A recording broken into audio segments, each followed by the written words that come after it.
chance than design. His heart beat a little faster as he sauntered up the steps. Ahead lay a major piece of play-acting, which, if it failed, would ruin the evening. He paused a moment to light a cigar, then entered. In his time, he'd frequented a number of high-class casinos. This one had the same slightly passé grandeur as others he'd been in: dark wood paneling, damson carpeting, portraits of forgotten luminaries on the walls. Hand in trouser pocket, jacket unbuttoned to reveal the gloss of the lining, he crossed the mosaic foyer to the desk. Security would be tight. The moneyed expected safety. He wasn't a member, nor could expect to become one on the spot, not without sponsors and references. The only way he'd get a good night's gaming was by bluffing his way through. The English Rose at the desk smiled promisingly. "Good evening, sir." "How are you tonight?" Her smile didn't falter for a moment, even though she couldn't possibly know who he was. "Well, and you?" "Lovely night. Is Bill here yet?" "I'm sorry, sir." "Mr. Toy, has he arrived yet?" "Mr. Toy." She consulted the guest book, running a lacquered finger down the list of tonight's gamblers. "I don't think he's—" "He won't have signed in," Marty said. "He's a member, for God's sake." The slight irritation in his voice took the girl off balance. "Oh, I see. I don't think I know him." "Well, no matter. I'll just go straight up. Tell him I'm at the tables, will you?" "Wait, sir, I haven't—" She reached out as if to tug at his sleeve, but thought better of it. He flashed her a disarming smile as he started up the stairs. "Who shall I say?" "Mr. Strauss," he said, affecting a tiny barb of exasperation. "Yes, of course." An artificial recognition flooded her face. "I'm sorry, Mr. Strauss. It's just that—" "No problem," he replied benignly as he left her below, staring up at him. It took him only a few minutes to acquaint himself with the layout of the rooms. Roulette, poker, blackjack, all and more were available. The atmosphere was serious. Frivolity was not welcome where money could be won or lost on such a scale. If the men and few women who haunted these hushed enclaves were here to enjoy themselves, they showed no sign of it. This was work. Hard, serious work. There were some quiet exchanges on the stairs and in the corridors, and, of course, calls from the tables. Otherwise, the interior was almost reverentially subdued. He sauntered from room to room, standing on the fringe of one game then another, familiarizing himself with the etiquette of the place. Nobody gave him more than a glance. He fitted into this obsessive's paradise too well. Anticipation of the moment when he eventually sat down to join a game exhilarated him. He indulged it a while longer. He had all night to enjoy, after all, and he knew only too well that the money in his pocket would disappear in minutes if he wasn't careful. He went into the bar, ordered a whiskey and water, and scanned his fellow drinkers. They were all here for the same reason, to pit their wits against chance. Most drank alone, psyching themselves up for the games ahead. Later, when fortunes had been won, there might be dancing on the tables, an impromptu striptease from a drunken mistress. But it was early yet. The waiter appeared, a young man, 20 at most, with a moustache that looked drawn on. He'd already achieved that mixture of obsequiousness and superiority that marked his profession. "I'm sorry, sir," he said. Marty's stomach lurched. Was somebody going to call his bluff? "Yes?" "Scotch or bourbon, sir?" "Oh, Scotch." "Very well, sir." "Bring it to the table. Where will you be, sir?" "Roulette." The waiter withdrew. Marty went to the cashier and bought 800 pounds of chips, then went into the roulette room. He'd never been much of a card player. It required techniques that he'd always been too bored to learn, and much as he admired the skill of great players, that very skill blurred the essential confrontation. A good card player used luck. A great one rode it. But roulette, though it too had its systems and its techniques, was a purer game. Nothing had the glamour of the spinning wheel, its numbers blurring, the ball rattling as it lodged and jumped again. He sat down at the table between a highly perfumed Arab who spoke only French and an American. Neither said a word to him. There were no welcomes or farewells here. All the niceties of human intercourse were sacrificed to the matter at hand. It was an odd disease. Its symptoms were like infatuation. palpitations, sleeplessness. Its only certain cure, death. On one or two occasions he'd caught sight of himself in a casino bar mirror or in the glass of the cashier's booth, and met a haunted, hungry look. But nothing, not self-disgust, not the disparagement of friends, nothing had ever quite rooted out the appetite. The waiter brought the drink to his elbow, its ice clinking. Marty tipped him heavily. There was a spin of the wheel, though Marty had joined the table too late to place money. All eyes were fixed on the circling numbers. It was an hour or more before Marty left the table, and then only to relieve his bladder before returning to his seat. Players came and went. The American, indulging the aquiline youth who accompanied him, had left the decisions to his companion, and lost a small fortune before retiring. Marty's reserves were running low. He'd won and lost, and won, then lost and lost and lost. The defeats didn't distress him overmuch. It wasn't his money, and as Whitehead had often observed, there was plenty more where that came from. With enough chips left for one more bet of any consequence, he withdrew from the table for a breather. He'd sometimes found that he could change his luck by retiring from the field for a few minutes and returning with new focus. As he got up from his seat, his eyes full of numbers, somebody walked past the door of the roulette room and glanced in before moving on to another game. Fleeting seconds were enough for recognition. When Marty had last met that face, it had been ill-shaven and waxen with pain, lit by the floods along the sanctuary fence. Now Mamoulian was transformed. No longer the derelict, cornered and anguished. Marty found himself walking toward the door like a man hypnotized. The waiter was at his side. "Another drink, sir?" But the inquiry went ignored as Marty stepped out of the roulette room and into the corridor. Contrary feelings ran in him. He was half afraid to confirm his sighting of the man, yet curiously excited that the man was here. It was no coincidence, surely. Perhaps Toy was with him. Perhaps the whole mystery would unravel here and now. He caught sight of Mamoulian walking into the baccarat room. A particularly fierce match was going on there, and spectators had drifted in to watch its closing stages. The room was full. Players from other tables had deserted their own games to enjoy the battle at hand. Even the waiters were lingering on the periphery, trying to catch a glimpse. Mamoulian threaded his way through the crowd to get a better view, his thin gray figure parting the throng. Having found himself a vantage point, he stood, light shining up from the baize onto his pale face. The wounded hand was lodged in his jacket pocket, out of sight. The wide brow was clear of the least expression. Marty watched him for upward of 5 minutes. Not once did the European's eyes flicker from the game in front of him. He was like a piece of porcelain, a glazed facade onto which a nonchalant artisan had scrawled a few lines. The eyes pressed into the clay were incapable, it seemed, of anything but that relentless stare. Yet there was power in the man. It was uncanny to see how people kept clear of him, cramming themselves into knots rather than press too close to him at the table-side. Across the room, Marty caught sight of the pen-mustached waiter. He pushed his way between the spectators to where the young man stood. "A word," he whispered. "Yes, sir?" "That man in the gray suit." The waiter glanced toward the table, then back to Marty. "Mr. Mamoulian." "Yes. What do you know about him?" The waiter gave Marty a reproving look. "I'm sorry, sir, we're not at liberty to discuss members." He turned on his heel and went into the corridor. Marty followed. It was empty.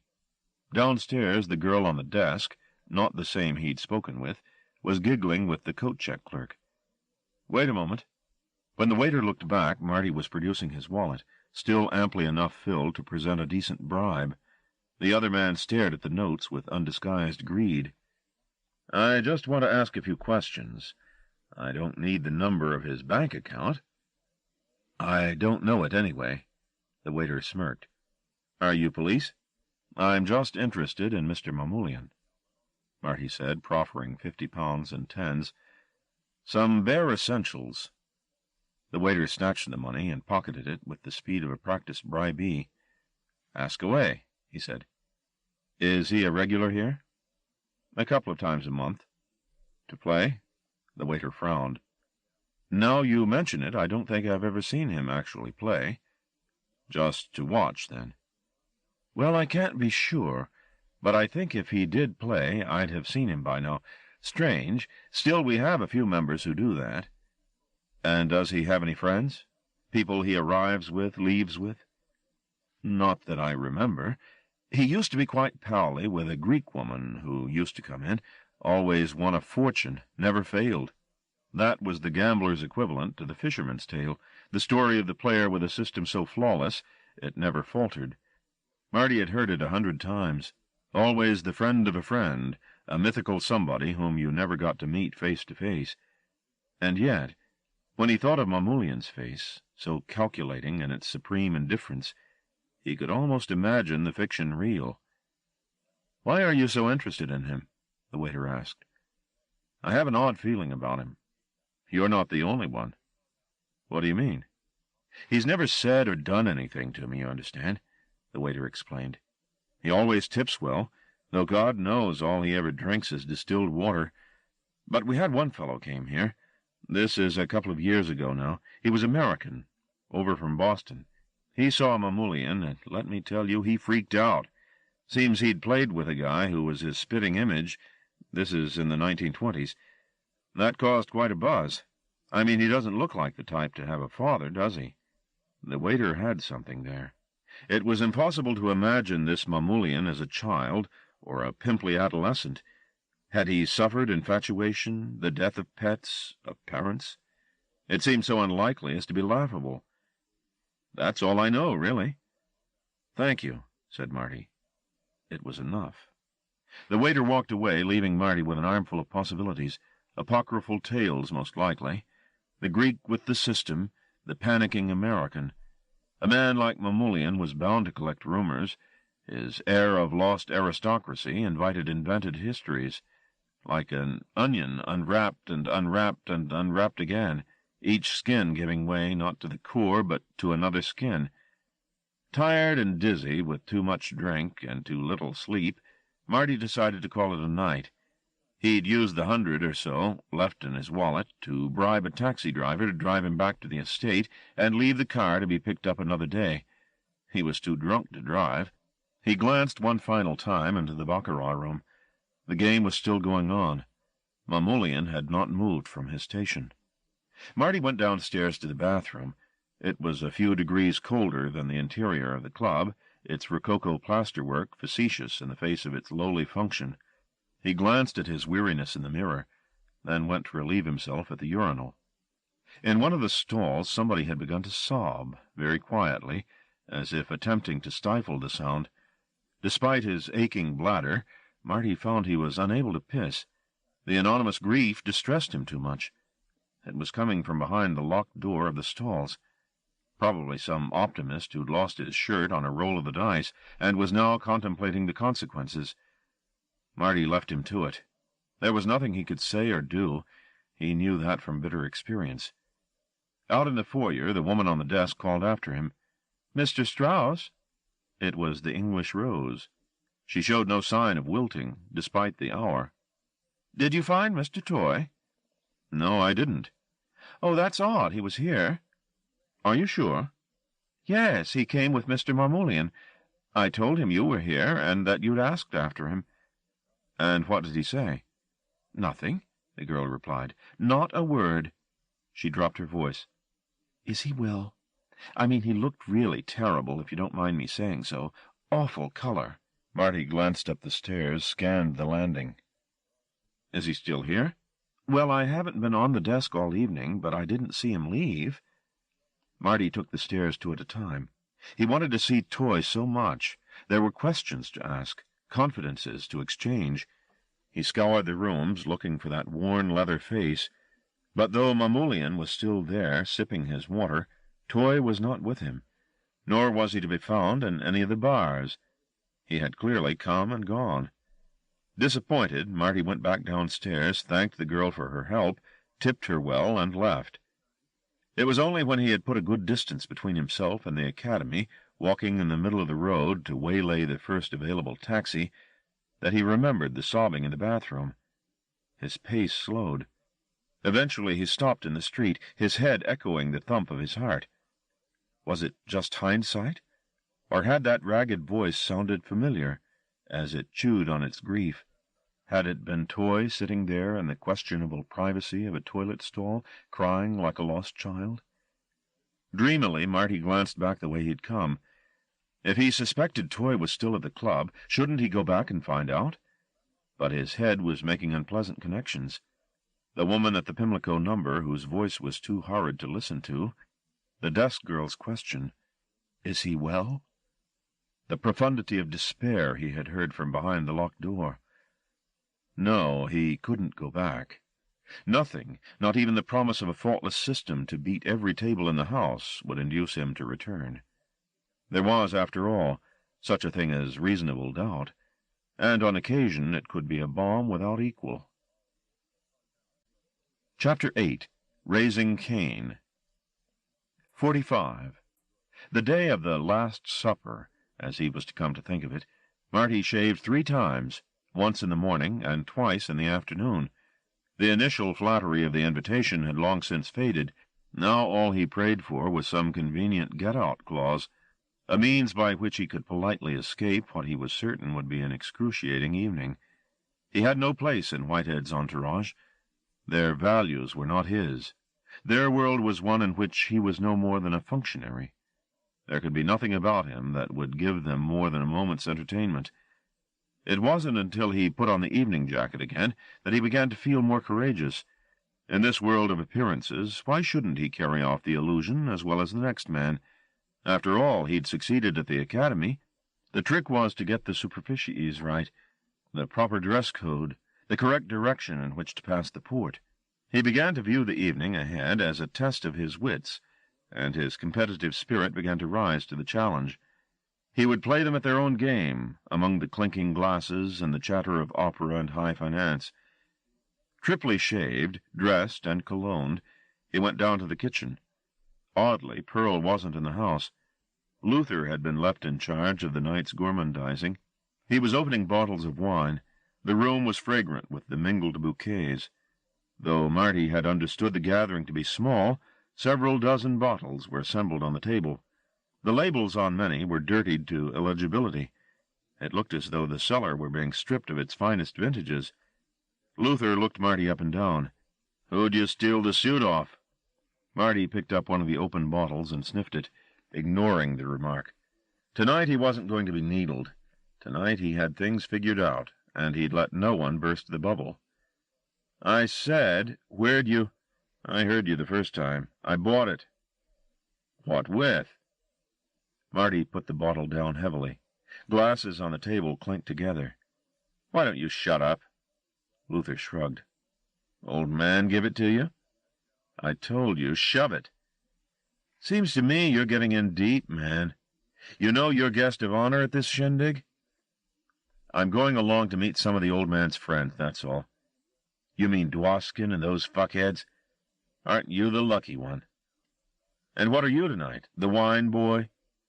Luther grimaced as he pulled the cork on another bottle. "They don't have no waiters at their special parties. They're very private." "What do you mean?" "What do I know?" Luther said, shrugging. "I'm a monkey, right?" Between 8 and 8:30 the cars started to arrive at the sanctuary. Marty waited in his room for a summons to join the rest of the guests. He heard Kurtzinger's voice, and those of women. There was laughter, some of it shrill. He wondered if it was just the wives they'd brought, or their daughters, too. The phone rang. "Marty." It was Whitehead. "Sir?" "Why not come up and join us? We're waiting for you." "Right. We're in the White Room." Another surprise. That bare room with its ugly altarpiece seemed an unlikely venue for a dinner party. Evening was drawing on outside, and before going on up to the room, Marty switched the lawn floods on. They blazed, their illumination echoing through the house. His earlier trepidation had been entirely replaced by a mixture of defiance and fatalism. As long as he didn't spit in the soup, he told himself, he'd get through. "Come on in, Marty." The atmosphere inside the White Room was already chokingly thick with cigar and cigarette smoke. No attempt had been made to prettify the place. The only decoration was the triptych, its crucifixion as vicious as Marty remembered it. Whitehead stood as Marty entered, and extended his hand in welcome, an almost garish smile on his face. "Close the door, will you? Come on in and sit down." There was a single empty place at the table. Marty went to it. "You know Felix, of course?" Ottaway, the fan-dancing lawyer, nodded. The bare bulb threw light on his pate and exposed the line of his toupee. "And Lawrence?" Dwoskin, the lean and trollish, was in the middle of a sip of wine. He murmured a greeting. "And James?" "Hello," said Kurtzinger. "How nice to see you again." The cigar he held was just about the largest Marty had ever set eyes on. The familiar faces accounted for, Whitehead introduced the three women who sat between the men. "Our guests for tonight," he said. "Hello. This is my sometime bodyguard, Martin Strauss." "Martin?" Oriana, a woman in her mid-30s, gave him a slightly crooked smile. "Pleased to meet you." Whitehead used no second name, which left Marty wondering if this was the wife of one of the men, or just a friend. She was a good deal younger than either Ottaway or Kurtzinger, between whom she sat. Perhaps she was a mistress. The thought tantalized. "This is Stephanie." Stephanie, the first woman senior by a good 10 years, graced Marty with a look that seemed to strip him naked from head to foot. It was disconcertingly plain, and he wondered if anyone else around the table had caught it. "We've heard so much about you," she said, laying a caressing hand on Dwoskin's. "Haven't we?" Dwoskin smirked. Marty's distaste for the man was as thoroughgoing as ever. It was difficult to imagine how or why any human would want to touch him. "And finally, Emily." Marty turned to greet the third new face at the table. As he did so, Emily knocked over a glass of red wine. "Oh, Jesus," she said.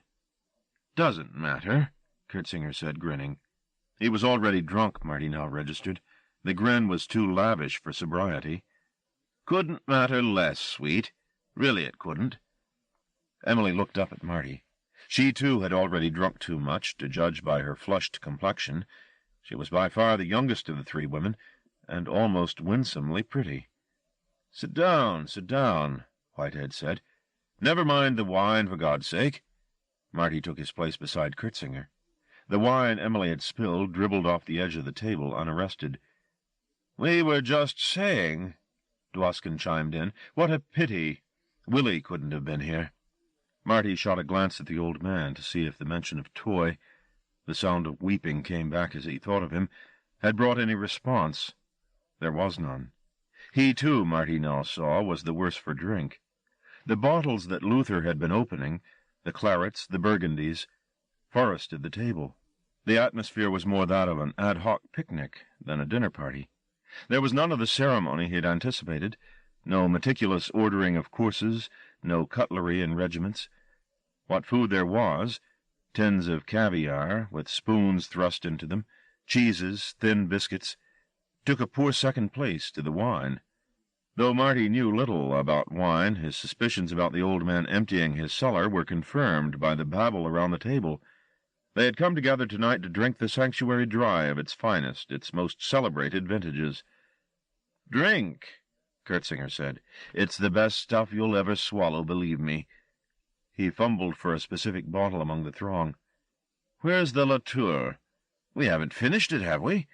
Stephanie, are you hiding it, darling?" Stephanie looked up from her cups. Marty doubted if she even knew what Kurtzinger was talking about. These women weren't wives, he was certain of it. He doubted if they were even mistresses. "Here."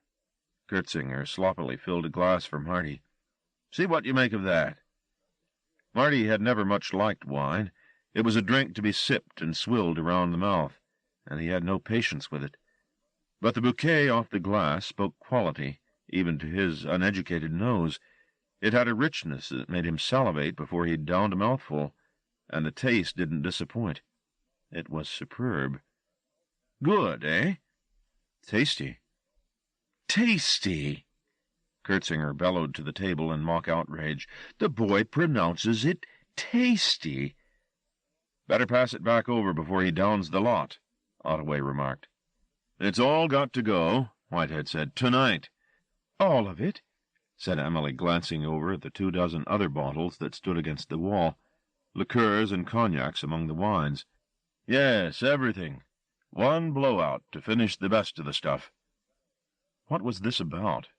They were like a retreating army razing a place rather than leaving anything for those who followed to occupy. "What are you going to drink next week?" Oriana asked, a heaping spoonful of caviar hovering above her cleavage. "Next week?" Whitehead said. "No parties next week. I'm joining a monastery."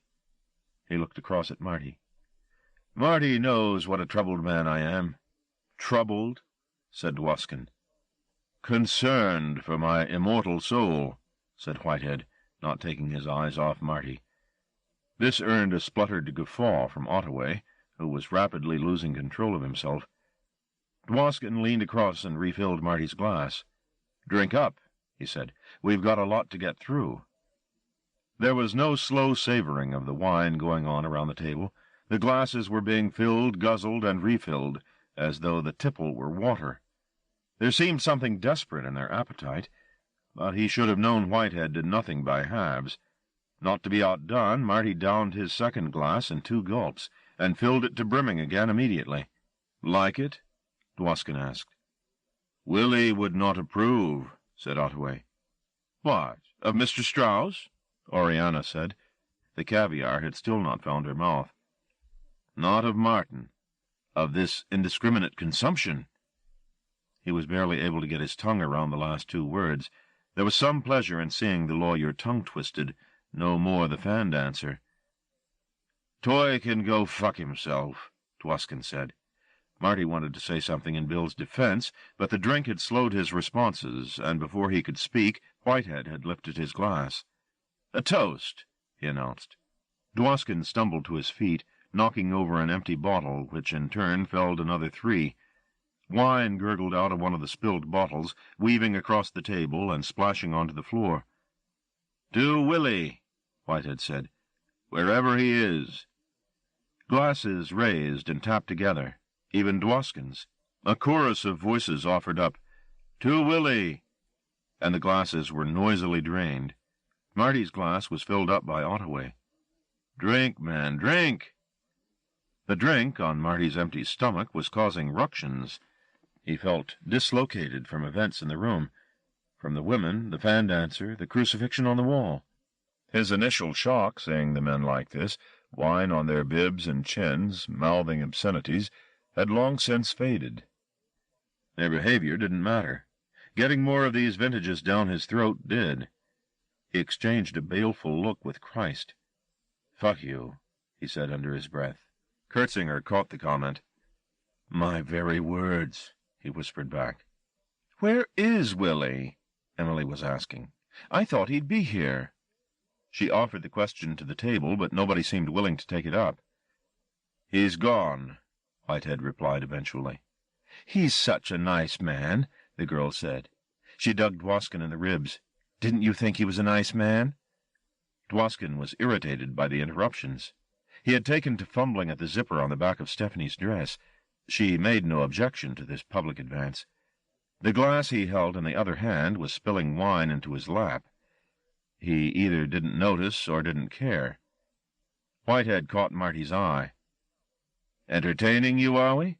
he said. Marty wiped the nascent smile off his face. "Don't you approve?" Ottaway asked Marty. "Not up to me. I always got the impression the criminal classes were quite puritanical at heart. Is that right?" Marty looked down from the fan-dancer's drink-puffed features and shook his head. The jibe was beneath contempt, as was the jiber.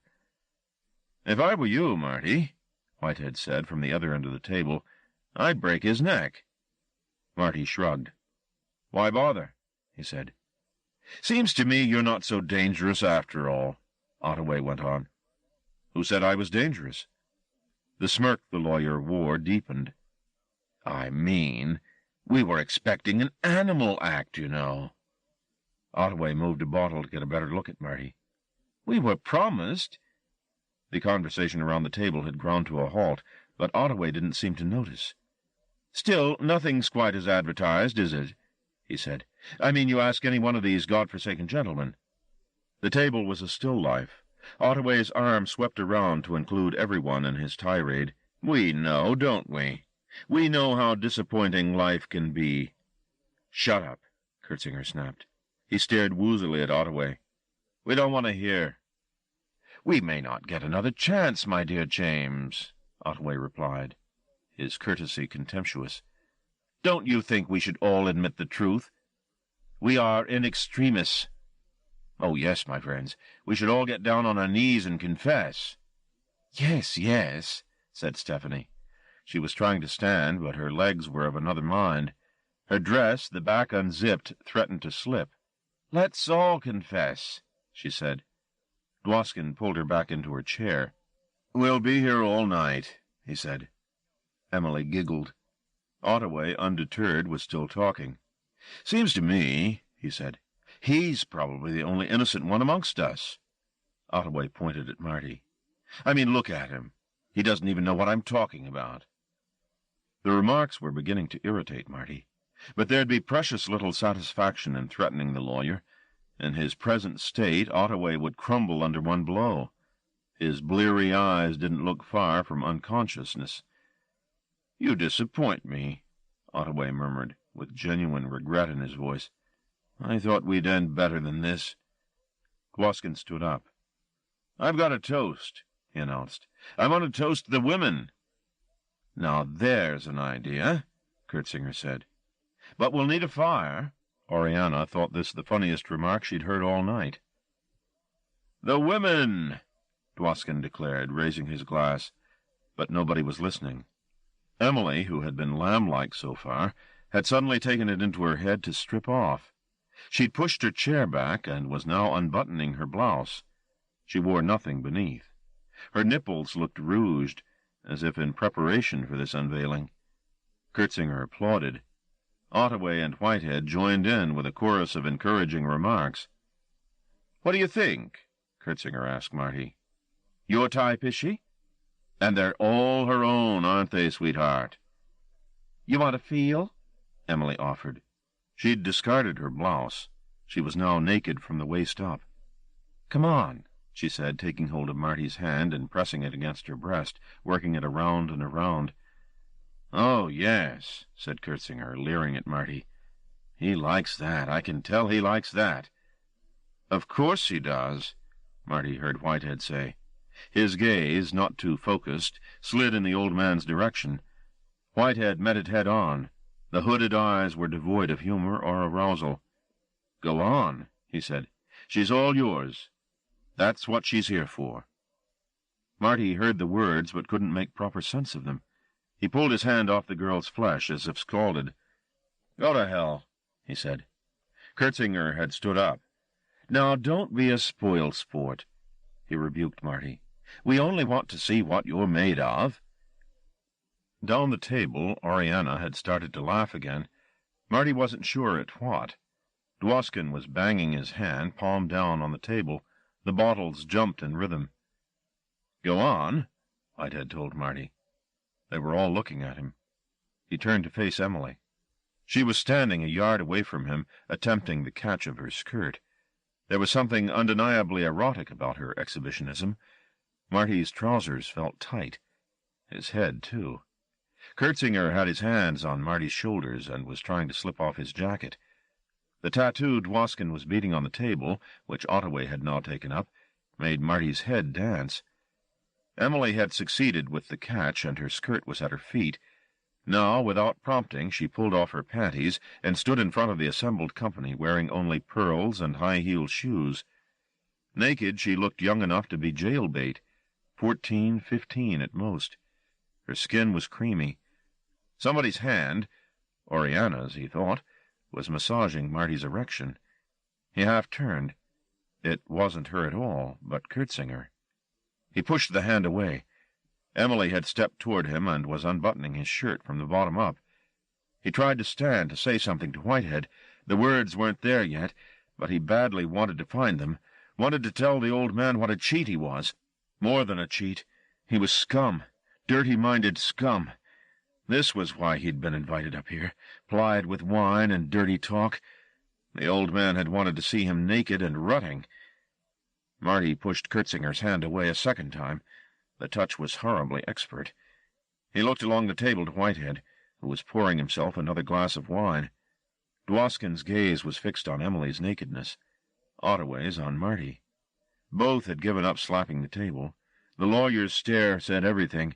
He was sickly pale, sweaty anticipation on his face. "Go on," he said, his breath ragged. "Go on, take her. Give us a show to remember. Or haven't you got anything worth displaying?" Marty heard the sense too late to reply. The naked child was pressing herself against him, and somebody, Kurtzinger, was trying to unbutton the top of his trousers. He made one last ungainly lunge at equilibrium. "Stop this," he murmured, looking at the old man. "What's the problem?" Whitehead asked lightly. "Joke over," Marty said. There was a hand in his trousers, reaching for his erection. "Get the fuck off me!" He shoved Kurtzinger back with more force than he'd planned. The big man stumbled and fell against the wall. "What's wrong with you people?"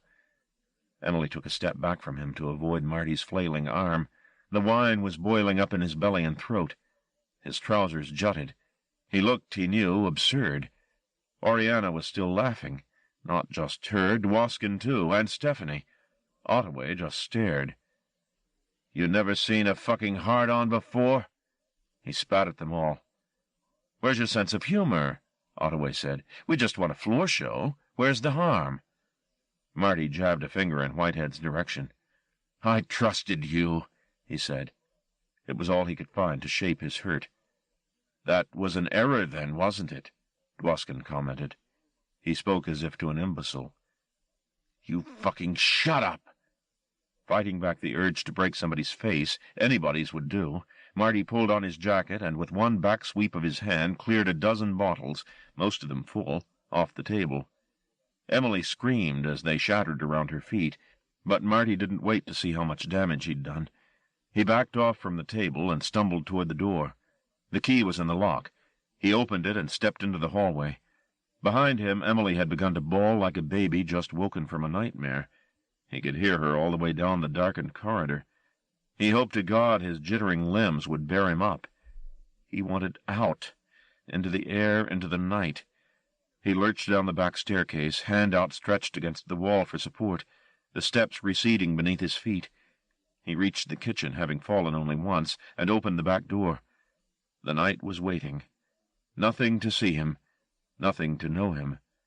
He breathed in cold black air, and it burned in his nostrils and lungs. He staggered across the lawn, almost blind, not knowing which direction he was going in, until he thought of the woods. Taking a moment to reorient himself, he ran toward them, begging their discretion. 46. He ran, the undergrowth dragging at his legs, until he was so deep in the stand of trees he could see neither the house nor its lights. Only then did he stop, his whole body thumping like one vast heart. His head felt loose on his neck. Bile gurgled at the back of his throat. Jesus, Jesus, Jesus. For a moment his gyrating head lost control. His ears whined, his eyes blurred. He was suddenly certain of nothing, not even his physical existence. Panic crawled up from his bowels, raking the tissue of his gut and his stomach as it came. "Get down," he told it. Only once before had he felt so close to losing his mind, to throwing back his head and screaming, and that had been the first night at Wandsworth, the first of many years of nights, locked in a cell 12 by 8. He'd sat on the edge of the mattress and felt what he was feeling now, the blind beast ascending, squeezing adrenaline from his spleen. He'd mastered the terror then, and he could do it again. Brutally he stuck his fingers as far down his throat as he could, and was rewarded with a surge of nausea. The reflux begun, he let his body do the rest, throwing up a system full of undigested wine. It was a filthy, cleansing experience, and he made no effort to control the spasms until there was nothing left to vomit. His stomach muscles aching from the contractions, he uprooted some ferns and wiped his mouth and chin, then washed his hands in the damp soil and stood up. The rough treatment had done its job. There was a marked improvement in his condition. He turned his back on his spilled stomach and wandered further away from the house. Though the thatch of leaves and branches was heavy above, some starlight trickled down, enough illumination to give a tenuous solidity to trunk and brush. Walking in the ghost wood enchanted him. He let the gentle spectacle of light and leaf shade heal his wounded vanity. He saw how all his dreams of finding a permanent and trusted place in Whitehead's world had been pretension. He was, and always would be, a marked man. He walked quietly here, where the trees thickened and the undergrowth, light-starved, thinned. Small animals scuttled ahead of him. Night insects whirred in the grass. He stood still to hear the nocturne better. As he did so, he caught a movement out of the corner of his eye. He looked toward it, seeking focus through the receding corridor of trunks. It was no trick. There was somebody, gray as the trees, standing 30 or so yards from him. Now still, now moving again. Concentrating, he fixed the figure in the matrix of shadow and deeper shadow. It was a ghost, surely. So quiet, so casual. He watched it as a deer might watch a hunter, not certain if he had been seen, but unwilling to break cover. Fear ran in his scalp. Not of an open blade. He'd long ago faced those terrors and mastered them. This was the prickly heat fear of childhood, the essential fear. And, paradoxically, it made him whole. It didn't matter if he were 4 or 34. He was the same creature at heart. He'd dreamed of such woods, of such encompassing night. He touched his terror reverently, frozen to the spot, while the gray figure, too taken with its own business to notice him, watched the earth between the trees. They stood in that relation, ghost and he, for what seemed like several minutes. Certainly a good time passed before he heard a noise that was neither owl nor rodent filtering between the trees. It had been there all along. He had just failed to interpret it for what it was. The sound of digging. The rattle of tiny stones, the fall of earth. The child in him said, "Bad.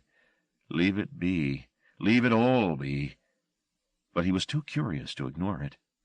He took 2 experimental steps toward the ghost. It made no sign of seeing or hearing him.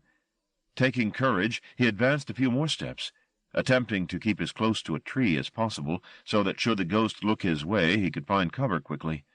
In this way he advanced 10 yards toward his quarry, close enough to see the host in enough detail for recognition. It was Mamoulian. The European was still staring down at the earth at his feet. Marty slid into hiding behind a trunk and flattened himself there, his back to the scene. There was obviously somebody digging at Mamoulian's feet. He conceivably had other cohorts in the vicinity. The only safety was in lying doggo and hoping to God no one had been spying on him as he had spied on the European. At length the digging stopped, and so, as if on an unspoken cue, did the nocturne. It was bizarre. The whole assembly, insect and animal alike, seemed to hold its breath, aghast.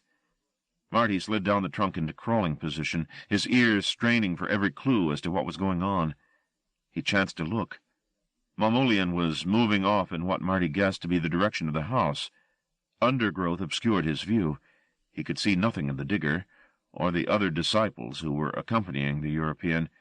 He heard their passage, however, the brush of their dragging steps. Let them go, he thought. He was past protecting Whitehead. That bargain was defunct.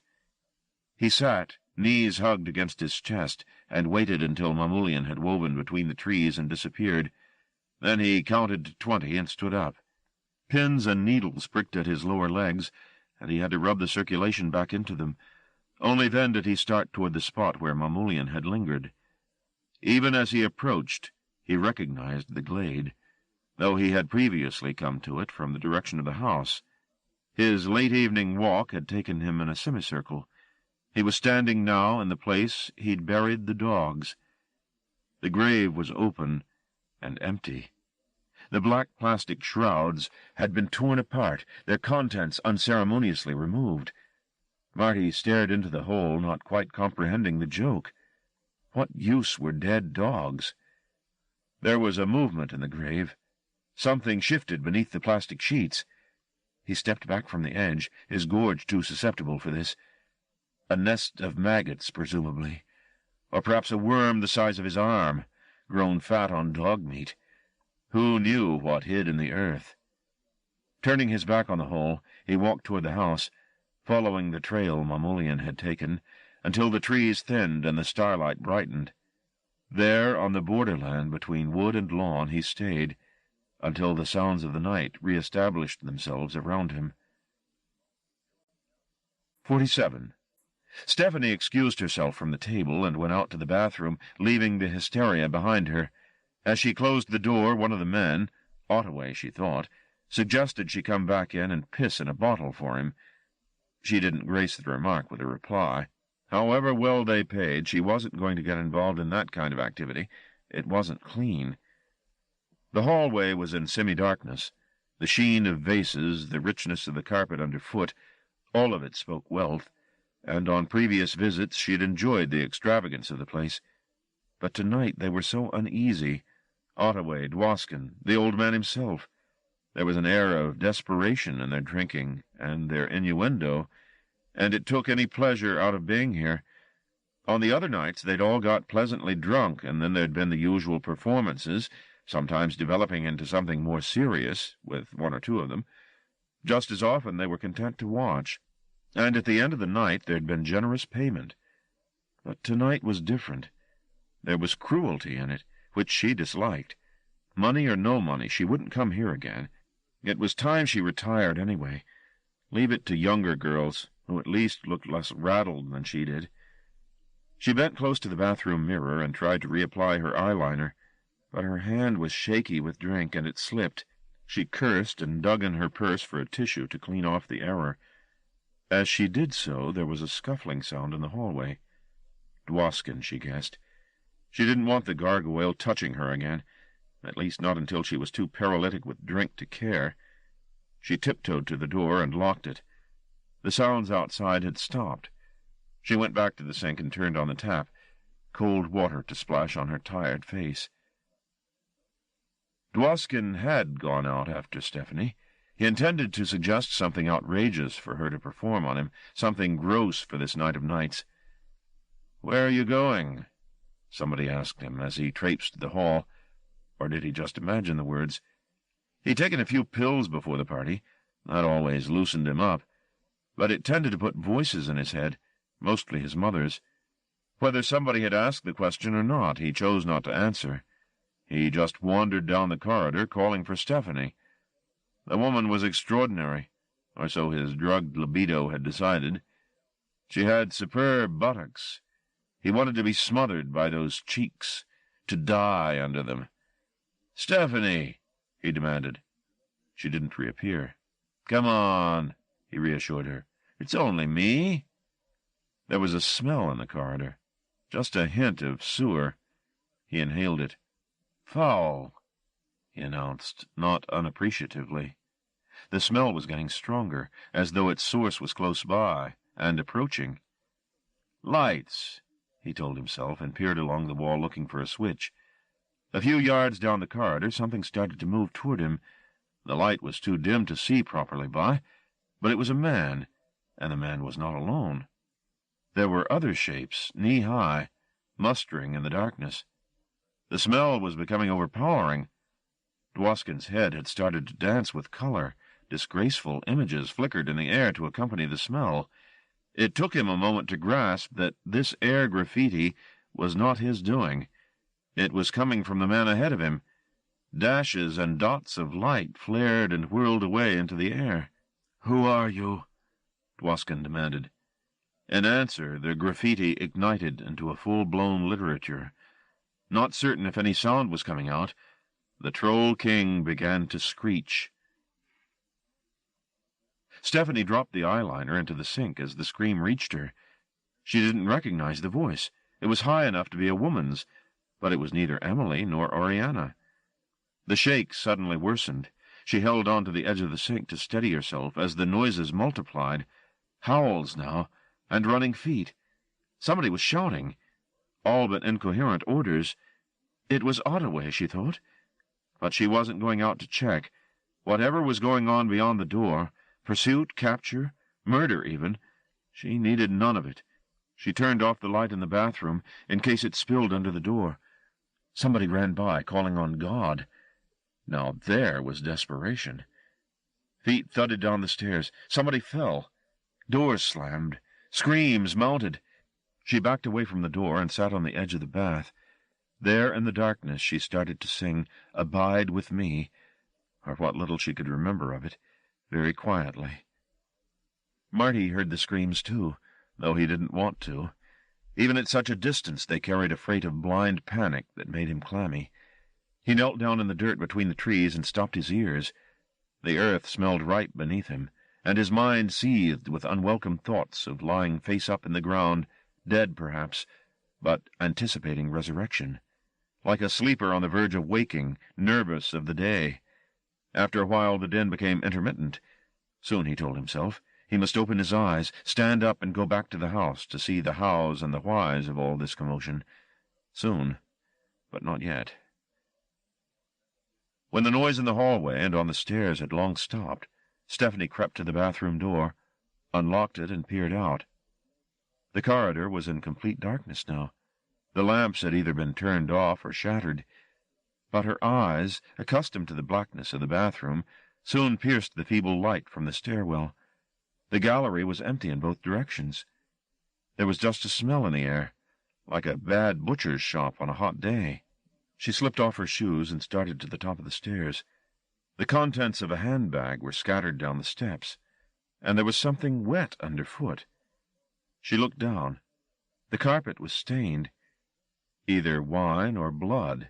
She hurried on down into the hallway. It was chilly. Both front and vestibule doors were wide open. Again there was no sign of life.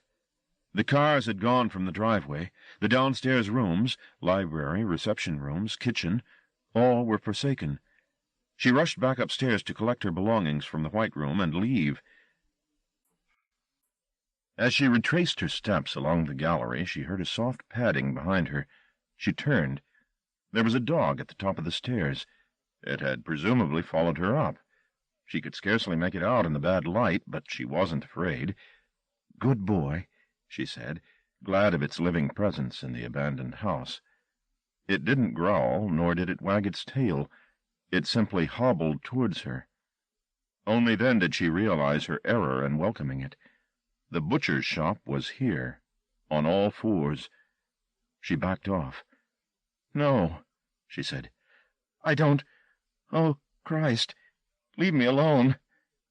Still it came, and with every step it took toward her she saw more of its condition. The innards that looped from its underside, the decayed face, all teeth and putrescence. She headed toward the white room, but it covered the distance between them in 3 strides. Her hands slid on its body as it leaped at her, and to her disgust fur and flesh separated, her grasp skinning the creature's flanks. She fell back. It advanced, head rocking uneasily on its scrappy neck, its jaws closing around her throat and shaking her. She couldn't scream. It was devouring her voice. But her arm thrust up into the cold body and found its spine. Instinct made her grasp the column, muscle dividing in slimy threads, and the beast let her go, arching back as her grip snapped one vertebrae from the next. It let out a prolonged hiss as she dragged her arm out. Her other hand cupped her throat. Blood was hitting the carpet with thudding sounds. She must get help or bleed to death. She started to crawl back toward the top of the stairs. Miles away from her, somebody opened a door. Light fell across her. Too numb to feel pain, she looked around. Whitehead was silhouetted in a distant doorway. Between them stood the dog. Somehow it had got up, or rather its front portion had, and it was dragging itself across the shining carpet toward her, most of its bulk useless now, its head barely raised from the ground, but still moving, as it would move until its resurrector granted it rest. She raised her arm to signal her presence to Whitehead. If he saw her in the gloom, he made no sign. She had reached the top of the stairs. She had no strength left in her. Death was coming quickly. Enough, her body said, enough. Her will conceded, and she slumped down, the blood, loosed from her wounded neck, flowing down the stairs as her darkening eyes watched. 1 step, 2 steps. Counting games were a perfect cure for insomnia. 3 steps. 4. She didn't see the 5th step, or any other in the creeping descent. Marty was loath to go back into the house, but whatever had happened there was surely over, and he was getting chilly where he knelt. His expense-account suit was dirtied beyond reclamation. His shirt was stained and torn. His immaculate shoes clay-caked. He looked like a derelict. The thought almost pleased him. He meandered back across the lawn. He could see the lights of the house somewhere ahead. They burned reassuringly, though he knew such reassurance was delusion. Not every house was a refuge. Sometimes it was safer to be out in the world, under the sky, where no one could come knocking and looking for you, where no roof could fall on your trusting head. Halfway between house and trees, a jet growled overhead. High up, its lights twin stars. He stood and watched it pass over him at its zenith. Perhaps it was one of the monitoring planes that he'd read passed perpetually over Europe, one American, one Russian, their electric eyes scanning the sleeping cities, judgmental twins upon whose benevolence the lives of millions depended. The sound of the jet diminished to a murmur and then to silence. Gone to spy on other heads. The sins of England would not prove fatal tonight, it seemed. He began to walk toward the house with fresh resolution, taking a route that would lead him around to the front and into the false day of the floodlights. As he crossed the stage toward the front door, the European stepped out of the house. There was no way to avoid being seen. Marty stood, rooted to the spot, while Rear emerged, and the 2 unlikely companions moved away from the house. Whatever job they'd come to do was clearly completed. A few steps across the gravel, Mamoulian glanced around. His eyes found Marty immediately. For a long moment the European simply stared across the expanse of bright grass.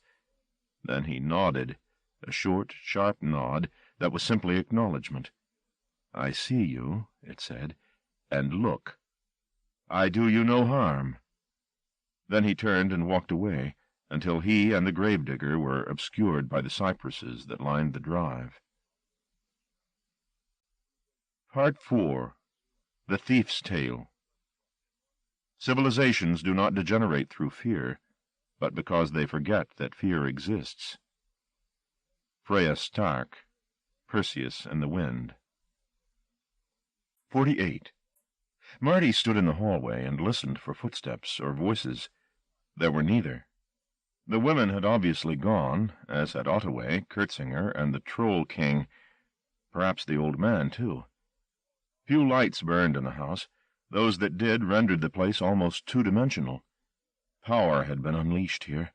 Its remnants skittered in the metalwork. The air had a bluish tinge.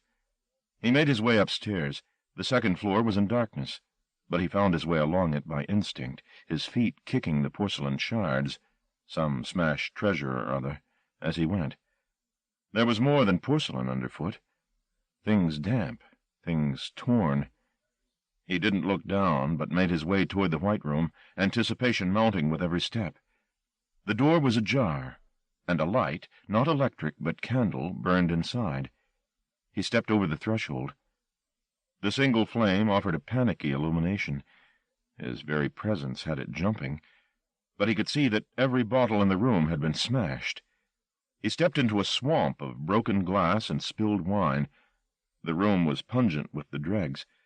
The table had been overturned and several of the chairs reduced to matchwood. Old Man Whitehead was standing in the corner of the room. There were spatters of blood on his face, but it was difficult to be certain if it was his.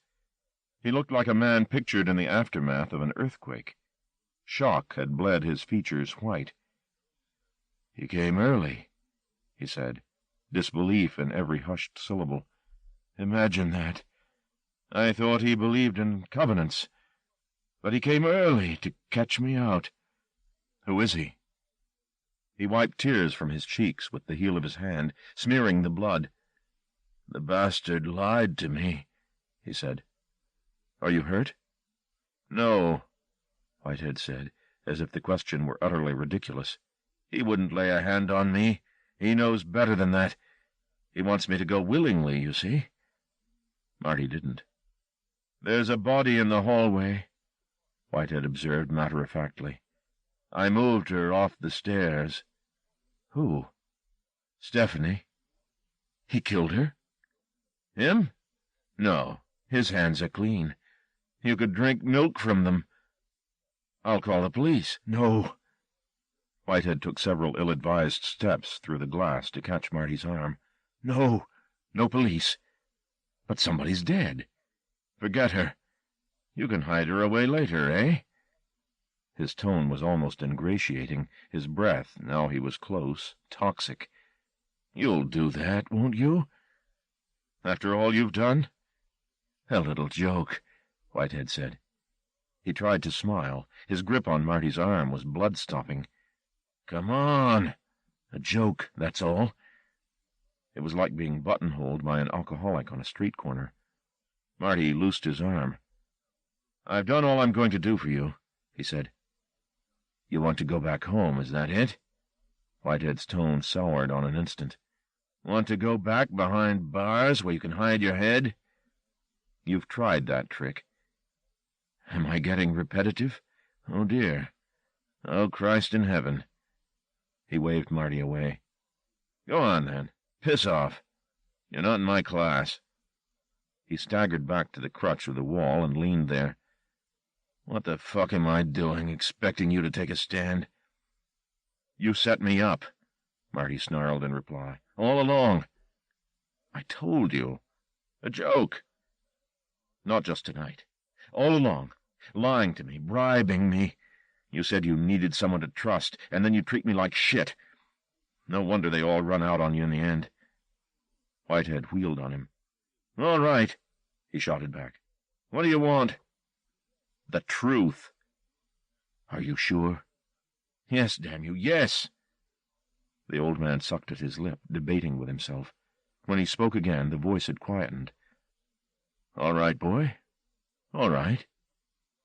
The old glitter flared in his eyes, and momentarily the defeat was burned away by a new enthusiasm. "If you're so eager to hear, I'll tell you." He pointed a shaky finger at Marty. "Close the door." Marty kicked a smashed bottle out of the way and pushed the door shut. It was bizarre to be closing the door on murder simply to listen to a story, but this tale had waited so long to be told, it could be delayed no longer. "When were you born, Marty?" "In 1948, December." "The war was over." "Yes." "You don't know what you missed."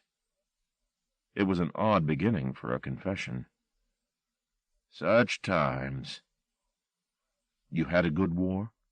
Whitehead reached for one of the less damaged chairs and righted it. Then he sat down. For several seconds he didn't say anything. "I was a thief, Marty," he said at last. "Well, black marketeer has a more impressive ring, I suppose, but it amounts to the same thing. I was able to speak 3 or 4 languages adequately, and I was always quick-witted.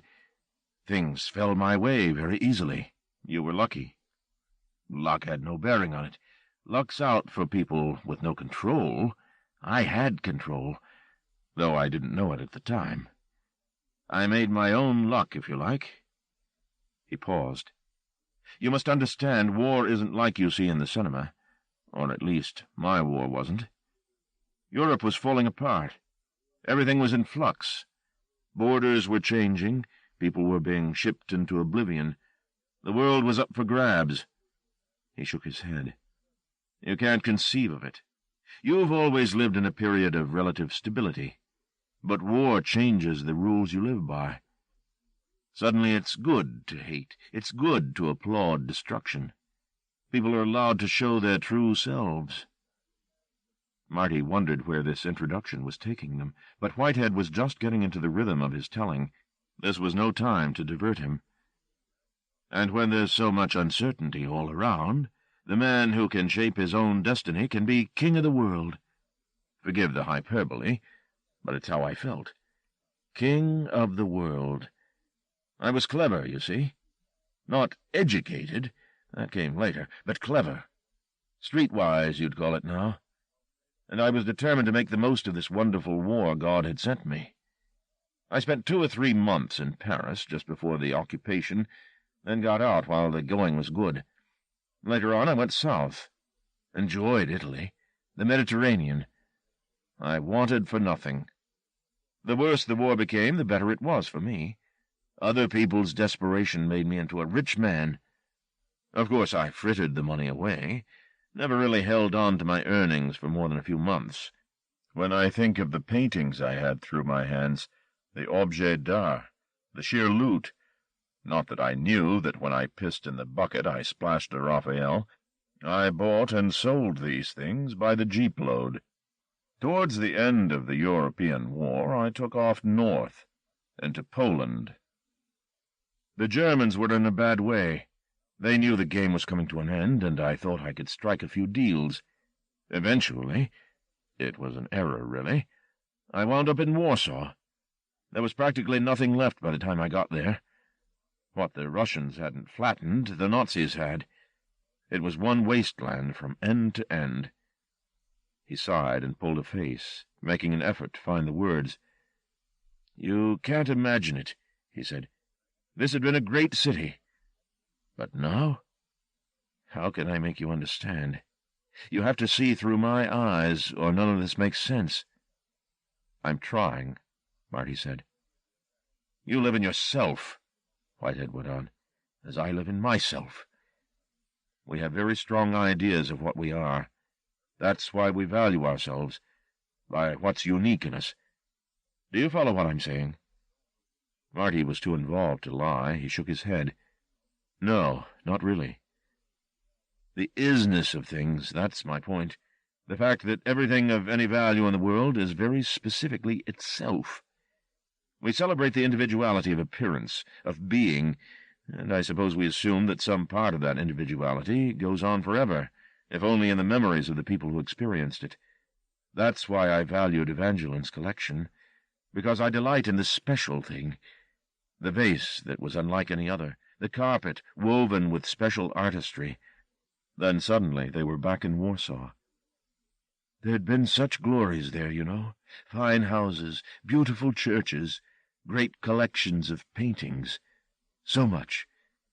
But by the time I arrived it was all gone, pounded to dust. Everywhere you walked it was the same.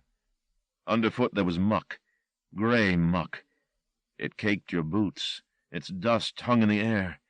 It coated the back of your throat. When you sneezed, your snot was gray.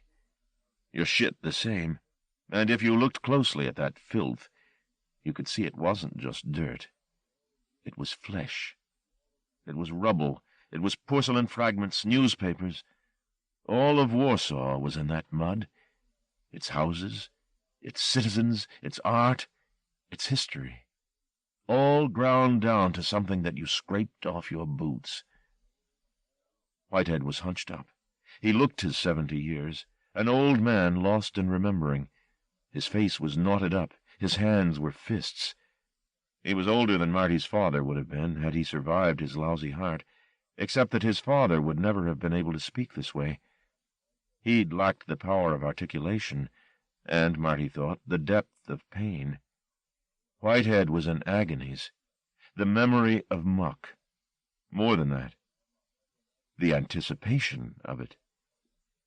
Thinking of his father, of the past, Marty alighted upon a memory that made some sense of Whitehead's reminiscences. He'd been a boy of 5 or 6 when a woman who'd lived 3 doors down the terrace died.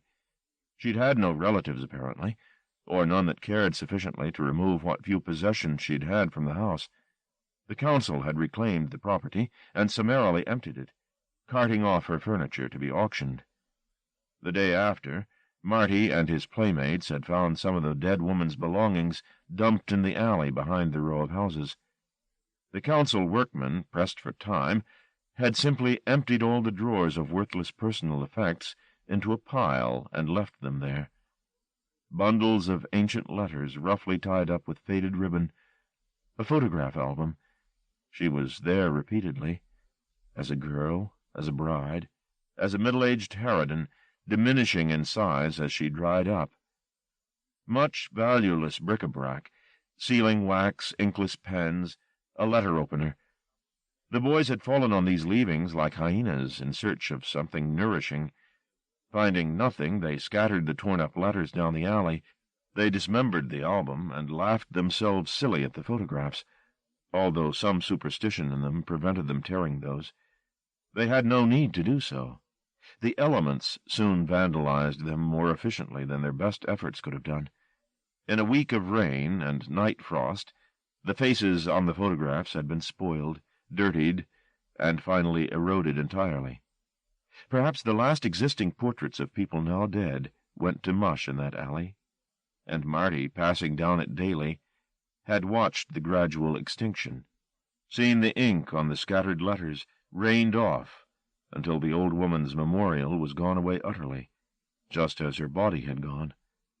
If you'd upended the tray that held her ashes onto the trampled remains of her belongings, they would have been virtually indistinguishable. Both gray dirt, their significance irretrievably lost. Muck held the whip hand. All this Marty recalled mistily.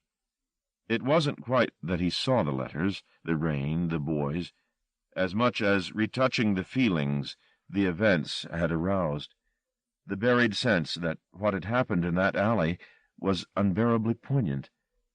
Now his memory meshed with Whitehead's. All the old man had said about Muck, about the isness of things, made some sense. "I see," he murmured. Whitehead looked up at Marty. "Perhaps," he said. "I was a gambling man in those days, far more than I am now. War brings it out in you, I think. You hear stories all the time about how some lucky man escaped death because he sneezed, or died for the same reason. Tales of benign providence, or fatal bad fortune. And after a while you get to look at the world a little differently. You begin to see chance at work everywhere. You become alive to its mysteries. And, of course, to its flip side, to determinism. Because, take it from me, there are men who make their own luck. Men who can mold chance like putty. You talked yourself of feeling a tingle in your hands, as though today, whatever you did, you couldn't lose." "Yes." That conversation seemed an age away, ancient history. "Well, while I was in Warsaw, I heard about a man who never once lost a game, a card player." "Never lost?" Marty was incredulous. "Yes. I was as cynical as you. I treated the stories I heard as fable, at least for a while. But wherever I went, people told me about him. I got to be curious. In fact, I decided to stay in the city, though God knows there was precious little to keep me there, and find this miracle worker for myself." "Who did he play against?" "All comers, apparently. Some said he'd been there in the last days before the Russian advance, playing against Nazis. And then when the Red Army entered the city, he stayed on." "Why play in the middle of nowhere? There can't have been much money around." "Practically none. The Russians were betting their rations, their boots." "So again, why?" "That's what fascinated me. I couldn't understand it either. Nor did I believe he won every game, however good a player he was." "I don't see how he kept finding people to play him." "Because there's always somebody who thinks he can bring the champion down. I was one. I went searching for him to prove the stories wrong. They offended my sense of reality, if you like. I spent every waking hour of every day searching the city for him. Eventually I found a soldier who'd played against him, and, of course, lost. Lieutenant Konstantin Vasilyev." "And the card player? What was his name?" "I think you know," Whitehead said. "Yes," Marty replied after a moment. "Yes, you know I saw him. At Bill's club?" "When was this?" "When I went to buy my suit. You told me to gamble what was left of the money." "Mamoulian was at the academy? And did he play?" "No. Apparently he never does. I tried to get him to play when he came here last, but he wouldn't." "But in Warsaw? You played him there?" "Oh, yes. That's what he'd been waiting for. I see that now. All these years I pretended I was in charge, you know? That I'd gone to him, that I'd won by my own skills." "You won?" Marty exclaimed. "Certainly I won. But he let me. It was his way of seducing me, and it worked. He made it look difficult, of course, to give some weight to the illusion, but I was so full of myself I never once contemplated the possibility that he'd lost the game deliberately. I mean, there was no reason for him to do that, was there? Not that I could see. Not at the time. Why did he let you win?" "I told you. Seduction." "What, do you mean he wanted you in bed?" Whitehead made the gentlest of shrugs. "It's possible, yes." The thought seemed to amuse him. Vanity bloomed on his face. "Yes, I think I probably was a temptation." Then the smile faded. "But sex is nothing, is it? I mean, as possessions go, to fuck somebody is trite stuff. What he wanted me for went far deeper, and was far more permanent than any physical act. Did you always win when you played him?" "I never played against him again. That was the first and only time. I know it sounds unlikely. He was a gambler, and so was I. But as I told you, he wasn't interested in cards for the betting." "It was a test." "Yes, to see if I was worthy of him, fit to build an empire. After the war, when they started rebuilding Europe, he used to say there were no real Europeans left. They'd all been wiped out by one Holocaust or another, and he was the last of the line. I believed him. All the talk of empires and traditions, I was flattered to be lionized by him. He was more cultured, more persuasive, more penetrating than any man I had met or have met since." Whitehead was lost in his reverie, hypnotized by the memory. "All that's left now is a husk, of course.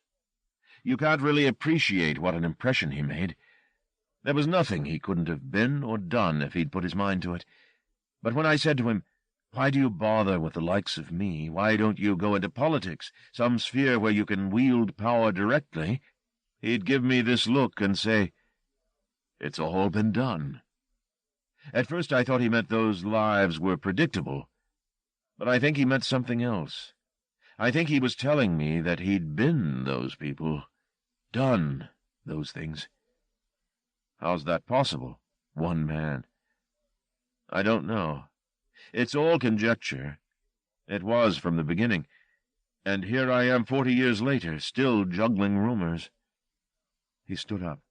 By the look on his face, it was obvious that his sitting position had caused some stiffness in the joints. Once he was upright, he leaned against the wall and put his head back, staring up at the blank ceiling. "He had one great love, one all-consuming passion. Chance. It obsessed him. 'All life is chance,' he used to say. 'The trick is learning how to use it.' And all this made sense to you?"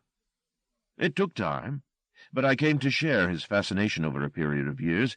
Yes, not out of intellectual interest. I've never had much of that, but because I knew it could bring power. If you can make Providence work for you," he glanced down at Marty, "work out its system, if you like, the world succumbs to you." The voice soured. "I mean, look at me. See how well I've done for myself?" He let out a short, bitter laugh. "He cheated," he said, returning to the beginning of their conversation. "He didn't obey the rules." "This was to be the Last Supper," Marty said. "Am I right? You were going to escape before he came for you." "In a way." "How?" Whitehead didn't reply. Instead, he began the story again, where he'd left off. "He taught me so much. After the war, we traveled around for a while, picking up a small fortune. Me with my skills, him with his. Then we came to England, and I went into chemicals. And got rich. Beyond the dreams of Croesus. It took a few years, but the money came, the power came. With his help." Whitehead frowned at this unwelcome observation.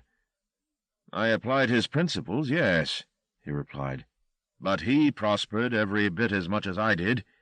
He shared my houses, my friends, even my wife." Marty made to speak, but Whitehead cut him off. "Did I tell you about the lieutenant?" he said. "You mentioned him. Vasilyev." "He died, did I tell you that?" "No." "He didn't pay his debts. His body was dragged out of the sewers of Warsaw." "Marmulian killed him?" "Not personally, but yes, I think." Whitehead stopped in mid-flow, almost cocked his head, listening. "Did you hear something?" "What?" "No, it's all right. In my head. What was I saying?" "The lieutenant." "Oh, yes. This piece of the story, I don't know if it'll mean too much to you, but I have to explain, because without it the rest doesn't quite make sense. You see, the night I found Marmulian was an incredible evening. Useless to try to describe it, really. But you know the way the sun can catch the tops of clouds? They were blush-colored, love-colored, and I was so full of myself, so certain that nothing could ever harm me." He stopped and licked his lips before going on. "I was an imbecile." Self-contempt stung the words for him. "I walked through the ruins, smell of putrefaction everywhere, muck under my feet, and I didn't care, because it wasn't my ruin, my putrefaction. I thought I was above all that, especially that night. I felt like the victor, because I was alive and the dead were dead." The words stopped pressing forward for a moment. When he spoke again, it was so quietly it hurt the ears to catch the words. "What did I know? Nothing at all." He covered his face with his shaking hand and said, "Oh, Jesus," quietly into it. In the silence that followed, Marty thought he heard something outside the door, a movement in the hallway, but the sound was too soft for him to be certain, and the atmosphere in the room demanded his absolute fixedness. To move now, to speak, would ruin the confessional, and Marty, like a child hooked by a master storyteller, wanted to hear the end of this narrative. At that moment it seemed to him more important than anything else. Whitehead's face was concealed behind his hand as he attempted to stem tears. After a moment he took up the tale of the story again, carefully, as if it might strike him dead. "I've never told anyone this. I thought if I kept my silence, if I let it become another rumor, sooner or later it would disappear." There was another noise in the hall, a whine like wind through a tiny aperture, and then a scratching at the door. Whitehead didn't hear it. He was in Warsaw again, in a house with a bonfire and a flight of steps, and a room with a table and a guttering flame, almost like the room they were in now, in fact, but smelling of old fire rather than souring wine. "I remember," he said. "When the game was over, Marmulian stood up and shook hands with me. Cold hands, icy hands. Then the door opened behind me. I half turned to see. It was Vasilyev." "The lieutenant?" "Horribly burned." "He'd survived," Marty breathed. "No," came the reply. "He was quite dead." Marty thought maybe he'd missed something in the story that would justify this preposterous statement. But no, the insanity was presented as plain truth. "Marmulian was responsible," Whitehead went on. He was trembling, but the tears had stopped, boiled away by the glare of the memory. "He'd raised the lieutenant from the dead, you see. Like Lazarus. He needed functionaries, I suppose." As the words faltered, the scratching began again at the door, an unmistakable appeal for entry. This time Whitehead heard it. His moment of weakness had passed, apparently. His head jerked up. "Don't answer it," he commanded. "Why not?" "It's him," he said, eyes wild. "No, the European's gone. I saw him leave." "Not the European," Whitehead replied. "It's the lieutenant. Vasilyev."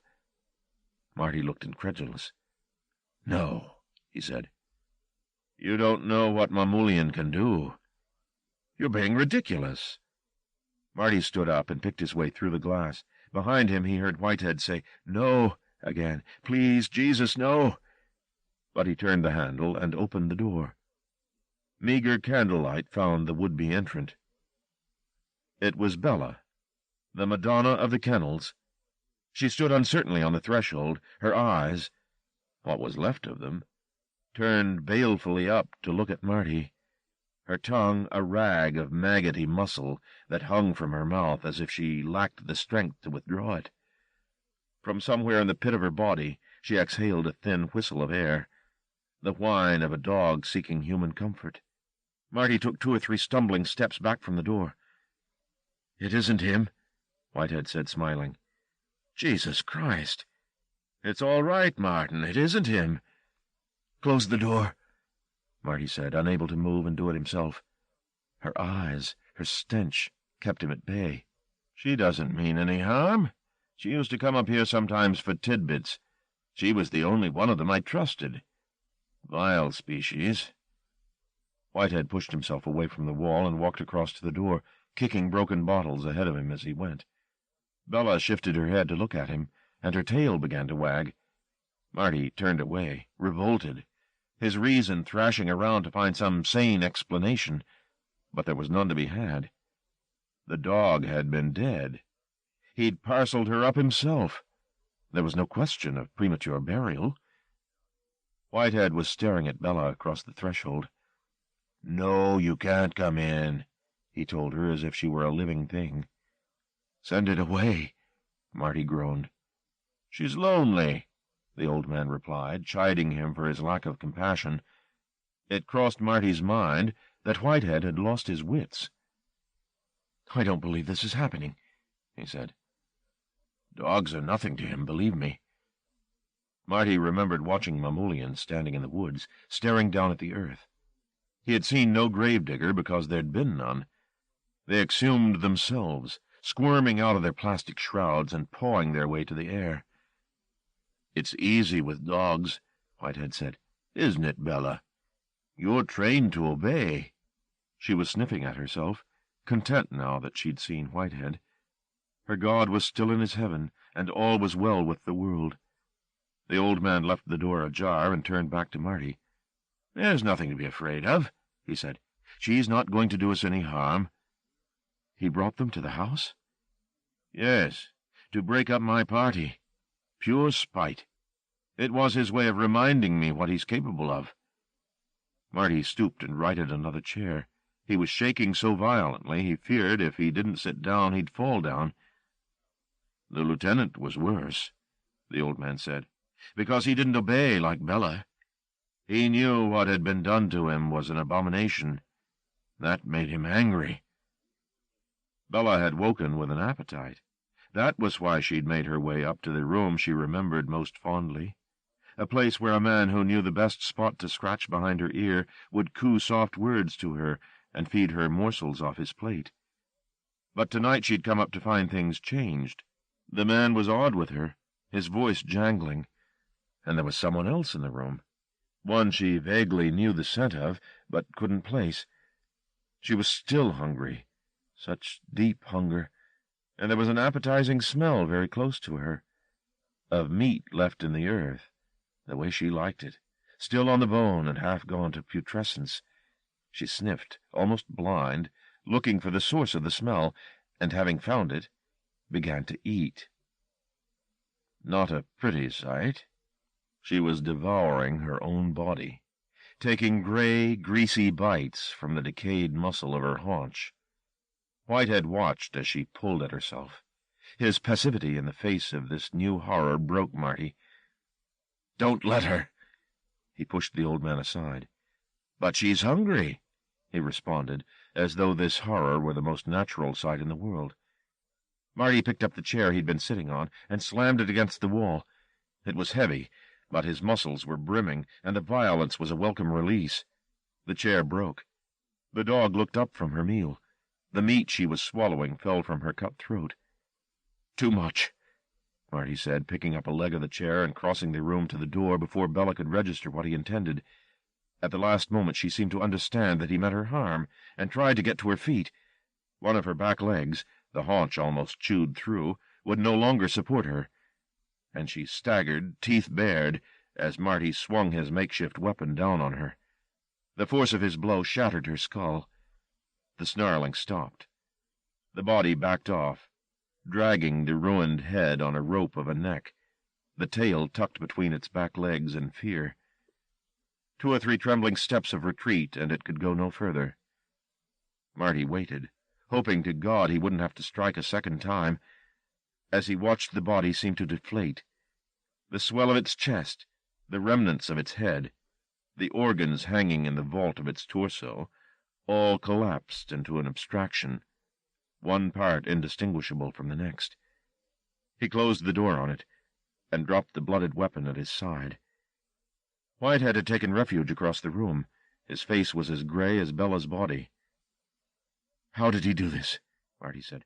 "How is it possible?" "He has power," Whitehead stated. It was as simple as that, apparently. "He can steal life, and he can give it." Marty dug in his pocket for the linen handkerchief he'd bought specially for this night of dining and conversation. Shaking it out, its edges pristine, he wiped his face. The handkerchief came away dirtied with specks of rot. He felt as empty as the sack in the hall outside. "You asked me once if I believed in hell," he said. "Do you remember?" "Yes." "Is that what you think Mamoulian is? Something—" He wanted to laugh. "Something from hell?" "I've considered the possibility. But I'm not by nature a supernaturalist. Heaven and hell, all that paraphernalia. My system revolts at it. If not devils, what? Is it so important?" Marty wiped his sweaty palms on his trousers. He felt contaminated by this obscenity. It would take a long time to wash the horror out, if he ever could. He'd made the error of digging too deep, and the story he'd heard, that and the dog at the door, were the consequence. "You look sick," Whitehead said. "I never thought—" "What? That the dead can get up and walk? Oh, Marty, I took you for a Christian, despite your protestations." "I'm getting out," Marty said. "Both of us." "Both?" "Karras and me. We'll go away, from him, from you." "Poor Marty. You're more bovine than I thought you were. You won't see her again." "Why not?" "She's with him, damn you! Didn't it occur to you? She went with him."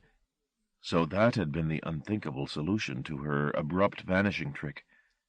"Willingly, of course?" "No." "Oh, yes, Marty. He had a claim on her from the beginning. He rocked her in his arms when she was barely born. Who knows what kind of influence he has? I won her back, of course, for a while." He sighed. "I made her love me. She wanted to be away from you." "Never. She's my daughter, Strauss. She's as manipulative as I am. Anything between you and her was purely a marriage of her convenience." "You're a fucking bastard." "That's a given, Marty. I'm a monster. I concede the point." He threw up his hands, palms out, innocent of everything but guilt. "I thought you said she loved you. Still she went." "I told you. She's my daughter. She thinks the way I do. She went with him to learn how to use her powers. I did the same, remember?" This line of argument, even from vermin like Whitehead, made a kind of sense. Beneath her strange conversation, hadn't there always lurked a contempt for Marty and the old man alike? Contempt earned by their inability to sum her up? Given the opportunity, wouldn't Karras go dance with the devil if she felt she'd understand more of herself by doing so?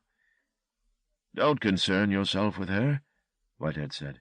"Forget her. She's gone."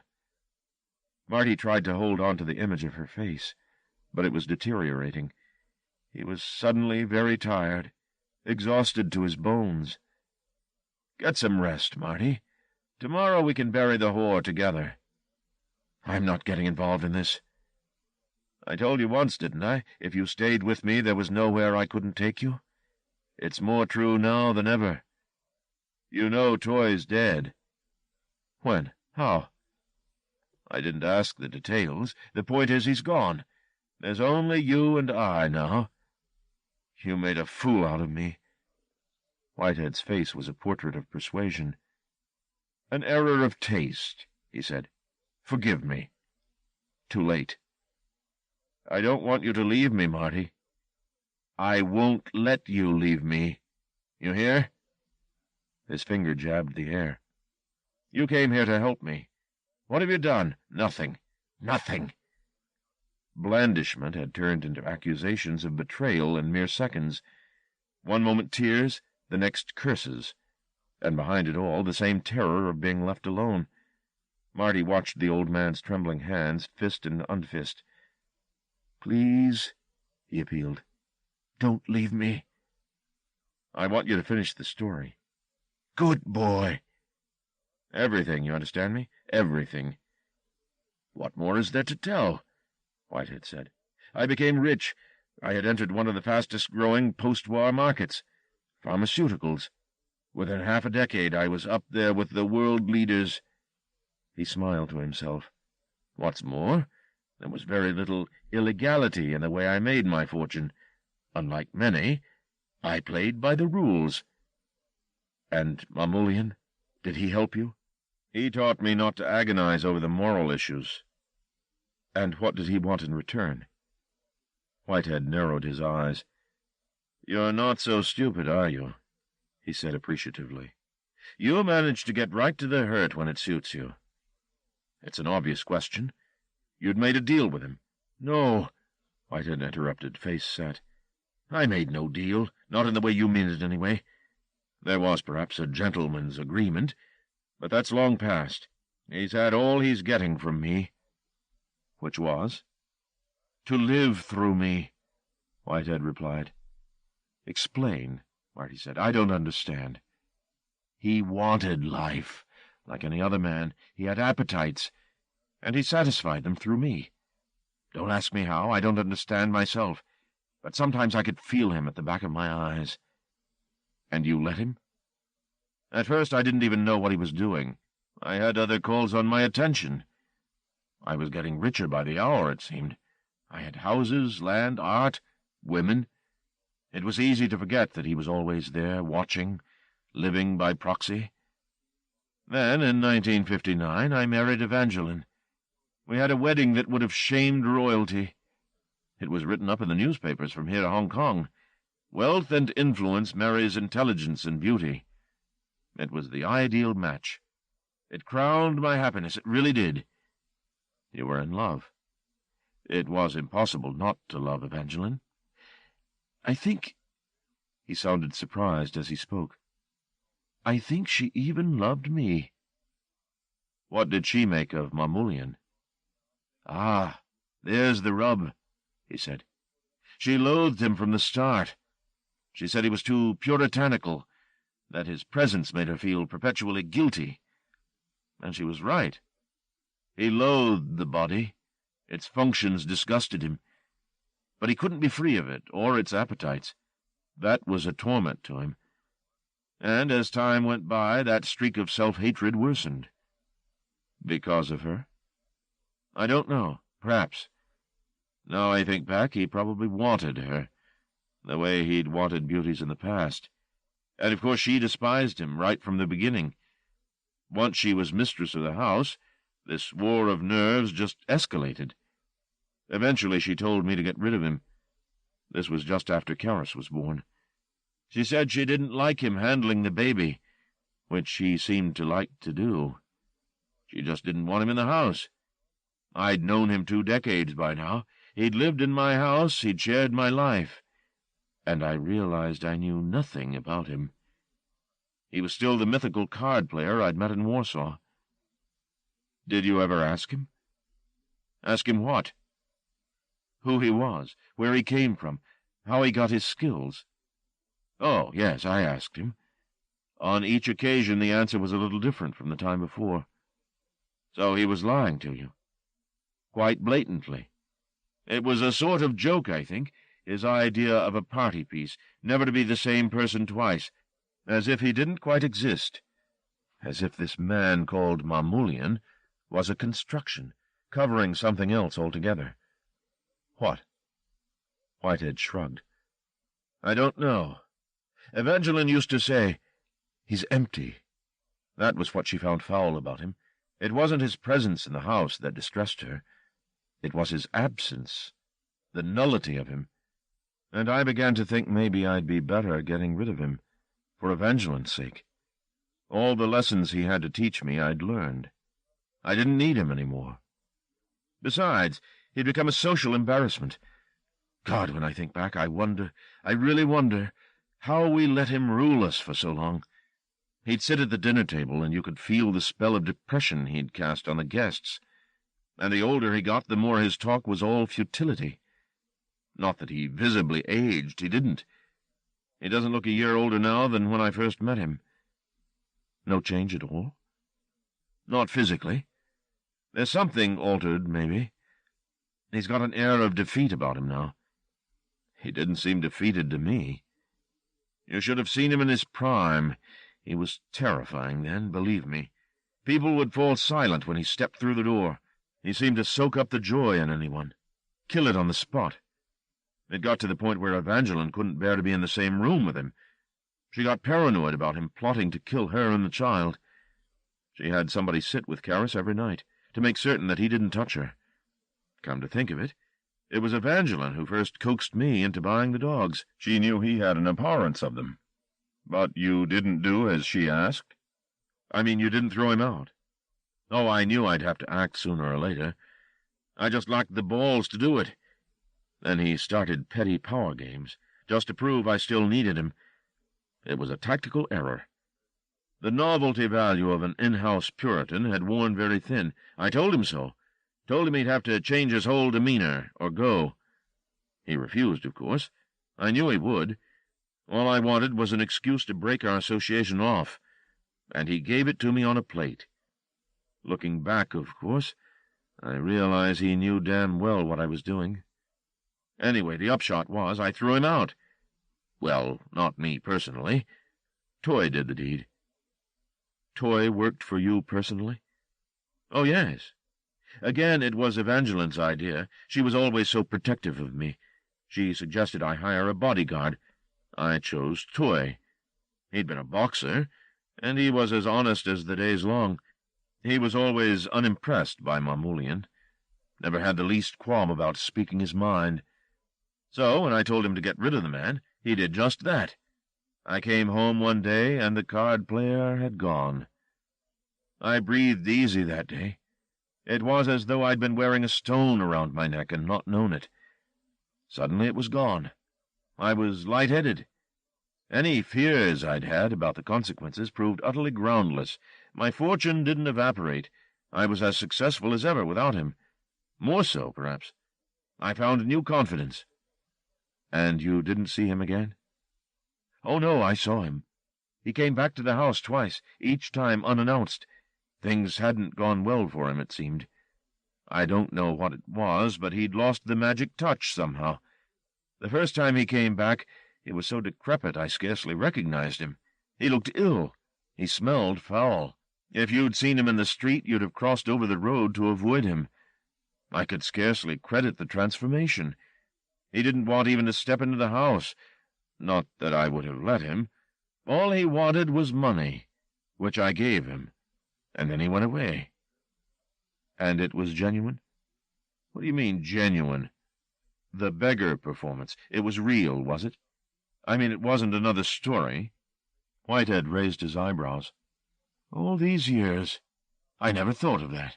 Always assumed. He stopped and began again, on a different tack. You know, I'm not a sophisticated man, despite appearances to the contrary. I'm a thief. My father was a thief, and probably his father too. All this culture I surround myself with, it's a facade. Things I've picked up from other people. Received good taste, if you like. But after a few years you begin to believe your own publicity. You begin to think you actually are a sophisticate, a man of the world. You start to be ashamed of the instincts that got you where you are, because they're part of an embarrassing history. That's what happened to me. I lost any sense of what I was. Well, I think it's time the thief had his say again. Time I started to use his eyes, his instinct. You taught me that, though Christ knows you weren't aware of it. Me? We're the same, don't you see? Both thieves, both victims. The self-pity in Whitehead's pronouncement was too much. You can't tell me you're a victim, Marty said. The way you lived.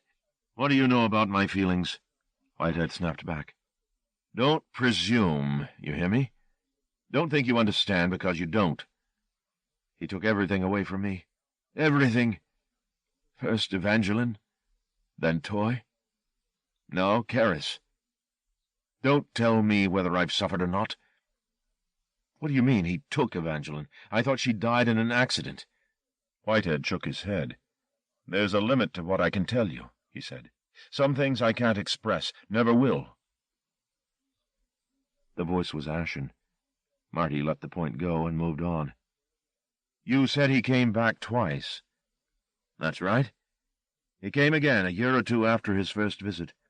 Evangeline wasn't at home that night. It was November. Toy answered the door, I remember, and though I hadn't heard Mamulian's voice, I knew it was him. I went into the hallway. He was standing on the step, in the porch light. It was drizzling. I can see him now, the way his eyes found me. "Am I welcome?" he said. Just stood there and said, "Am I welcome?" I don't know why, but I let him in. He didn't look in bad shape. Maybe I thought he'd come to apologize, I can't remember. Even then I would have been friends with him if he'd offered. Not on the old basis. As business acquaintances, perhaps. I let my defenses down. We started talking about the past together. Whitehead chewed the memory over, trying to get a better taste of it. And then he started to tell me how lonely he was, how he needed my companionship. I told him Warsaw was a long time gone. I was a married man, a pillar of the community, and I had no intention of changing my ways. He started to get abusive, accused me of ingratitude, said I'd cheated him, broken the covenant between us. I told him there'd never been a covenant. I'd just won a game of cards once, in a distant city, and as a result he'd chosen to help me for his own reasons. I said I felt I'd acceded to his demands sufficiently to feel that any debt to him had been paid. He'd shared my house, my friends, my life, for a decade. Everything that I had been his to share. "It's not enough," he said, and he began again.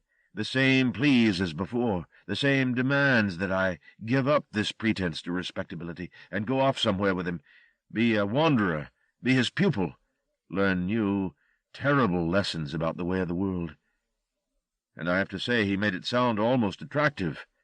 There were times when I tired of the masquerade, when I smelled war, dirt, when I saw the clouds over Warsaw, and I was homesick for the thief I used to be.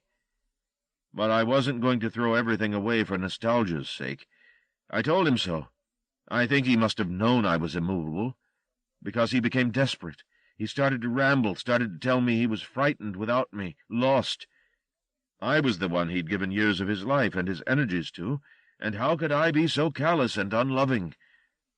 He laid hands on me, wept, tried to paw my face. I was horrified by the whole thing. He disgusted me with his melodrama. I wanted no part of it, or him. But he wouldn't leave. His demands turned into threats, and I suppose I lost my temper. No suppose about it. I've never been so angry. I wanted an end to him, and all he stood for. My grubby past. I hit him. Not hard at first, but when he wouldn't stop staring at me, I lost control. He didn't make any attempt to defend himself, and his passivity only inflamed me more. I hit him, and he just took it, kept offering up his face to be beaten. He took a trembling breath. God knows I've done worse things, but nothing I feel so ashamed of. I didn't stop till my knuckles began to split.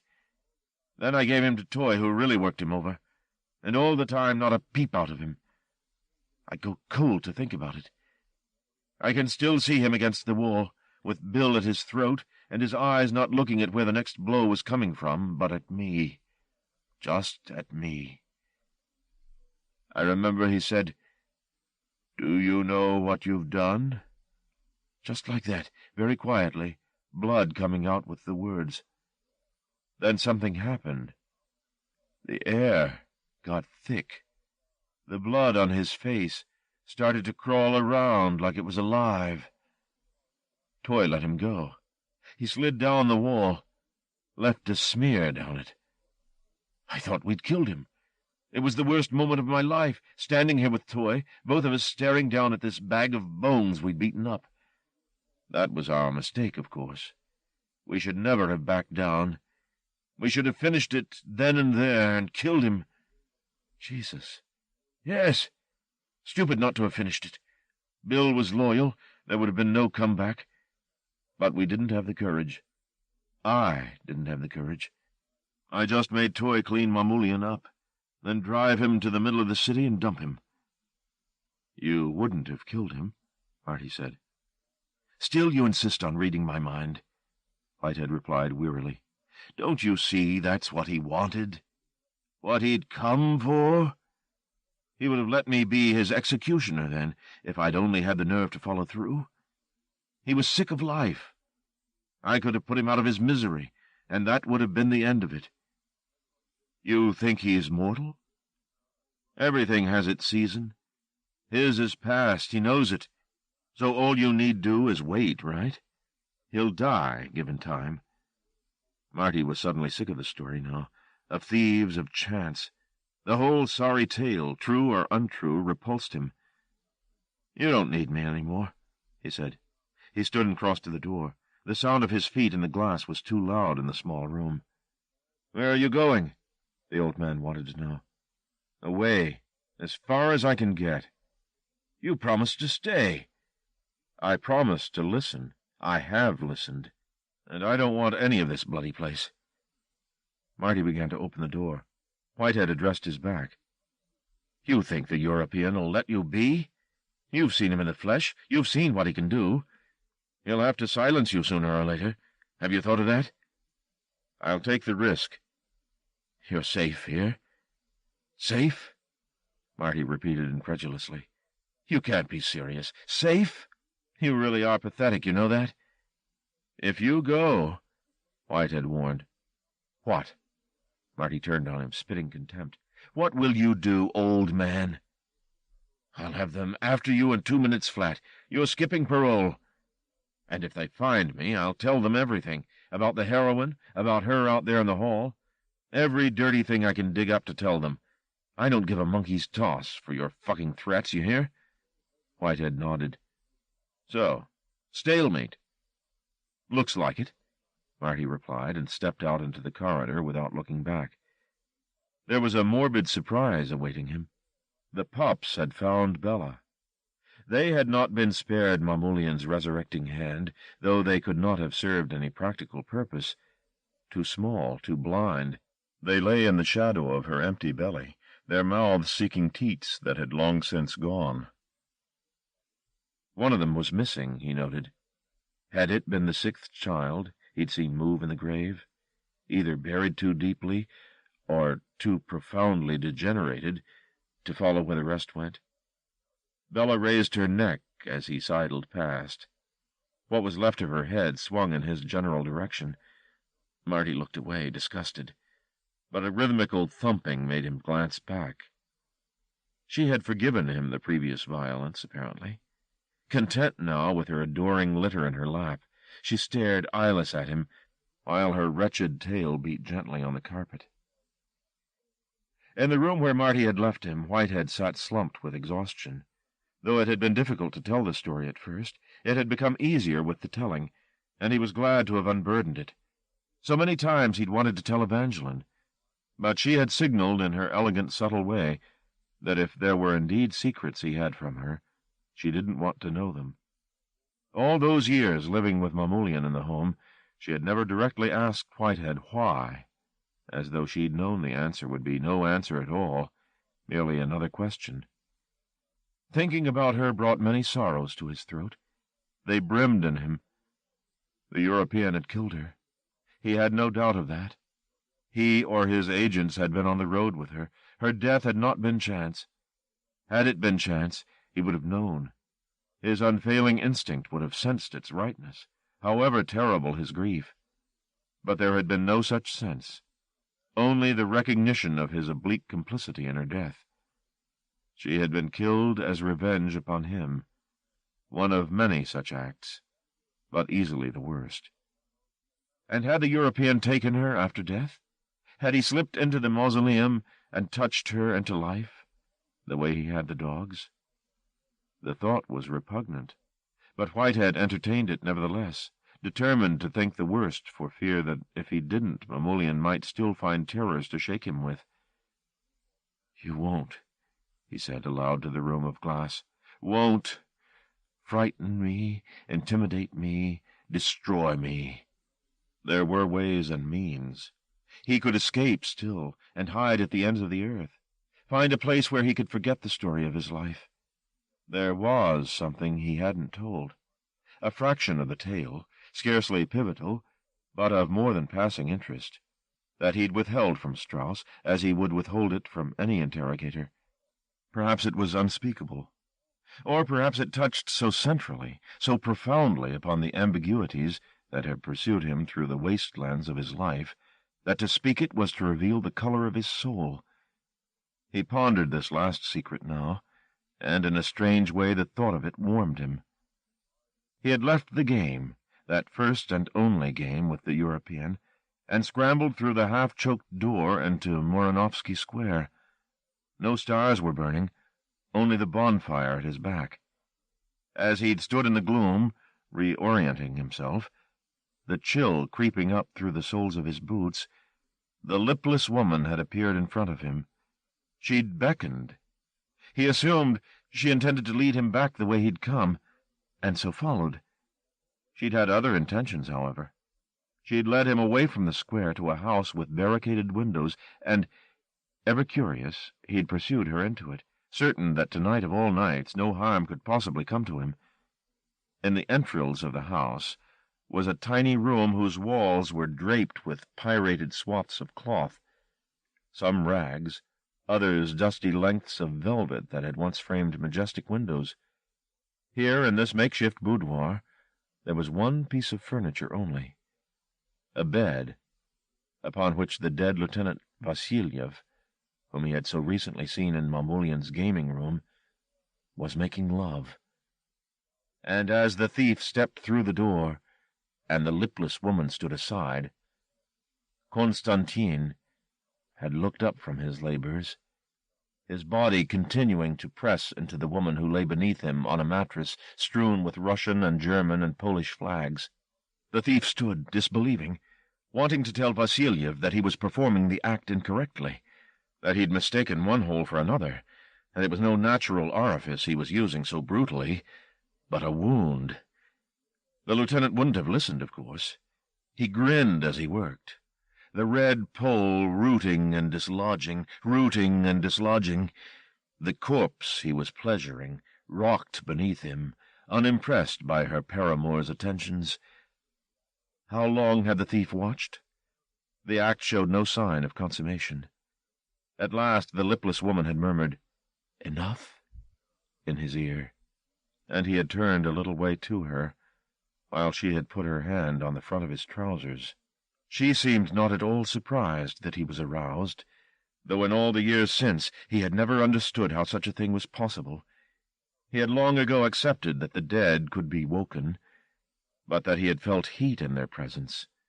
That was another crime altogether, more terrible to him than the first.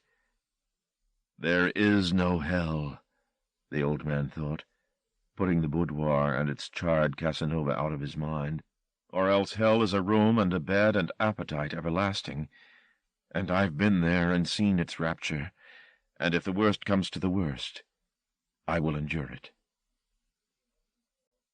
Part 5. The Deluge.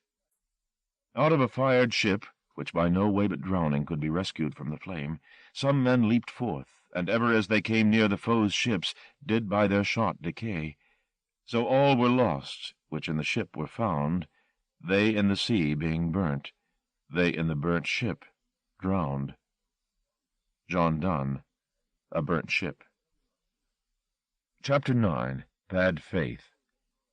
49.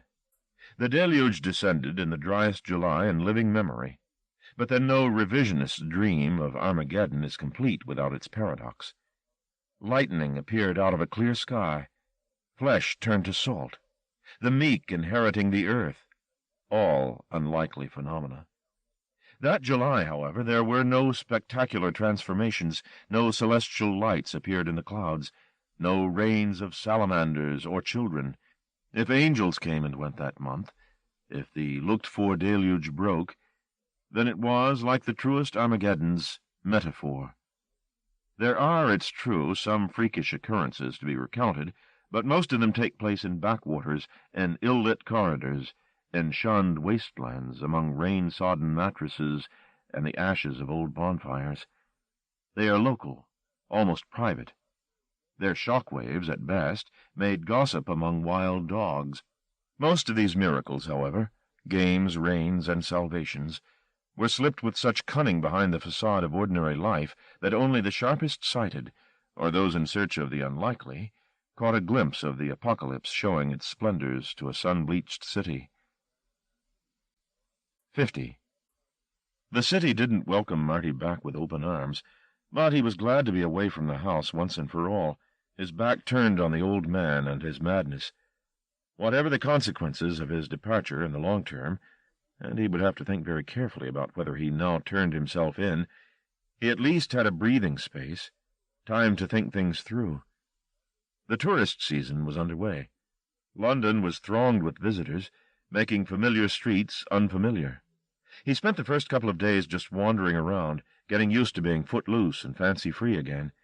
He had precious little money left, but he could turn his hand to a laboring job if need be. With summer at its height, the building trade was hungry for fit workhorses. The thought of an honest day's work, its production of sweat paid for in cash, was attractive. If necessary, he would sell the Citroën that he'd taken from the sanctuary, in one last and probably ill-advised gesture of rebellion. After 2 days of liberty, his thoughts turned to an old theme, America. He'd had it tattooed on his arm as a keepsake of his prison dreams. Now perhaps was the time for him to make it a reality. In his imagination, Kansas beckoned, its grain fields running to the eye's limit in every direction, and not a man-made thing in sight. He'd be safe there, not just from the police and Mamoulian, but from history, from stories told again and again, round in circles, world without end. In Kansas there would be a new story, a story that he could not know the end of. And wasn't that a working definition of freedom, unspoiled by European hand, European certainty? To keep himself off the streets while he planned his escape, he found a room in Kilburn, a dingy one-room flat with a toilet 2 flights down, which was shared, the landlord informed him, with 6 other people. In fact, there were at least 15 occupants of the 7 rooms in the house, including a family of 4 in one. The bawling of the youngest child kept his sleep fitful, so he'd rise early and leave the house to its own devices all day, only returning when the pubs were closed, and then only grudgingly. Still, he reassured himself, it wasn't for long. There were problems about the departure, of course, not the least of which was getting a passport with a visa stamp in it. Without it, he would not be allowed to step onto American soil. Securing himself these documents would have to be a speedy operation. For all he knew, his parole jumping had been reported by Whitehead, and damn what tales Marty told. Perhaps the authorities were already combing the streets for him. On the 3rd day of July, a week and a half after leaving the estate, he decided to take fate by the horns and visit Toy's place. Despite Whitehead's insistence that Bill was dead, Marty kept hope intact. Papa had lied before, many times. Why not in this instance? The house was in an elegant backwater in Pimlico, a road of hushed facades and expensive automobiles straddling the narrow pavements. He rang the doorbell 6 times, but there was no sign of life. The Venetian blinds were drawn on the downstairs windows. There was a fat wedge of mail, circulars mostly, thrust in the mailbox. He was standing on the step, staring dumbly at the door, knowing full well it wasn't going to open, when a woman appeared on the next door step. Not the owner of the house, he was sure. More likely a cleaner. Her tanned face, who wasn't tanned this blistering summer, bore the suppressed delight of a bad news-bringer. "Excuse me, can I help you?" she inquired hopefully. He was suddenly glad he'd dressed in jacket and tie to come to the house. This woman looked the kind who'd report her slightest suspicions to the police.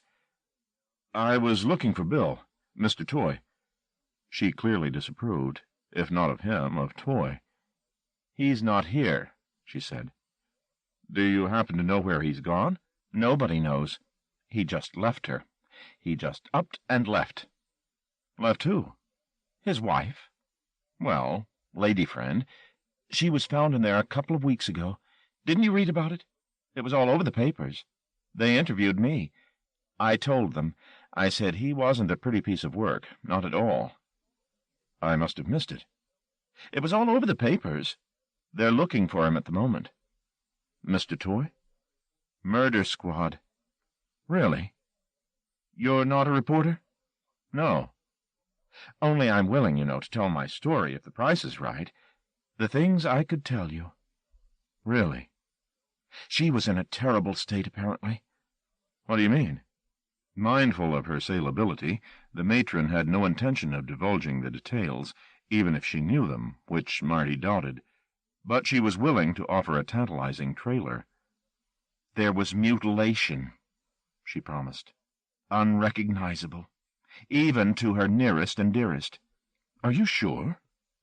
The woman looked affronted by this smear on her authenticity. "She either did it to herself, or else somebody did it to her, and kept her in there, locked up, bleeding to death. For days and days. The smell when they opened the door." The sound of the slushy, lost voice that had answered the telephone came back to Marty, and he knew without doubt that Toy's lady had already been dead when she spoke. Mutilated and dead, but resurrected as a telephonist to keep up appearances for a useful while. The syllables ran in his ear. "Who is this?" she'd asked, hadn't she? Despite the heat and light of a brilliant July, he started to shiver. Mamoulian had been here. He'd crossed this very threshold in search of Toy. He had a score to settle with Bill, as Marty now knew. What might a man not plan while the humiliations festered and returned for such violence? Marty caught the woman staring at him. "Are you all right?" she asked. "Thank you, yes." "You need some sleep. I have the same problems. Hot nights like these, I get restless." He thanked her again and hurried away from the house without looking back. Too easy to imagine the horrors. They came without warning, out of nowhere. Nor would they go away. Not now. The memory of Mamoulian was with him, night and day and restless night. From then on.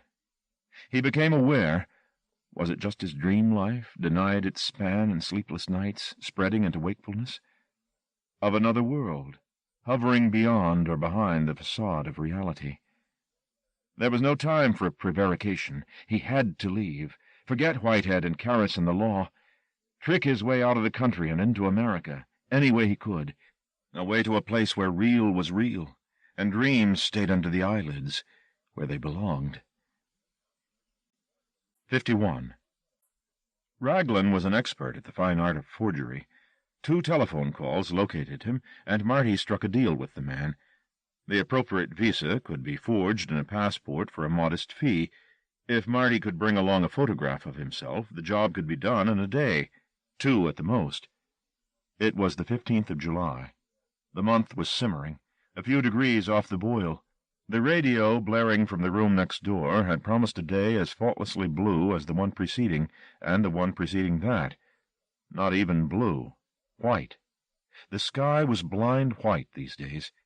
Marty set out for Raglan's house early, partially to avoid the worst of the heat, and partially because he was eager to get the forgery made, buy his ticket, and be away. As it was, he got no further than Kilburn High Road tube station. It was there, on the cover of the Daily Telegraph, that he read the headline, "Millionaire Recluse Found Dead at Home." Beneath it, a picture of Papa. A younger, beardless Whitehead, snapped at the height of his looks and influence. He bought the paper, and two others that carried the story on their covers, and read them standing in the middle of the pavement, while harried commuters nudged and tutted at him as they surged down the stairs into the station. The death was announced today of Joseph Newsom Whitehead, the millionaire head of the Whitehead Corporation, whose pharmaceutical products had, until recent falls, made it one of the most successful companies in Western Europe. Mr. Whitehead, 68, was found at his hideaway sanctum in Oxfordshire in the early hours of yesterday morning by his chauffeur. He is believed to have died of heart failure. Police say there are no suspicious circumstances. For obituary, see page 7.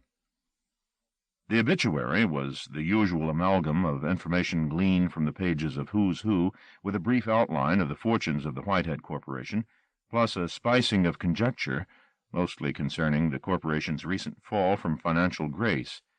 There was a potted history of Whitehead's life, though the early years were skimpily reported, as though there was some doubt as to the details. The rest of the design was there, albeit threadbare.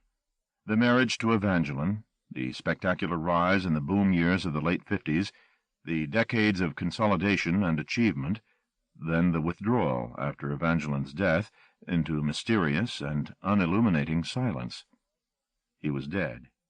Despite all the brave talk, all the defiance, all the contempt for the machinations of the European, the battle was lost. Whether it was indeed a natural death, as the papers reported, or Mamoulian's doing, Marty could not know. But there was no denying the curiosity he felt. More than curiosity, grief. That he had a capacity for sorrow at the old man's death came as a shock, perhaps more of a shock than the sorrow itself. He hadn't counted on the ache of loss he felt. He cancelled the meeting with Raglan and went back to the flat, there to study the newspapers over and over again, squeezing out every drop from the text about the circumstances of Whitehead's death. There were few clues, of course. All the reports were couched in the bland and formal language of such announcements. Having exhausted the written word, he went next door and asked to borrow his neighbor's radio. The young woman who occupied the room, a student, he thought, took some persuading, but she eventually relinquished it. He listened to the half-hourly bulletins from mid-morning on, while the heat rose in his room. The story had some prominence until noon, but thereafter events in Beirut and a drugs coup in Southampton claimed the bulk of the time, the report of Whitehead's death steadily slipping from a major story to news in brief, and thence by mid-afternoon into invisibility. He returned the radio, declining a cup of coffee with the girl and her cat, the smell of whose uneaten food hung around the narrow room like the threat of thunder, and returned to his own quarters to sit and think. If Mamoulian had indeed murdered Whitehead, and he didn't doubt that the European had the skill to do it undetected by the acutest pathologist, it was indirectly his fault. Perhaps, had he remained at the house, the old man would still be alive. It was unlikely. Far more likely he, too, would be dead. But the guilt still nagged. For the next couple of days he did very little. Entropy had poured lead into his bowels. His thoughts were circular, almost obsessional. In the private cinema of his skull he ran the home movies he'd accrued, from those first uncertain glimpses of the private life of power to his later memories, almost too sharp, too detailed, of the man alone in a glass-floored cage, the dogs, the dark. Through most, though not all, the face of Caris appeared, sometimes quizzical, sometimes careless, often sealed from him, peering up between the bars of her downcast lashes, as if envying him. Late at night, when the baby had fallen asleep in the flat below, and the only sound was the traffic on the high road, he'd rerun those most private moments between them, moments too precious to be conjured up indiscriminately, for fear their power to revive him wane with repetition. For a time he had tried to forget her. It was more convenient that way. Now he clung to thoughts of that face, bereft. He wondered if he would see her again. The Sunday newspapers all carried further reports on the death. The Sunday Times gave over the front of its review section to a thumbnail sketch of Britain's Most Mysterious Millionaire, written by Lawrence Dwoskin, long-time associate and confidant of England's Howard Hughes. Marty read the piece through twice, unable to scan the printed words without hearing Dwoskin's insinuating tone in his ear. He was in many ways a paragon, it read, though the almost hermit-like history of his latter years gave rise inevitably to reams of gossip and tittle-tattle, much of it hurtful to a man of Joseph's sensibilities. Through all his years in public life, exposed to the scrutiny of a press that was not always beneficent, he never hardened himself to criticism, implied or explicit. To we few who knew him well, he revealed a nature more susceptible to barbs than his outward show of indifference would ever have suggested. When he found rumors of misconduct or excess being circulated about him, the criticism bit deeply, especially as, since his beloved wife Evangeline's death in 1965, he had become the most fastidious of sexual and moral beings. Marty read this simpering cant with a bitter taste in his throat. The canonization of the old man had already begun. Soon, presumably, would come the biographies, authorized and then Bowdlerized by his estate, turning his life into a series of flattering fables by which he would be remembered. The process nauseated him. Reading the platitudes in Dwoskin's text, he found himself fiercely and unpredictably defensive of the old man's foibles, as though everything that had made him unique, made him real, now stood in danger of being whitewashed away. He read Dwoskin's article to its maudlin end and put it down. The only detail in its length that was of interest was mention of the funeral service, which was to be held in a small church in Minster Lovel the following day. The body was then to be cremated. Dangerous though it might be, Marty felt the need to go and pay his last respects. 52. In fact, the service attracted so many onlookers, from casual observers to die-hard scandal-sniffers, Marty's presence went entirely unnoticed. The whole event had an unreal air to it, as if contrived to have the entire world know that the great man was dead. There were correspondents and photographers from all over Europe, in addition to the clan from Fleet Street, and among the mourners some of the most famous faces in public life, politicians, professional pundits, captains of industry, even a smattering of movie stars whose only claim to fame was fame itself. The presence of so many celebrities attracted dedicated peeping toms in their hundreds. The small church, the yard around it, and the road around that were overrun. The service itself was relayed to those outside the building via loudspeakers, a curious, dislocating detail. The voice of the presiding clergyman sounded tinny and theatrical through the sound system, his eulogy punctuated by an amplified percussion of coughs and shufflings. Marty didn't like hearing the service this way, any more than he liked the tourists, ill-dressed for a funeral, who lolled on the gravestones and littered the grass, waiting with barely suppressed impatience for this tiresome interruption in their stargazing to be concluded. Whitehead had encouraged a dormant misanthropy in Marty. It now had a permanent place in his world-view. Looking around the graveyard at this heat-flushed, dull-eyed congregation, he felt contempt well up in him. He itched to turn his back on the farrago and slip away, but the desire to see this final scene played out overwhelmed the desire to leave. So he waited in the throng while wasps buzzed at children's sticky heads, and a woman with the physique of a stick insect flirted with him from the top of a tomb. Somebody was now reading the lesson, an actor, to judge by the self-regarding tone. It was announced as a passage from the Psalms, but Marty didn't recognize it. As the reading was drawing to a close, a car drew up at the main gate. Heads turned and cameras clicked as two figures emerged. A buzz spread through the crowd. People who'd taken to lying down stood up again to see what could be seen. Something roused Marty from his lethargy, and he too stood on tiptoe to glimpse the latecomers. It was quite an entrance they were making. He peered between the heads of the crowd to catch a look, caught sight, then lost it again, said "no" quietly to himself, not believing, then pushed his way through the crowd, trying to keep pace, as Mamoulian, a veiled Karis at his side, glided down the pathway from gate to porch and disappeared into the church. "Who was it?" somebody asked him. "Do you know who it was?" Hell, he wanted to answer. The devil himself. Mamoulian was here, in broad daylight, sun on the back of his neck, walking with Karis, arm in arm, like man and wife, letting the cameras catch him for tomorrow's edition. He had no fear, apparently. This late appearance, so measured, so ironic, was a final gesture of contempt. And why did she play his game? Why didn't she throw off his hand and denounce him for the unnatural thing he was? Because she had gone willingly into his entourage, the very way Whitehead had told him she would. In search of what? Someone to celebrate that strain of nihilism in her, to educate her in the fine art of dying? And what might she give in return? Ah, there was the prickly question. At long last the service came to an end. Suddenly, to the delight and outrage of the congregation, a raucous saxophone broke the solemnity, and a jazz rendering of "Fools Rush In" was blaring over the loudspeakers.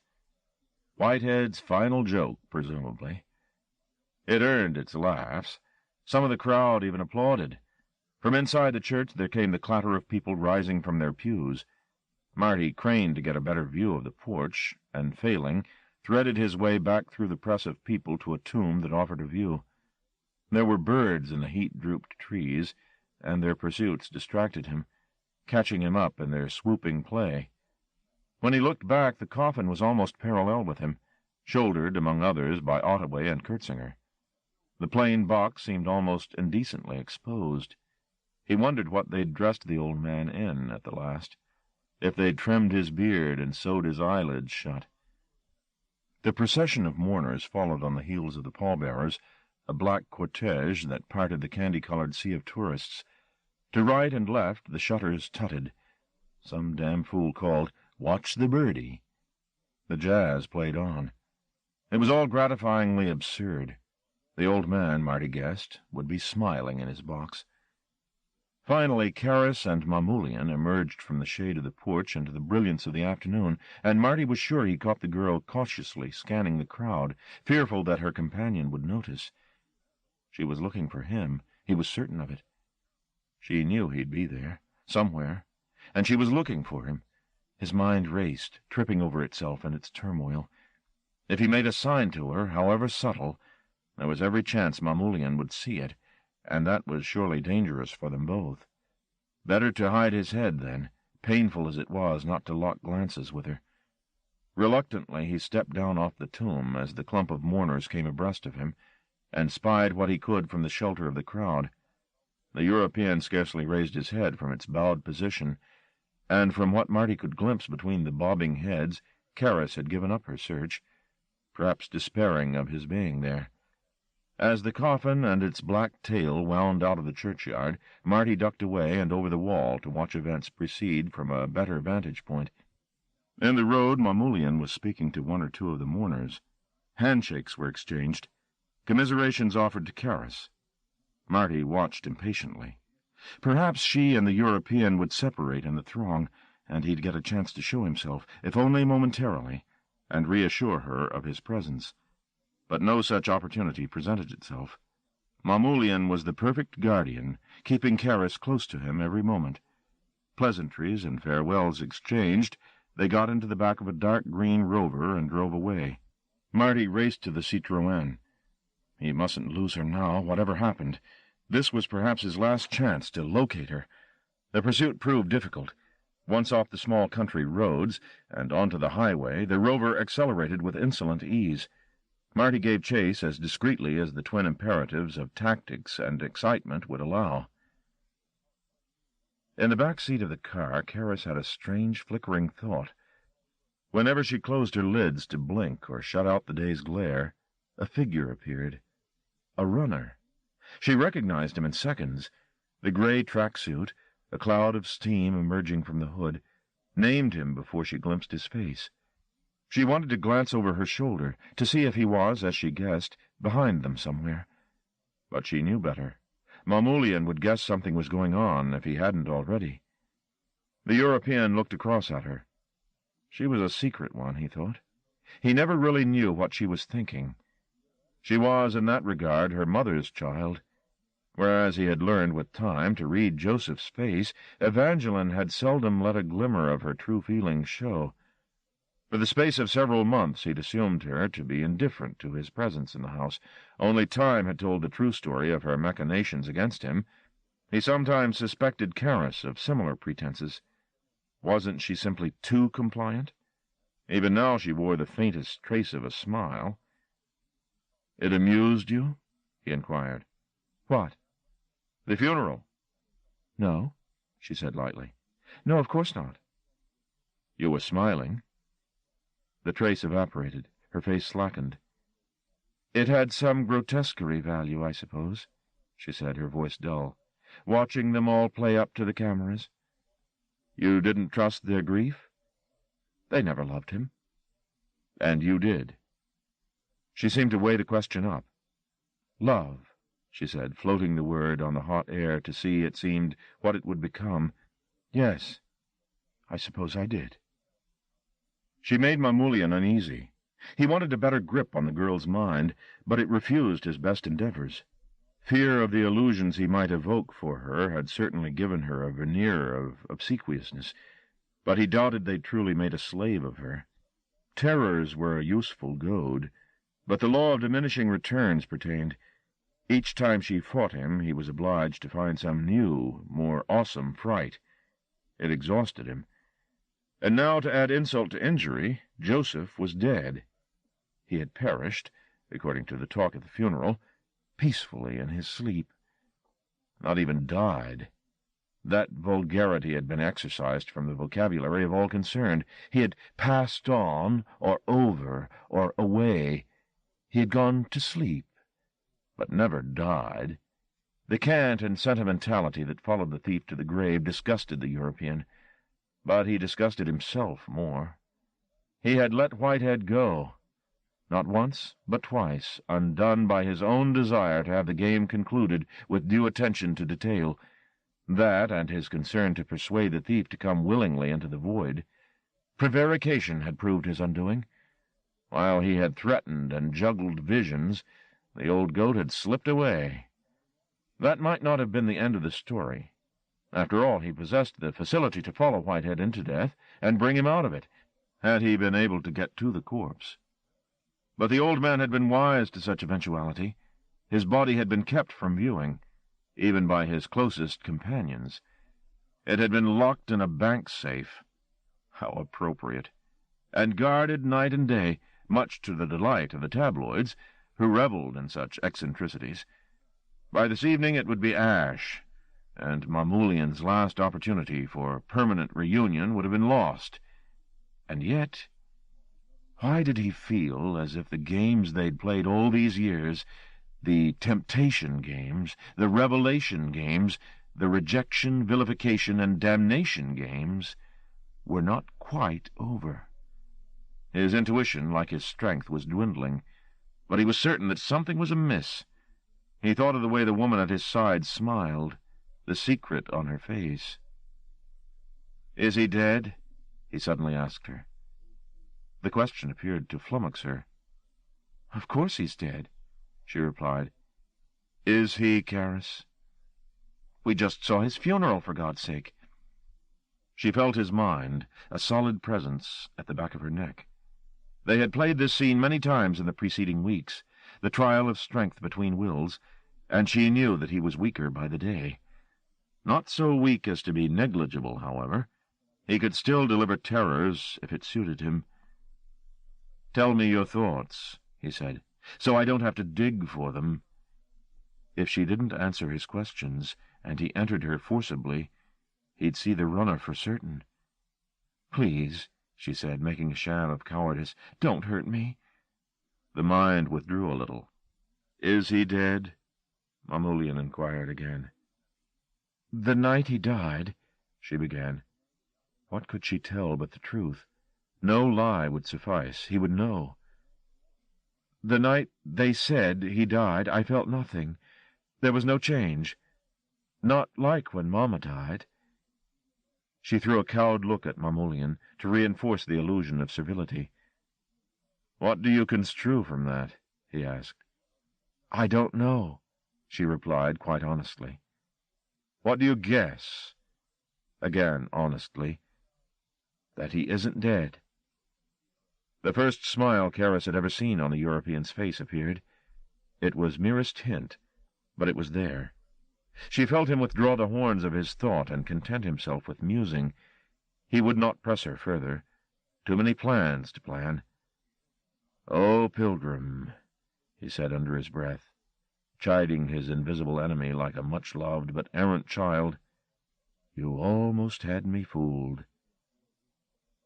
Marty followed the car off the highway and across the city to the house on Caliban Street. It was early evening by the time the pursuit ended. Parked at a prudent distance, he watched them get out of the car. The European paid the driver, and then, after some delay, unlocking the front door, he and Kara stepped into a house whose dirtied lace curtains and peeling paintwork suggested nothing abnormal in a street whose houses were all in need of renovation. A light went on at the middle floor. A blind was drawn. He sat in the car for an hour, keeping the house in view, though nothing happened. She did not appear at the window. No letters were thrown, wrapped in stones and kisses, out to her waiting hero. But he hadn't really expected such signs. They were fictional devices, and this was real. Dirty stone, dirty windows, dirty terrors skulking at his groin. He hadn't eaten properly since the announcement of Whitehead's death. Now, for the first time since that morning, he felt healthily hungry. Leaving the house to creeping twilight, he went to find himself sustenance. 53. Luther was packing. The days since Whitehead's death had been a whirlwind, and he was dizzied by it. With so much money in his pocket, every minute a new option occurred to him, a fantasy now realizable. For the short term, at least, he decided to go home to Jamaica for a long holiday. He had left when he was 8, 19 years ago. His memories of the island were gilded. He was prepared to be disappointed, but if he didn't like the place, no matter. A man of his newfound wealth needed no specific plans. He could move on. Another island, another continent. He had almost finished his preparations for departure when a voice called him from downstairs. It wasn't a voice he knew. "Luther, are you there?" He went to the top of the stairs. The woman he'd once shared this small house with had gone, left him 6 months ago, taking their children. The house should have been empty, but there was somebody in the hall. Not one, but 2 people.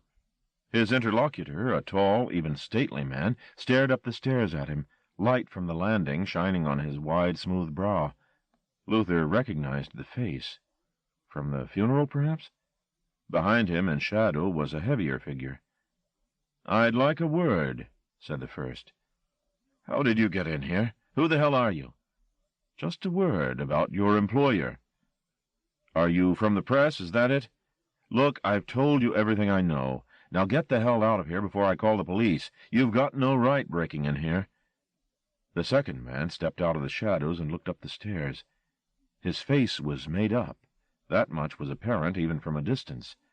The flesh was powdered, the cheeks rouged. He looked like a pantomime dame. Luther stepped back from the top of the stairs, mind racing. "Don't be afraid," the first man said, and the way he said it made Luther more afraid than ever. What capacities might such politeness harbor?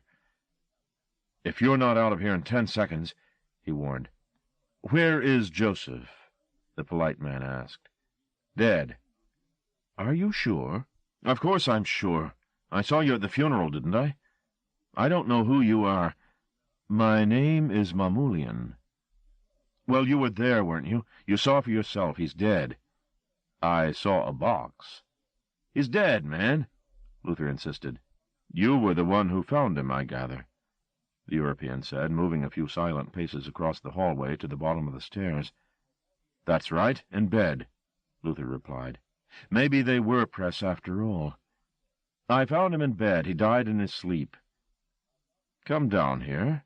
Furnish the details, if you would." "I'm fine where I am." The European looked up at the chauffeur's frowning face, felt tentatively at the nape of his neck. There was too much heat and dirt in there. He wasn't resilient enough for an investigation. There were other, cruder methods, however. He half gestured toward the razor-eater, whose sandalwood presence he smelled close. "This is Anthony Breer," he said. "He has in his time dispatched children and dogs. You remember the dogs, Luther? With admirable thoroughness. He is not afraid of death. Indeed, he enjoys an extraordinary empathy with it. The pantomime face gleamed up from the stairwell, desire in its eyes. "Now, please," Mamoulian said, "for both our sakes, the truth." Luther's throat was so dry the words scarcely came. "The old man's dead," he said. "That's all I know. If I knew any more, I'd tell you." Mamoulian nodded. The look on his face as he spoke was compassionate, as if he genuinely feared for what must happen next. "You tell me something I want to believe, and you say it with such conviction I almost do. In principle, I can leave content, and you can go about your business, except—" He sighed heavily. "Except that I don't quite believe you enough." "Look, this is my fucking house," Luther blustered, sensing that extreme measures were needed now. The man called Breer had unbuttoned his jacket. He wore no shirt underneath. There were skewers threaded through the fat of his chest, transfixing his nipples crossways. He reached up and drew 2 out. No blood came. Armed with these steel needles, he shuffled to the bottom of the stairs. "I've done nothing," Luther pleaded. "So you say." The razor-eater began to mount the stairs. The unpowdered breasts were hairless and yellowish. "Wait!" At Luther's shout, Breer paused. "Yes?" said Mamoulian. "You keep him off me." "If you have something to tell me, spit it out. I'm more than eager to listen." Luther nodded. Breer's face registered disappointment. Luther swallowed hard before speaking. He'd been paid what was to him a small fortune not to say what he was about to say, but Whitehead hadn't warned him that it would be like this. He expected a gaggle of inquisitive reporters, perhaps even a lucrative offer for his story to go into the Sunday papers, but not this. Not this ogre, with his doll's face and his bloodless wounds. There was a limit to the amount of silence any money could buy, for Christ's sake. "What have you got to say?" Mamoulian asked. "He's not dead," Luther replied. There. It wasn't so difficult to do, was it? "It was all set up. Only 2 or 3 people knew. I was one of them." "Why you?" Luther wasn't certain on this point. "I suppose he trusted me," he said, shrugging. "Ah. Besides, somebody had to find the body, and I was the most believable candidate. He just wanted to make a clean getaway, start again where he'd never be found." "And where was that?" Luther shook his head. "I don't know, man. Anywhere, I suppose, where nobody knows his face. He never told me." "He must have hinted." "No." Breer took heart at Luther's reticence. His look brightened. "Now, come on," Mamoulian coaxed. "You've given me the mother lode. Where's the harm in telling me the rest?" "There is no more." "Why make pain for yourself?"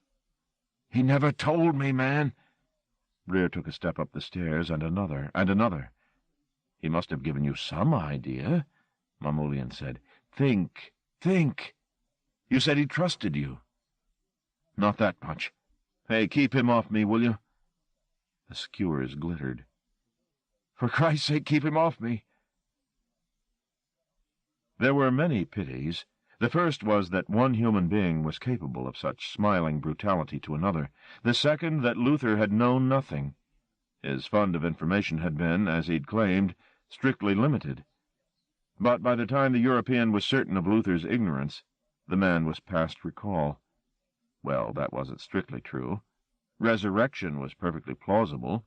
But Mamoulian had better things to do with his waning stamina, and besides, letting the man remain dead was the one way he could compensate for the suffering the chauffeur had vainly endured. "Joseph, Joseph, Joseph," Mamoulian chided, and the dark flowed on. Chapter 10. Nothing and After.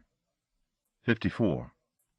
Having secured himself all he needed for a long vigil at the house on Caliban Street, reading material, food, drink, Marty returned there and watched through most of the night, with a bottle of Chivas Regal and the car radio for company. Just before dawn he deserted his watch and drove drunkenly back to his room, sleeping through until almost noon. When he woke, his head felt the size of a balloon, and as stalely inflated. But there was purpose in the day ahead. No dreams of Kansas now. Just the fact of the house and Karis locked up in it. After a breakfast of hamburgers, he returned to the street, parking far enough away to be inconspicuous, yet close enough to see the comings and goings. He spent the next 3 days, in which the temperature rose from the high 70s into the middle 80s, in the same location. Sometimes he'd catch a few minutes of cramped sleep in the car. More often he returned to Kilburn to snatch an hour or two. The furnace of the street became familiar to him in all its moods. He saw it just before dawn, flickering into solidity. He saw it in mid-morning, young wives out with children, business in their walk, in the gaudy afternoon, too, and in the evening, when the sugar-pink light of a declining sun made brick and slate exult. The private and public lives of the Calabanese unfolded to him. A spastic child at number 67, whose anger was a secret vice. The woman at number 81, who welcomed a man to the house daily at 12:45. Her husband, a policeman to judge by shirt and tie, was welcomed home each night with a ration of doorstep ardor in direct proportion to the time the wife and lover had spent together at lunchtime. More, too.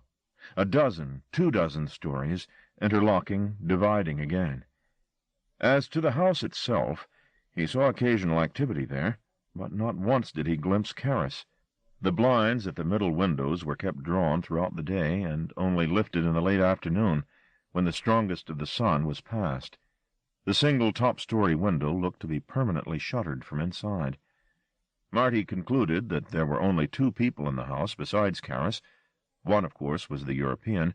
The other was the butcher that they'd almost faced back at the sanctuary, the dog-killer. He came and went once, sometimes twice daily, usually about some trivial business. An unpalatable sight, with his cosmeticized features, his hobbled walk, the sly looks he gave the children as they played. In those 3 days, Mamoulian didn't leave the house. At least, Marty didn't see him leave. He might appear fleetingly at the downstairs window, glancing out down the sunlit street, but that infrequently. And as long as he was in the house, Marty knew better than to attempt a rescue. No amount of courage, and he did not possess that attribute in limitless supply, would arm him against the powers the European wielded. No, he must sit it out and wait for a safer opportunity to present itself. On the 5th day of his surveillance, with the heat still rising, luck came his way. About 8:50 in the evening, as dusk invaded the street, a taxi drew up outside the house, and Mamoulian, dressed for the casino, got into it. Almost an hour later, the other man appeared at the front door, his face a blur in the deepening night, but hungry somehow. Marty watched him lock the door, then glance up and down the pavement before setting off. He waited until the shambling figure disappeared around the corner of Caliban Street before he got out of the car. Determined not to risk the least error in this, his first and probably only chance at rescue, he went to the corner to check that the butcher was not simply taking a late-evening constitutional. But the man's bulk was unmistakable as he headed toward the city, hugging the shadows as he went. Only when he was completely out of sight did Marty go back to the house. All the windows were locked, back and front. There were no visible lights. Perhaps, the doubt niggled, she was not even in the house. Perhaps she had gone out while he was dozing in the car. He prayed not, and praying, forced open the back door with a jimmy he'd bought for that very purpose. That and a flashlight, the standbys of any self-respecting burglar. Inside, the atmosphere was sterile. He began a room-by-room search of the ground floor, determined to be as systematic as possible. This was no time for unprofessional behavior. No shouting, no rushing about, just a cautious, efficient investigation. The rooms were all empty, of people and of furniture. A few items, discarded by the previous occupants of the house, emphasized rather than alleviated the sense of desolation. He ascended a flight. On the second floor he found Breer's room. It stank, an unwholesome mingling of perfume and rancid meat.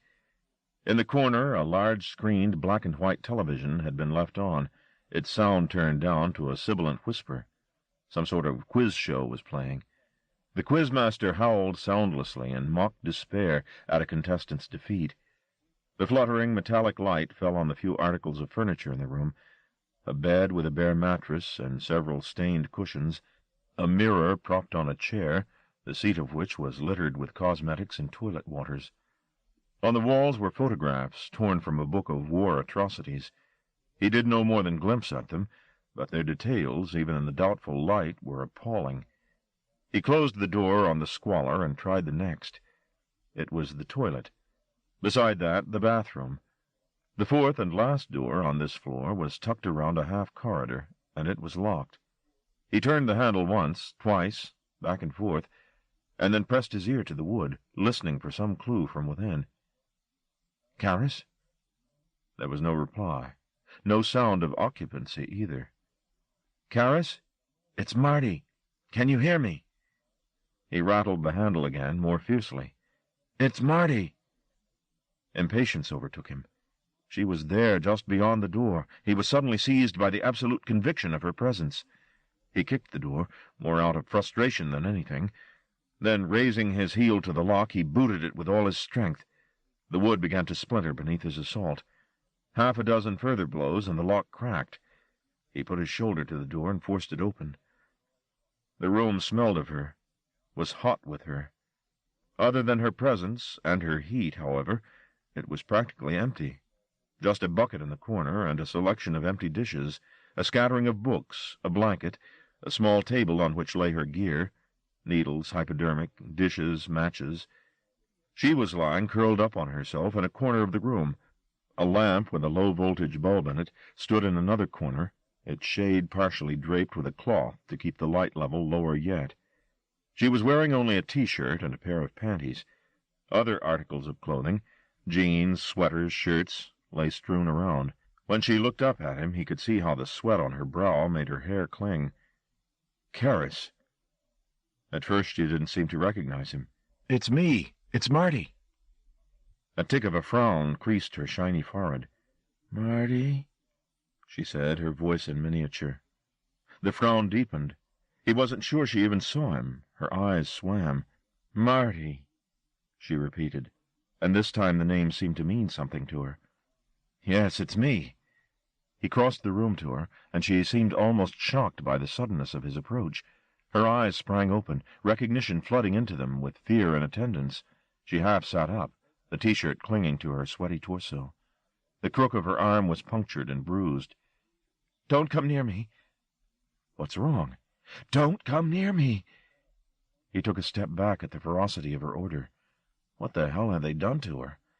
She sat up fully and put her head between her legs, elbows on her knees. "Wait," she said, still whispering. Her breath became very regular. He waited, aware for the first time that the room seemed to buzz. Perhaps not just the room.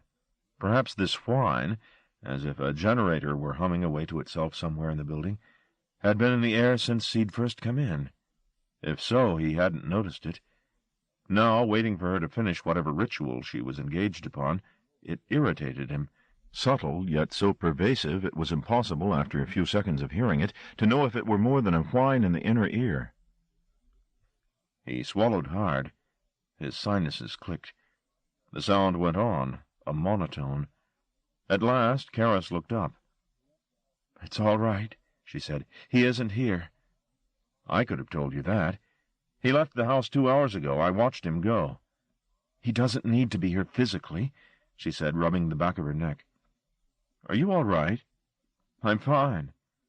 From the tone of her voice, they might have seen each other only the day before. He felt foolish, as though his relief, his desire to pick her up and run, was inappropriate, even redundant. "We have to go," he said. "They may come back." She shook her head. "No use," she told him. "What do you mean, no use?" "If you knew what he can do." "Believe me, I've seen." He thought of Bella, poor dead Bella with her pups suckling rot. He'd seen enough, and more. "There's no use trying to escape," she insisted. "He's got access to my head. I'm an open book to him." This was an overstatement. He was less and less able to control her, but she was tired of the fight, almost as tired as the European. She wondered sometimes if he hadn't infected her with his world-weariness. if a trace of him in her cortex hadn't tainted every possibility with the knowledge of its dissolution. She saw that now, and Marty, whose face she'd dreamed, whose body she'd wanted, saw how he would age, would wind down and die, as everything wound down and died.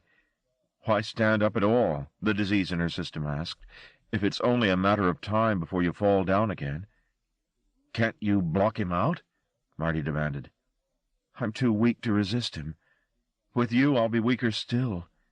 Why? The remark appalled him. As soon as I relax, he'll get through. Do you see? The moment I surrender to anything, anyone, he can break in. Marty thought about Karis's face on the pillow, and the way for an insane moment another face had seemed to peer down between her fingers.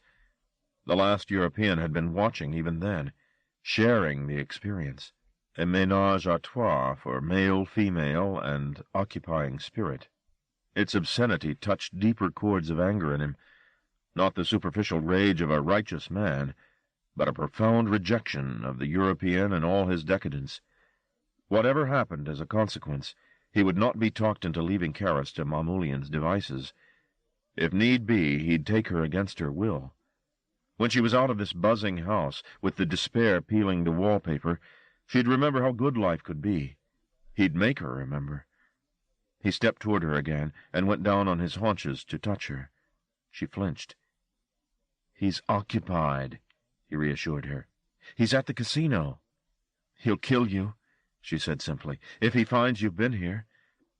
He'll kill me whatever happens now. I've interfered. I've seen his hidey hole, and I'm going to do damage to it before we go, just so he remembers me. Do whatever you want to do, she shrugged. It's up to you. But leave me be. So Papa was right, Marty said bitterly. Papa? What did he tell you? That you wanted to be with Mamulian all along. No. You want to be like him. No, Marty, no. I suppose he supplies the best quality dope, eh? And I can't, can I? She didn't deny this, just looked sullen. What the fuck am I doing here? He said. You're happy, aren't you? Christ, you're happy. It was laughable to think how he'd misunderstood the politics of this rescue. She was content in this hovel, as long as she was supplied. Her talk of Mamulian's invasions were window-dressing. In her heart she could forgive him every crime he perpetrated, as long as the dope kept coming. He stood up. Where's his room? No, Marty. I want to see where he sleeps. Where is it? She pulled herself up on his arm. Her hands were hot and damp. Please leave, Marty. This isn't a game. It's not all going to be forgiven when we come to the end, you know. It doesn't even stop when you die. Do you understand what I'm saying? Oh, yes, he said. I understand. He put his palm on her face. Her breath smelled sour. His, too, he thought, but for the whiskey. I'm not an innocent any longer. I know what's going on. Not all of it, but enough. I've seen things I pray I never see again. I've heard stories. Christ, I understand. How could he impress it upon her forcibly enough? I'm shit scared. I've never been so scared in my life. You've got reason, she said coldly. Don't you care what happens to you? Not much. I'll find you dope, he said. If that's all that's keeping you here, I'll get it for you. Did a doubt cross her face? He pressed the point home. I saw you looking for me at the funeral. You were there? Why were you looking if you didn't want me to come? She shrugged. I don't know. I thought maybe you'd gone with Papa. Dead, you mean? She frowned at him. No, gone away, wherever he's gone. It took a moment for her words to sink in. At last he said, You mean he's not dead? She shook her head. I thought you knew. I thought you'd be involved with his getaway. Of course the old bastard wasn't dead. Great men didn't just lie down and die off stage. They bided their time through the middle acts, revered, mourned, and vilified, before appearing to play some final scene or other. A death scene, a marriage. Where is he? Marty asked. I don't know, and neither does Mamulian. He tried to get me to find him, the way I found Toy, but I can't do it. I've lost focus. I even tried to find you once. It was useless. I could scarcely think my way beyond the front door. But you found Toy? That was at the beginning. Now, I'm used up. I tell him it hurts, like something's going to break inside me. Pain, remembered and actual, registered on her face. And you still want to stay? It'll be over soon, for all of us. Come with me. I've got friends who can help us. He appealed to her, gripping her wrists. Gentle God, can't you see I need you? Please, I need you. I'm no use. I'm weak. Me too. I'm weak too. We deserve each other. The thought and its cynicism seemed to please her. She pondered it a moment before saying, Maybe we do, very quietly. Her face was a maze of indecision, dope and doubt. Finally she said, I'll dress. He hugged her hard, breathing the staleness of her hair, knowing that this first victory might be his only one, but jubilating nevertheless. She gently broke his embrace and turned to the business of preparing to go. He watched her while she pulled on her jeans, but her self-consciousness made him leave her to it. He stepped onto the landing. Out of her presence, the hum filled his ears. Louder now, he thought, than it had been. Switching on his flashlight, he climbed the last flight of stairs to Mamulian's room. With each step he took, the whine deepened. It sounded in the boards of the stairs and in the walls. A living presence. On the top landing there was only one door. The room beyond it, apparently, spread over the entire top floor. Mamulian, the natural aristocrat, had taken the choicest space for himself. The door had been left open. The European feared no intruder.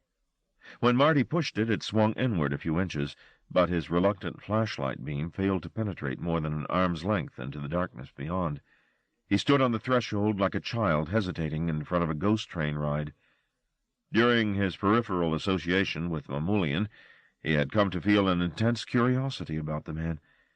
There was harm there, no doubt of that, perhaps terrible capacities for violence. But just as Mamulian's face had appeared beneath Kara's, there was probably a face under that of the European. More than one, perhaps. 100 faces, each stranger than the one before, regressing toward some state that was older than Bethlehem. He had to have one peep, didn't he? One look for old time's sake. Girding his loins, he pushed forward into the living darkness of the room. "Marty!" Something flickered in front of him. A bubble burst in his head as Karis called up to him. "Marty! I'm ready."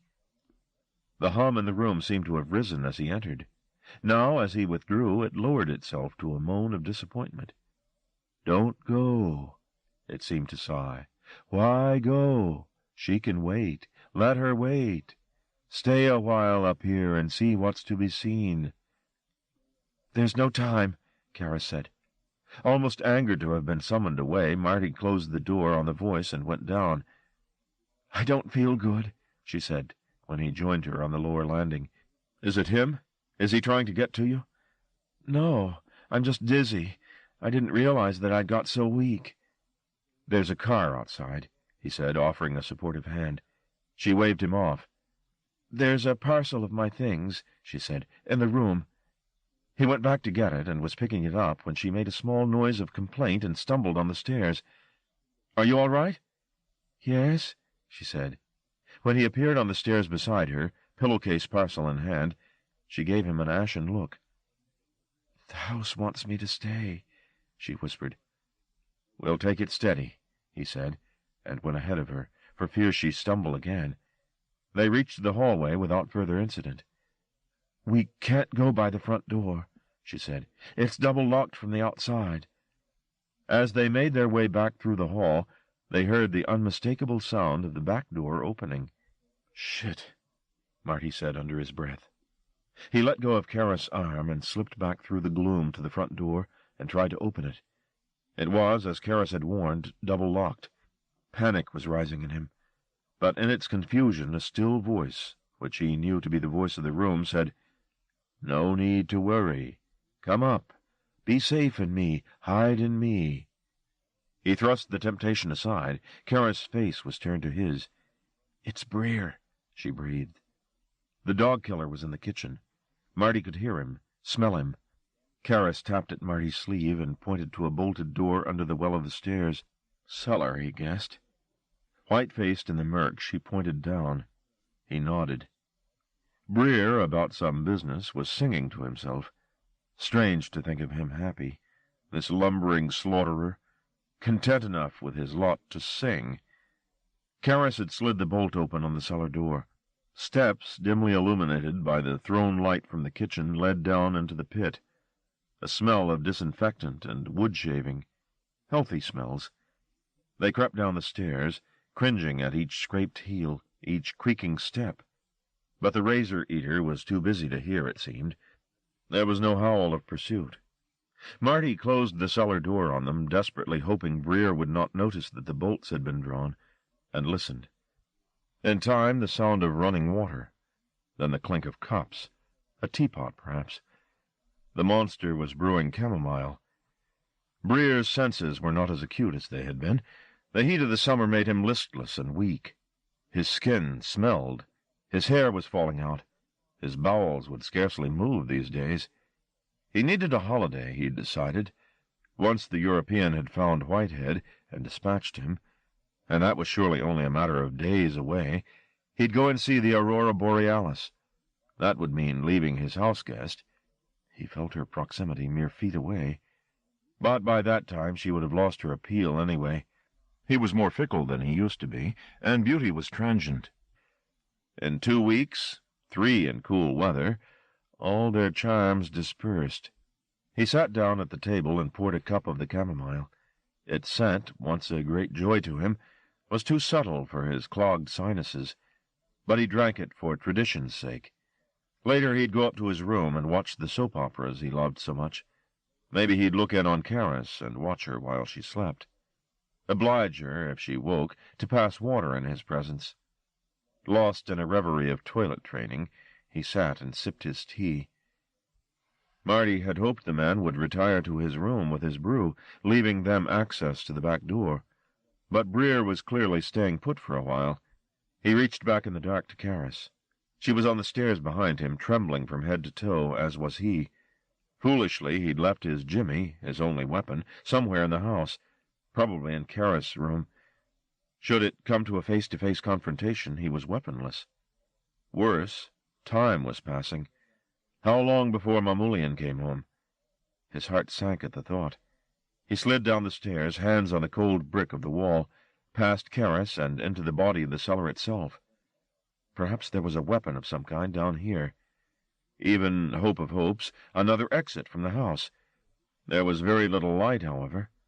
He could see no chinks to suggest a trap-door or coal-hole.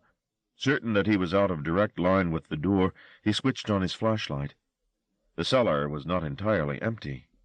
There was a tarpaulin strung up to divide it, an artificial wall. He put his hand up to the low roof and guided himself across the cellar, step by tentative step, clinging to the pipes on the ceiling for equilibrium. He pulled the tarpaulin aside and aimed the flashlight beam into the space beyond. As he did so, his stomach leaped up into his mouth. A cry almost came. He stifled it an instant before it escaped. A yard or two from where he stood was a table. At it sat a young girl. She was staring at him. He put his fingers to his mouth to hush her before she cried out, but there was no need. She neither moved nor spoke. The glazed look on her face was not mental deficiency. The child was dead, he now understood. There was dust on her. "Oh, Christ," he said very quietly.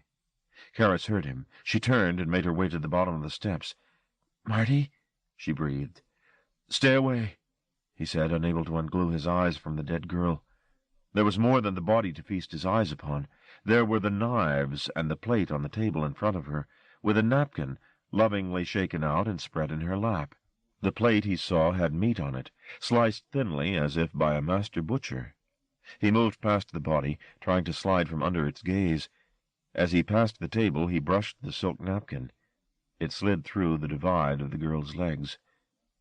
Two horrors came, brutal twins, one upon the other. The napkin had neatly covered a place on the girl's inner thigh from which the meat on her plate had been carved.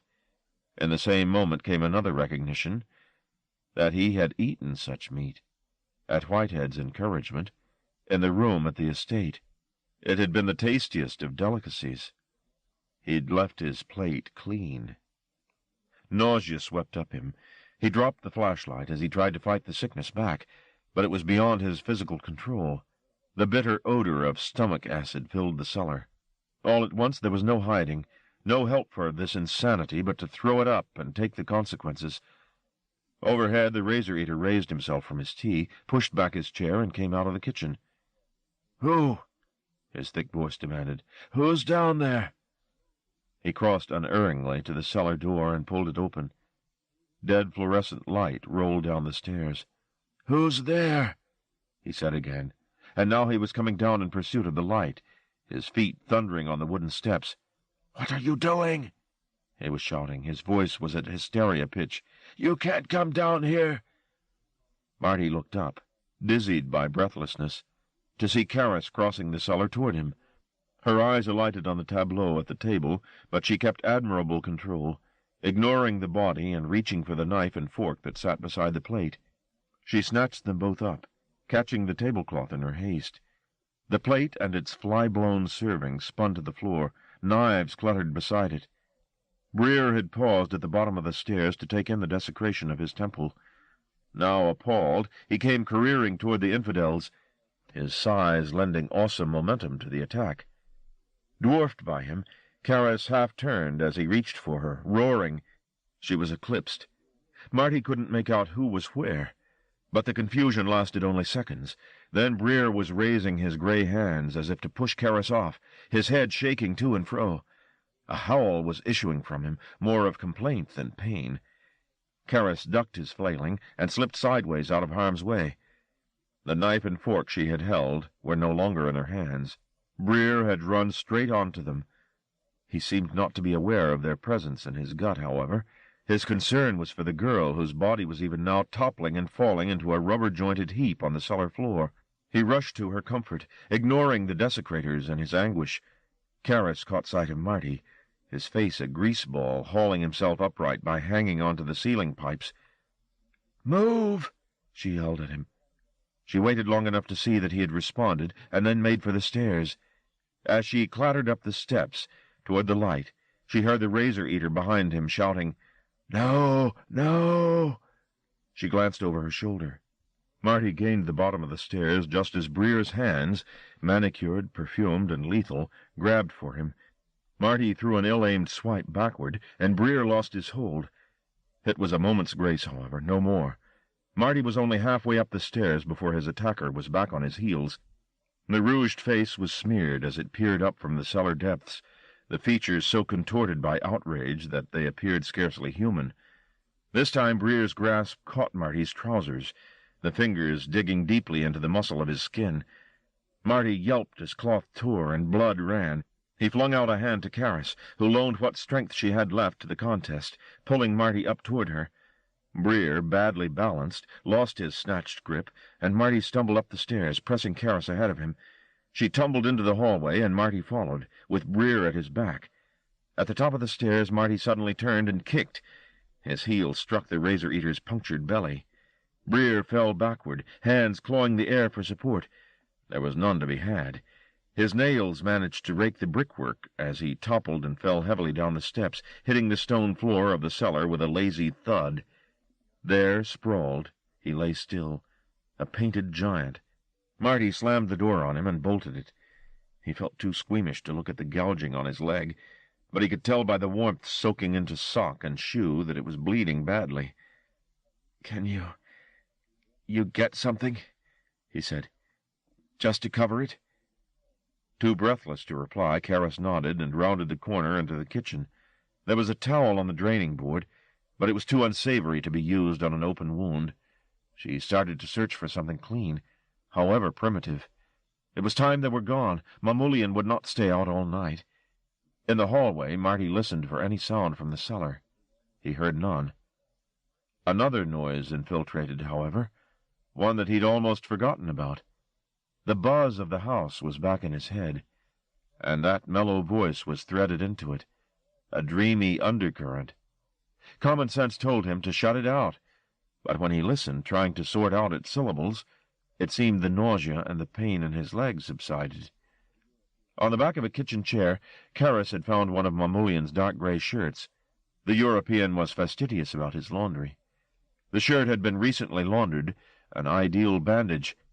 She tore it up, though its fine-quality cotton resisted, then soaked a length of it in cold water to clean the wound, and made strips of the rest to bind the leg up. When she was done, she went out into the hallway. But Marty had gone. 55. He had to see, or if seeing wouldn't do, what was seeing anyway? Mere sensuality. Then he would learn a new way of knowing. That was the promise the room whispered in his ear. A new thing to know, and a way of knowing it. He pulled himself up the banisters, hand over hand, less and less aware of the pain as he climbed to the buzzing darkness. He wanted so much to take the ghost train ride. There were dreams in there he'd never dreamed, would never have a chance to dream again. Blood squelched in his shoe. He laughed at it.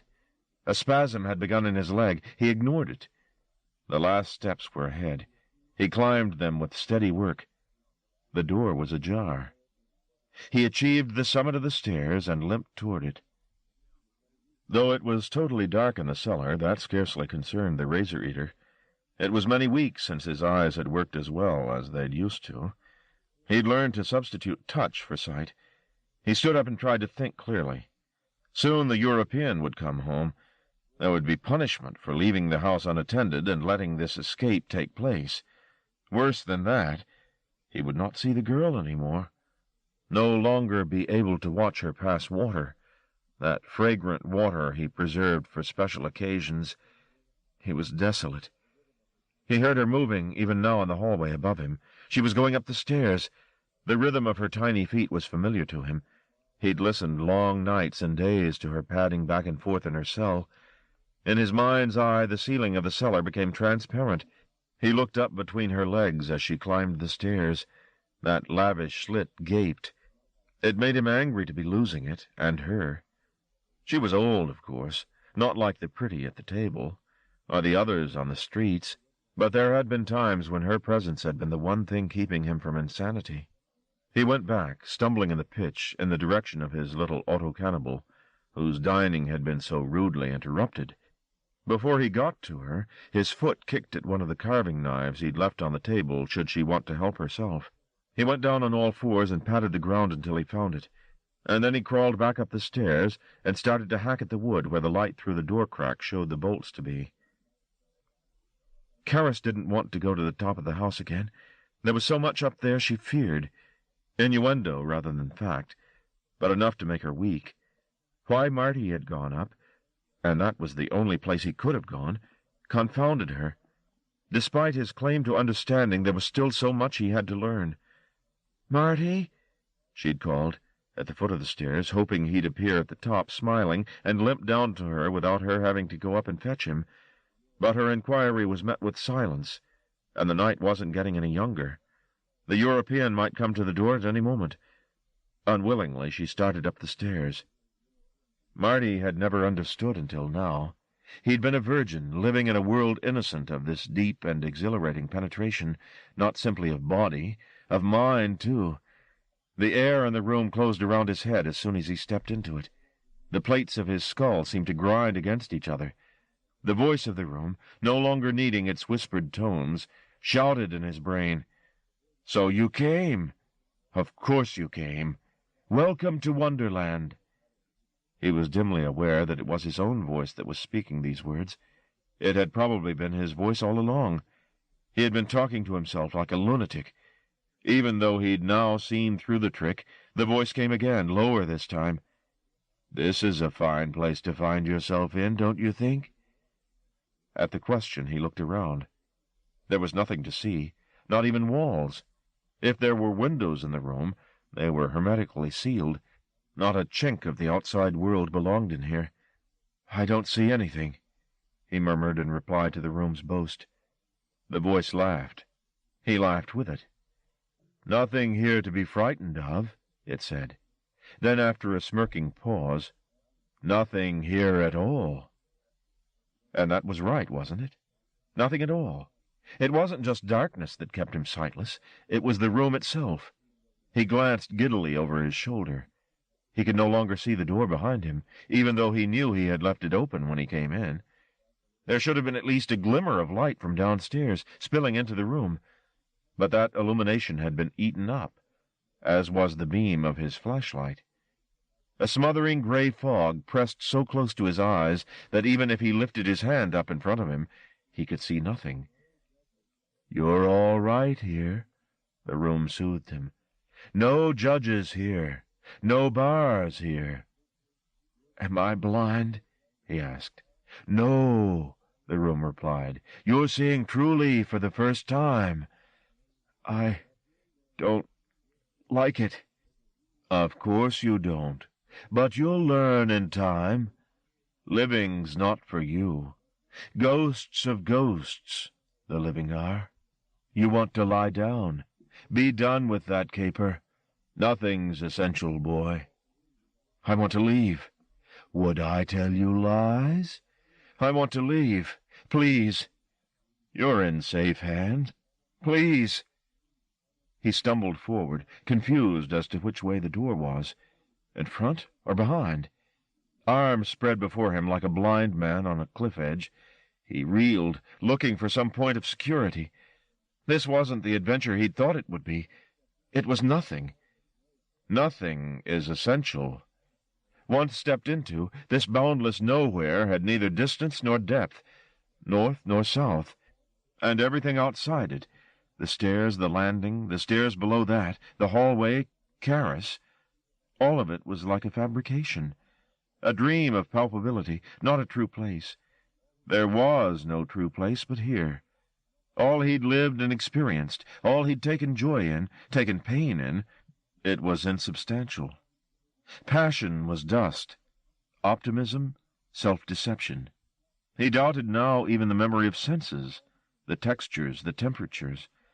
Color, form, pattern, all diversions, games the mind had invented to disguise this unbearable zero. And why not? Looking too long into the abyss would madden a man. "Not mad, surely," said the room, savoring the thought. Always, even in his blackest moments, lying on a bunk in a hothouse cell, listening to the man in the bed below sob in his sleep, there had been something to look forward to, a letter, a dawn, release, some glimpse of meaning. But here, meaning was dead. Future and past were dead. Love and life were dead. Even death was dead, because anything that excited emotion was unwelcome here. Only nothing, once and for all, nothing. "Help me," he said like a lost child. "Go to hell," the room respectfully replied, and for the first time in his life he knew exactly what that meant. On the second landing, Karis stopped. She could hear voices, not, now she listened more closely, plural, but the same voice, Marty's voice, speaking and answering itself. It was difficult to know where the exchange was coming from. The words seemed to be everywhere and nowhere. She glanced into her room, then into Breer's. Finally, steeling herself for a repeat of her nightmare, she looked into the bathroom. He was in none of them. There was no avoiding the unpalatable conclusion. He'd gone upstairs, back to Mamulian's room. Even as she crossed the landing to the flight of stairs that led up to the top story, another sound caught her attention. Somewhere below, a blade was hacking wood. She knew at once it was the razor-eater. He was up and itching to come for her. What a house this is, she thought, for all its bland facade. It would take another Dante to describe its depths and heights. Dead children, razor-eaters, addicts, madmen and all. Surely the stars that hung at its zenith squirmed in their settings, and the earth beneath it, the magma, curdled. In the European's room, Marty cried out, a bewildered plea. Calling his name in answer, and hoping to God he heard her, she scrambled to the top of the stairs and crossed, heart in mouth, toward the door. He had fallen to his knees. What was left of his self-preservation was a tattered and hopeless thought, grey on grey. Even the voice had stopped now. It was bored with the banter. Besides, it had taught its lesson well. Nothing is essential, it had said, and shown him the why and how, or rather dug up that part of him that had known all along. Now he would just wait for the progenitor of this elegant syllogism to come and dispatch him. He lay down, not certain if he was alive or dead, if the man who would presently come would kill him or resurrect him, only certain that to lie down was easiest, in this, the emptiest of all possible worlds. Karis had been in this nowhere before. She'd tasted its flat, futile air, but in the past few hours she had glimpsed something beyond its aridity. There had been victories today. Not large, perhaps, but victories nevertheless. She thought of the way Marty had come, his eyes with more than lust in them. That was a victory, wasn't it? She'd won that feeling out of him, earned it in some incalculable way. She would not be beaten by this last oppressor, this stale beast that smothered her senses. It was only the European's residue, after all, his sloughings, left to decorate his bower. Scurf, dross. It and he were contemptible. "Marty," she said, "where are you?" "Nowhere," came a voice. She followed it, stumbling. Desolation pressed in, insisting on her. Breer paused for a moment. A long way off he heard voices. He couldn't make out the words, but the sense was academic. They hadn't escaped yet. That was the important thing. He had plans for them once he got out, especially the man. He would divide him into tiny pieces, until not even his loved ones could tell which part was his finger, which his face. He began to hack at the wood with renewed fervor. Under his relentless attack, the door finally began to splinter. Karis followed Marty's voice through the fog, but he eluded her. Either he was moving around, or else the room was somehow deceiving her, echoing his voice off the walls, or even impersonating him. Then his voice called her name close by. She turned in the murk, utterly without bearings. There was no sign of the door she'd entered by. It had disappeared, as had the windows. The pieces of her resolve began to unglue. Doubt seeped in, smirking. "Well, well, and who are you?" somebody asked. Perhaps herself. "I know my name," she breathed. It wasn't going to unseat her that way. "I know my name." She was a pragmatist, damn it. She wasn't prone to believing that the world was all in the mind. That's why she'd gone to H. The world was too real. Now here was this vapor in her ears, telling her she was nothing. Everything was nothing. Nameless muck. "Shit," she told it. "You're shit. His shit." It didn't deign to reply. She took the advantage while she had it. "Marty, can you hear me?" There was no answer. "It's just a room, Marty. Can you hear me? That's all it is, just a room." "You've been in me before," the voice in her head pointed out. "Remember?" Oh, yes, she remembered. There was a tree in this fog somewhere. She'd seen it in the sauna. It was a blossom-laden freak of a tree, and under it she'd glimpsed such horrid sights. Was that where Marty had gone? Was he hanging from it even now? New fruit? Damn it, no. She mustn't give in to such thoughts. It was just a room. She could find the walls if she concentrated, even find the window, maybe.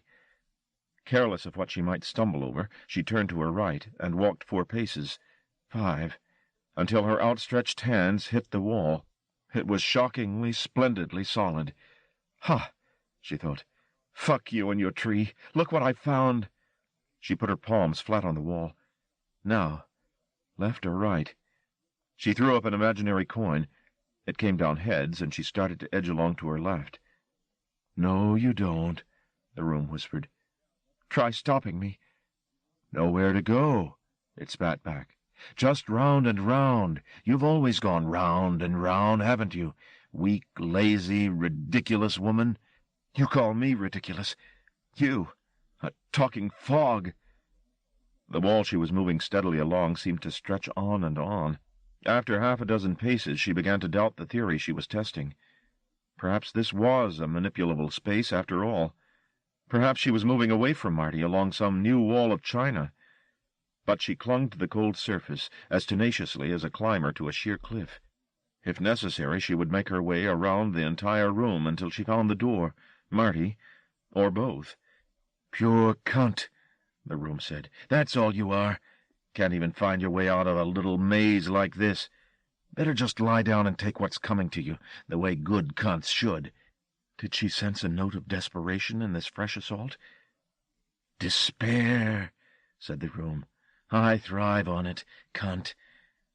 She had reached a corner of the room. Now she turned along the next wall. "No, you don't," said the room.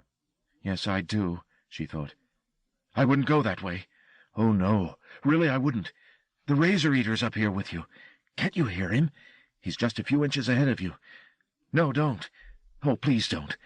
I hate the smell of blood." Pure histrionics. That was all it could muster. The more the room panicked, the more her spirits rose. "Stop! For your own sake, stop!" Even as it shouted in her head, her hands found the window. This was what it was so frightened she'd discover. "Cunt!" it shrieked. "You'll be sorry, I promise you. Oh, yes." There were no curtains or shutters. The window had been entirely boarded up, so that nothing could spoil this perfect nullity. Her fingers scrabbled for purchase on one of the planks. It was time she let some outside world in.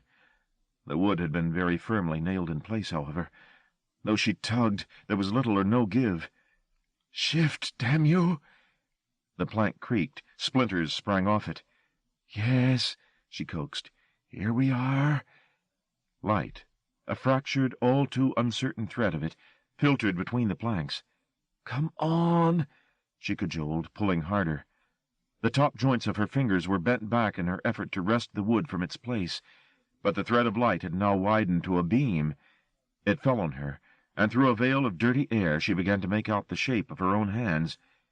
It wasn't daylight that spilled between the planks, just the glimmer of street lamps and car headlights, of starlight, perhaps, of televisions blazing in a dozen houses along Caliban Street. It was sufficient, though. With every inch the gap increased, more certainty invaded the room, edge and substance. Elsewhere in the room, Marty too felt the light. It irritated him, like someone throwing open spring morning curtains on a dying man. He crabbed his way across the floor, trying to bury himself in the fog before it dispersed, seeking out the reassuring voice that would tell him nothing was essential. But it had gone. He was deserted, and the light was falling in broader and yet broader strokes. He could see a woman outlined against the window. She had wrenched off one plank and thrown it down. Now she was pulling at a second. "Come to Mama," she was saying, and the light came, defining her with an ever more nauseating detail. He wanted none of it. It was a burden, this being business. He exhaled a little whistle of pain and exasperation. She turned to him. "There you are," she said, crossing to him and pulling him to his feet. "We've got to be quick." Marty was staring at the room, which was now revealed in all its banality. A mattress on the floor, an upturned porcelain cup. Beside it, a water jug. "Wake up," Karis said, shaking him. No need to go, he thought. Nothing to lose if I stay here and the gray comes again. "For Christ's sake, Marty," she yelled at him. From below came the sound of wood shrieking.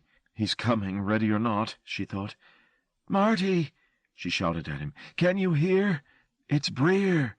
The name awoke horrors. A cold girl sitting at her table laid with her own meat. His terrible, unspeakable joke. The image slapped the fog from Marty's head. The thing that had performed that horror was downstairs. He remembered now all too well. He looked at Karis with clear, if tearful, eyes. What happened? "No time," she said. He limped after her toward the door.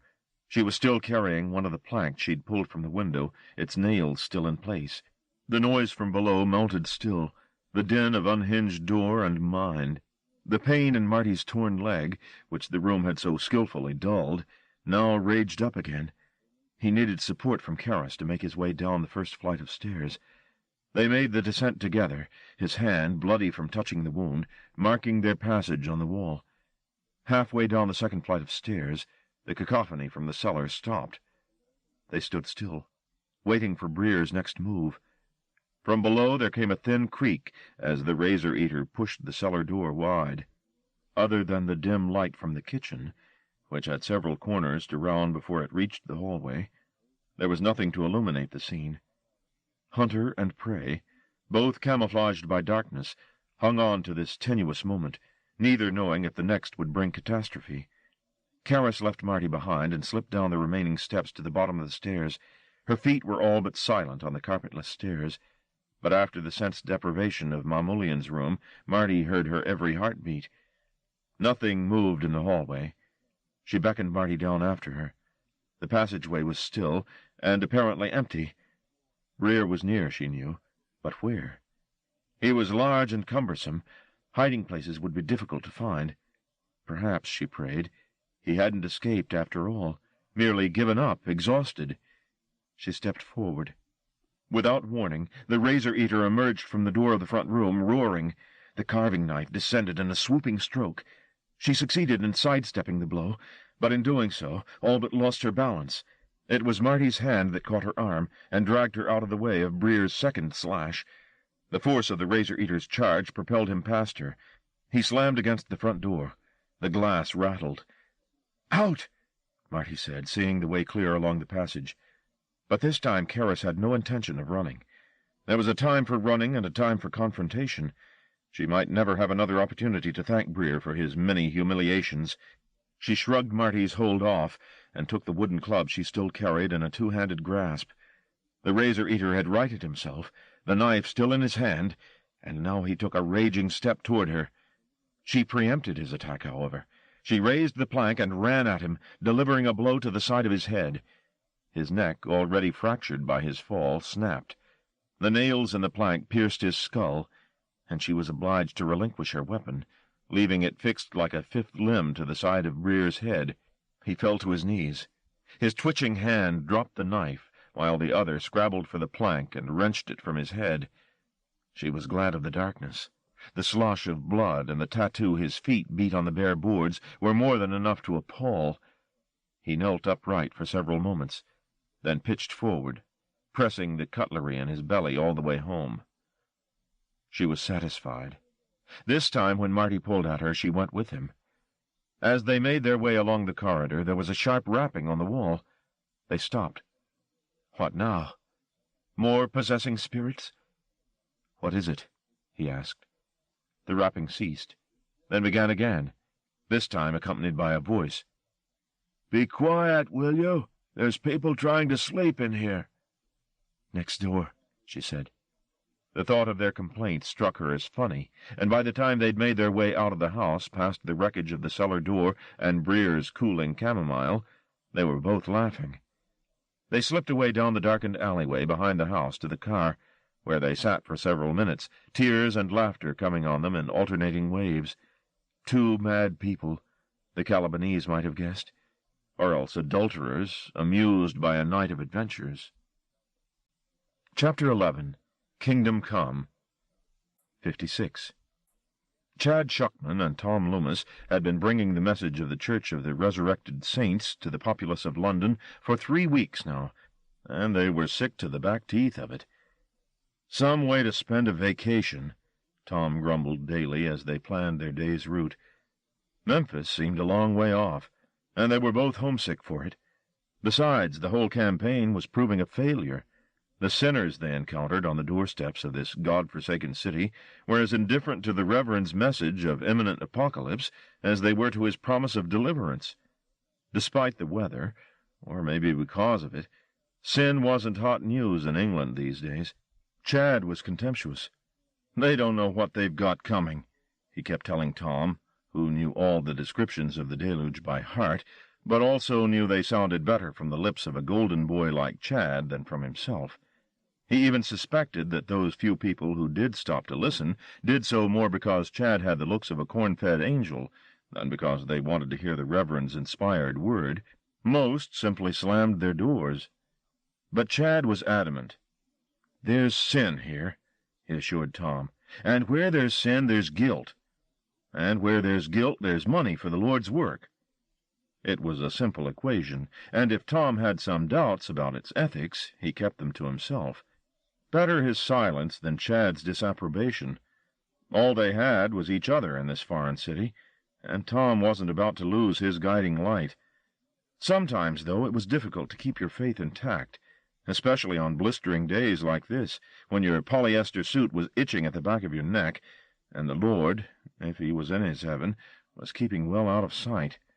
Not a hint of a breeze to cool your face, not a rain cloud in sight. "Isn't this from something?" Tom asked Chad. "What's that?" Chad was counting the pamphlets they still had left to distribute today. "The name of the street," Tom said. "Caliban. It's from something."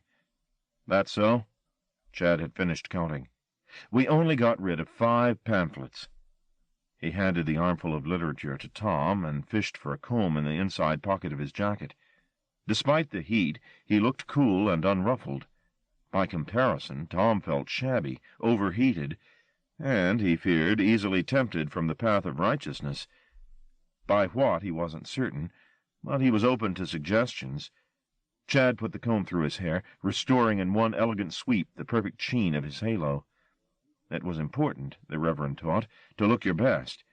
"You're agents of the Lord," he'd said. "He wants you to be clean and tidy, to shine through every nook and cranny."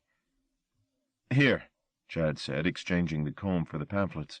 "Your hair's a mess." Tom took the comb. Its teeth had gold in them. He made a desultory attempt to control his coxcomb, while Chad looked on. Tom's hair wouldn't lie flat the way Chad's did. The Lord probably tutted at that. He wouldn't like it at all. But then what did the Lord like? He disapproved of smoking, drinking, fornication, tea, coffee, Pepsi, roller coasters, masturbation, and for those weak creatures who indulged in any, or, God help them, all of the above, the deluge hovered. Tom just prayed that the waters, when they came, would be cool.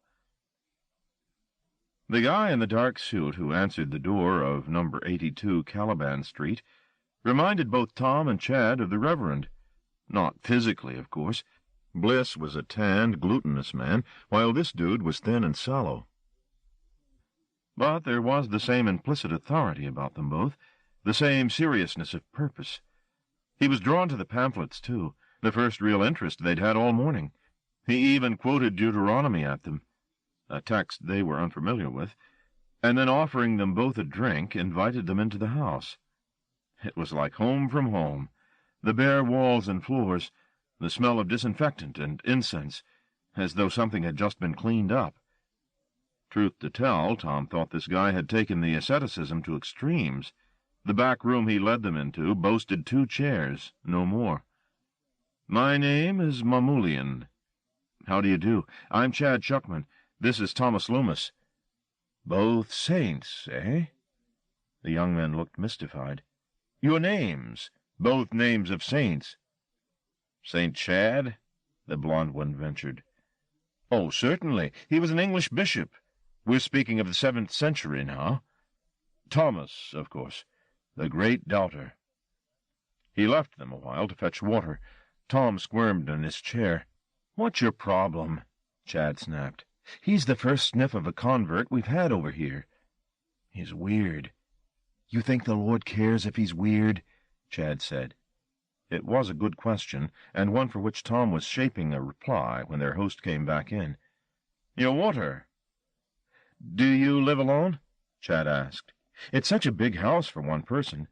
"Of late I've been alone," Mamulian said, proffering the glass of water. "And I must say, I'm in serious need of help." "I bet you are," Tom thought. The man looked at him as the idea flashed through his head, almost as though he'd said it aloud. Tom flushed and drank his water to cover his embarrassment. It was warm. Had the English never heard of refrigerators? Mamulian turned his attention back to St. Chad. "What are you 2 doing in the next few days?" "The Lord's work," Chad returned patly. Mamulian nodded. "Good," he said. "Spreading the word."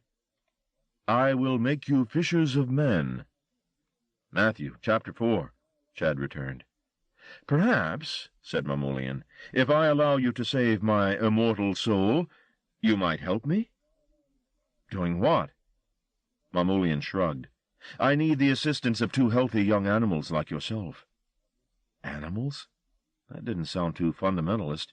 Had this poor sinner never heard of Eden? No, Tom thought, looking at the man's eyes. No, he probably never has. "I'm afraid we've got other commitments," Chad replied politely.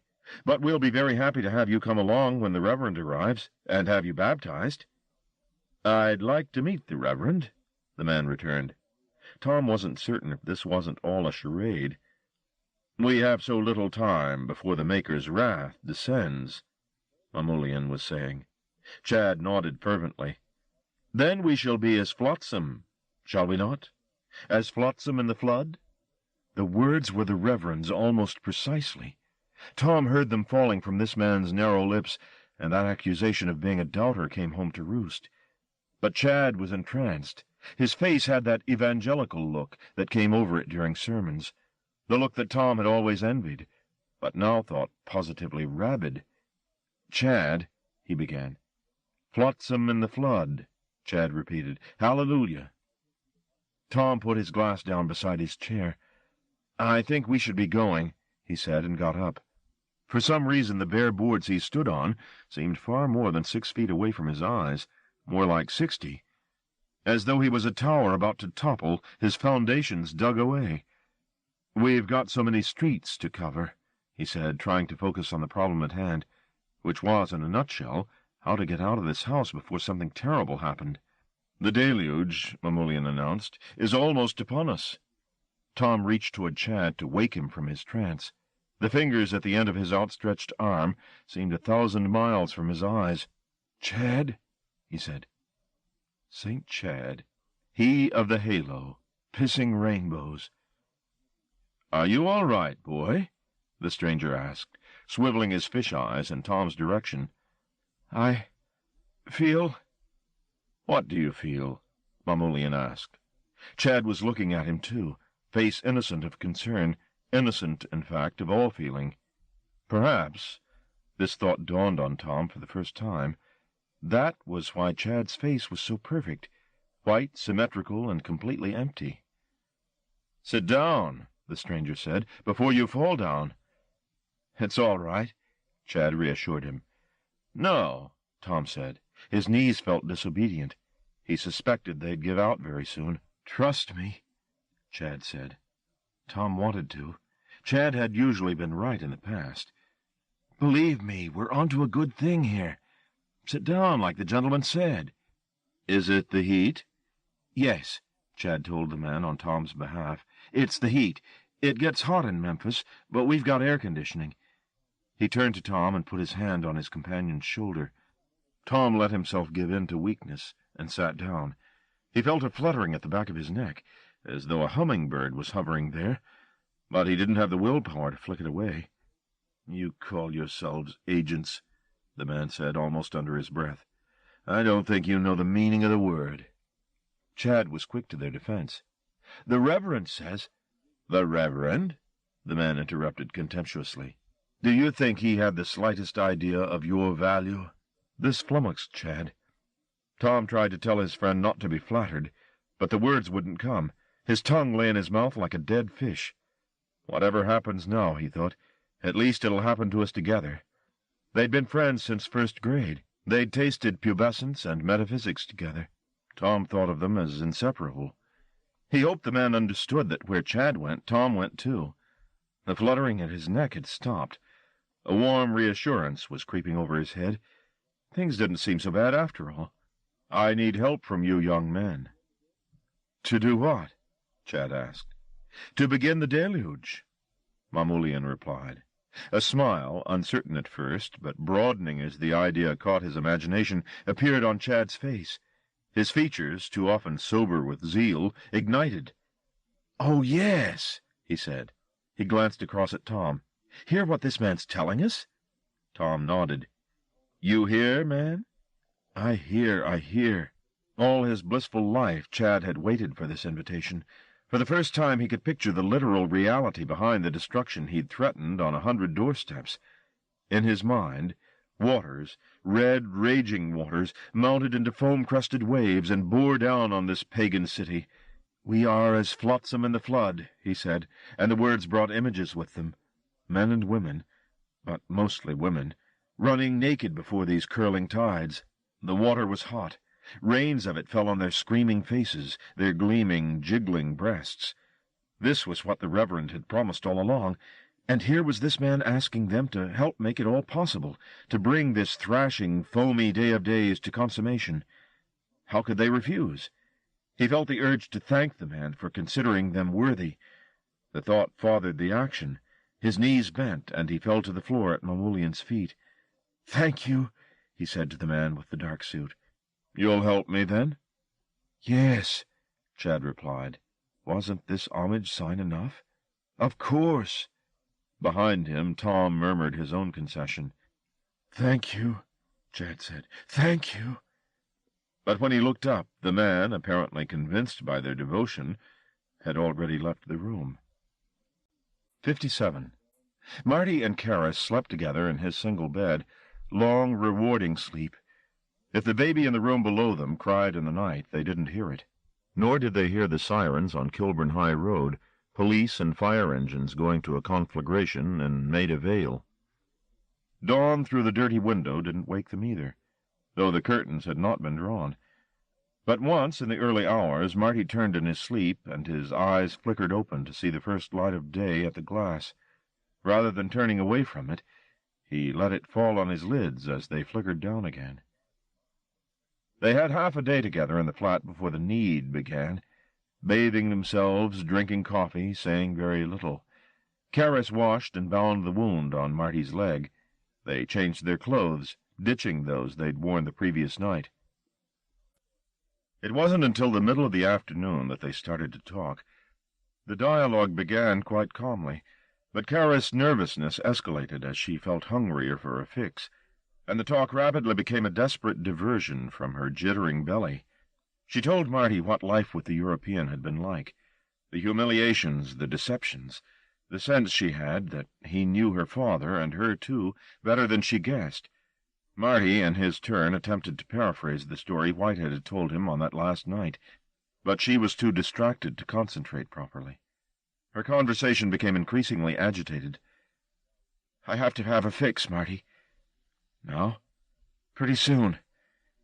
He'd been waiting for this moment and dreading it, not because he couldn't find her a supply, he knew he could, but because he'd hoped somehow she'd be able to resist the need when she was with him. "I feel really bad," she said. "You're all right, you're with me. He'll come, you know." "Not now, he won't. He'll be angry, and he'll come." Marty's mind went back and back again to his experience in the upstairs room of Caliban Street. What he had seen there, or rather not seen there, had terrified him more profoundly than the dogs or Breer. Those were merely physical dangers, but what had gone on in the room was a danger of another order altogether. He had felt, perhaps for the first time in his life, that his soul, a notion he had hitherto rejected as Christian flim-flam, had been threatened. What he meant by the word he wasn't certain. Not, he suspected, what the Pope meant, but some part of him, more essential than limb or life, had been almost eclipsed, and Mamulian had been responsible. What more could the creature unleash if pressed? His curiosity was more now than an idle desire to know what was behind the veil. It had become a necessity. How could they hope to arm themselves against this demagogue without some clue to his nature? "I don't want to know," Karis said, reading his thoughts. "If he comes, he comes. There's nothing we can do about it." "Last night," he began, about to remind her of how they had won the skirmish. She waved the thought away before it was finished. The strain on her face was unbearable. Her need was flaying her. "Marty," he looked across at her. "You promised," she said accusingly. "I haven't forgotten." He'd done the mental arithmetic in his head. Not the cost of the drug itself, but of lost pride. He would have to go to Flynn for the heroin. He knew no one else he could trust. They were both fugitives now, from Mamulian and from the law. "I'll have to make a phone call," he said. "Make it," she replied. She seemed to have physically altered in the last half-hour. Her skin was waxy. Her eyes had a desperate gleam in them. The shaking was worsening by the minute. "Don't make it easy for him," she said. He frowned. "Easy?" "He can make me do things I don't want to," she said. Tears had started to run. There was no accompanying sob, just a free fall from the eyes. "Maybe make me hurt you." "It's all right. I'll go now. There's a guy lives with Charmaine. He'll be able to get me stuff, don't worry. You want to come?" She hugged herself. "No," she said. "I'll slow you down. Just go." He pulled on his jacket, trying not to look at her. The mixture of frailty and appetite scared him. The sweat on her body was fresh. It gathered in the soft passage behind her clavicles. It streamed on her face. "Don't let anybody in, okay?" She nodded, her eyes searing him. When he'd gone, she locked the door behind him and went back to sit on the bed. The tears started to come again freely. Not grief tears, just salt water. Well, perhaps there was some grief in them, for this rediscovered fragility, and for the man who had gone down the stairs. He was responsible for her present discomfort, she thought. He'd been the one to seduce her into thinking she could stand on her own 2 feet. And where had it brought her? Brought them both? To this hothouse cell in the middle of a July afternoon, with so much malice ready to close in on them. It wasn't love she felt for him. That was too big a burden of feeling to carry. It was at best infatuation, mingled with that sense of impending loss she always tasted when close to somebody, as though every moment in his presence she was internally mourning the time when he would no longer be there. Below, the door slammed as he stepped into the street. She lay back on the bed, thinking of the first time they'd made love together, of how even that most private act had been overlooked by the European. The thought of Mamoulian, once begun, was like a snowball on a steep hill. It rolled, gathering speed and size as it went, until it was monstrous. An avalanche, a whiteout. For an instant she doubted that she was simply remembering. The feeling was so clear, so real. Then she had no doubts. She stood up, the bed springs creaking. It wasn't memory at all. He was here. 58. "Flynn? Hello?" The voice at the other end of the line was gruff with sleep. "Who is this?" "It's Marty. Have I woken you up?" "What the hell do you want?" "I need some help." There was a long silence at the other end of the phone. "Are you still there?" Yeah. "I need heroin." The gruffness left the voice. Incredulity replaced it. "You want it?" "I need it for a friend." Marty could sense the smile spreading on Flynn's face. "Can you get me something?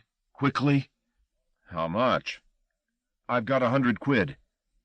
"It's not impossible." "Soon?" "Yeah, if you like. What time is it now?" The thought of easy money had got Flynn's mind oiled and ready to go. 1:15? Okay. He paused for calculations. "You come around in about 3/4 of an hour." That was efficient. Unless, as Marty suspected, Flynn was involved with the market so deeply he had easy access to the stuff, his jacket pocket, for instance. "I can't guarantee, of course," he said just to keep the desperation shimmering, "but I'll do my best. Can't say fairer than that, can I?" "Thanks," Marty replied. "I appreciate this."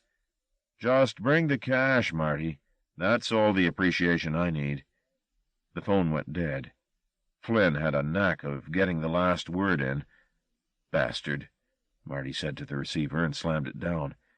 He was shaking slightly. His nerves were frayed. He slipped into a newsstand, picked up a packet of cigarettes, and then got back into the car. It was lunchtime. The traffic in the middle of London would be thick, and it would take the best part of 45 minutes to get to the old stamping ground. There was no time to go back and check on Karis. Besides, he guessed she wouldn't have thanked him for delaying his purchase. She needed dope more than she needed him. The European appeared too suddenly for Karis to hold his insinuating presence at bay. But, weak as she felt, She had to fight. And there was something about this assault that was different from others. Was it that he was more desperate in his approach this time? The back of her neck felt physically bruised by his entrance. She rubbed it with a sweating palm. "I found you," he said in her head. She looked around the room for a way to drive him out. "No use," he told her. "Leave us alone." "You've treated me badly, Karis. I should punish you, but I won't. Not if you give me your father." "Is that so much to ask?" "I have a right to him. You know that in your heart of hearts. He belongs to me." She knew better than to trust his coaxing tones. If she found Papa, what would he do then? Leave her to live her life? No, he would take her too, the way he'd taken Evangeline and Toy, and only he knew how many others. To that tree, to that nowhere. Her eyes came to rest on the small electric cooker in the corner of the room. She got up, her limbs jangling, and walked unsteadily across to it. If the European had caught wind of her plan, then all the better. He was weak, she could sense it. Tired and sad, one eye on the sky for kites, his concentration faltering. But his presence was still distressing enough to muddy her thought processes. Once she reached the cooker, she could hardly think of why she was there. She pressed her mind into higher gear. Refusal, that was it. The cooker was refusal. She reached out and turned on one of the 2 electric rings. "No, Karis," he told her. "This isn't wise." His face appeared in her mind's eye. It was vast, and it blotted out the room around her. She shook her head to rid herself of him. But he wouldn't be dislodged. There was a second illusion, too, besides his face. She felt arms around her. Not a stranglehold, but a sheltering embrace. They rocked her, those arms. "I don't belong to you," she said, fighting off the urge to succumb to his cradling. In the back of her head she could hear a song being sung. Its rhythm matched the soporific rhythm of the rocking. The words weren't English, but Russian. It was a lullaby. She knew that without understanding the words. And as it ran, and she listened, it seemed all the hurt she'd felt disappeared. She was a babe in arms again. In his arms. He was rocking her to sleep to this murmured song. Through the lace of approaching sleep, she caught sight of a bright pattern. Though she couldn't fix its significance, she remembered that it had been important. This orange spiral that glowed not far from her. But what did it mean? The problem vexed her, and kept the sleep she wanted at bay. So she opened her eyes a little wider to work out what the pattern was, once and for all, and so be done with it. The cooker came into focus in front of her, the ring glowing. The air above it shimmered. Now she remembered, and the memory thrust sleepiness away. She stretched out her arm toward the heat. "Don't do this," the voice in her head advised. "You'll only hurt yourself." But she knew better. Slumber in his arms was more dangerous than any pain the next few moments would bring. The heat was uncomfortable, though her skin was still inches from its source, and for a desperate moment her willpower faltered.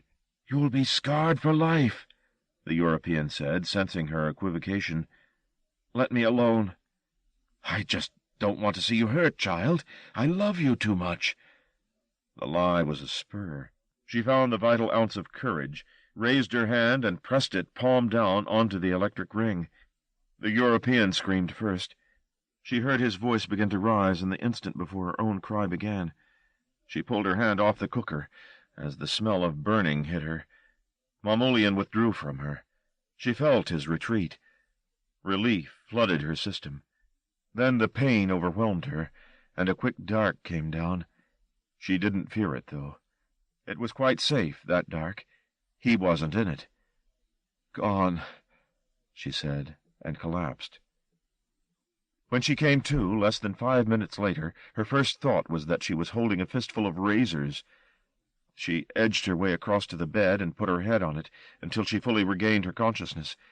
When she had courage enough, she looked at her hand. The design of the rings was burned quite clearly onto her palm, a spiral tattoo. She stood up and went to the sink to run the wound under cold water. The process calmed the pain somewhat.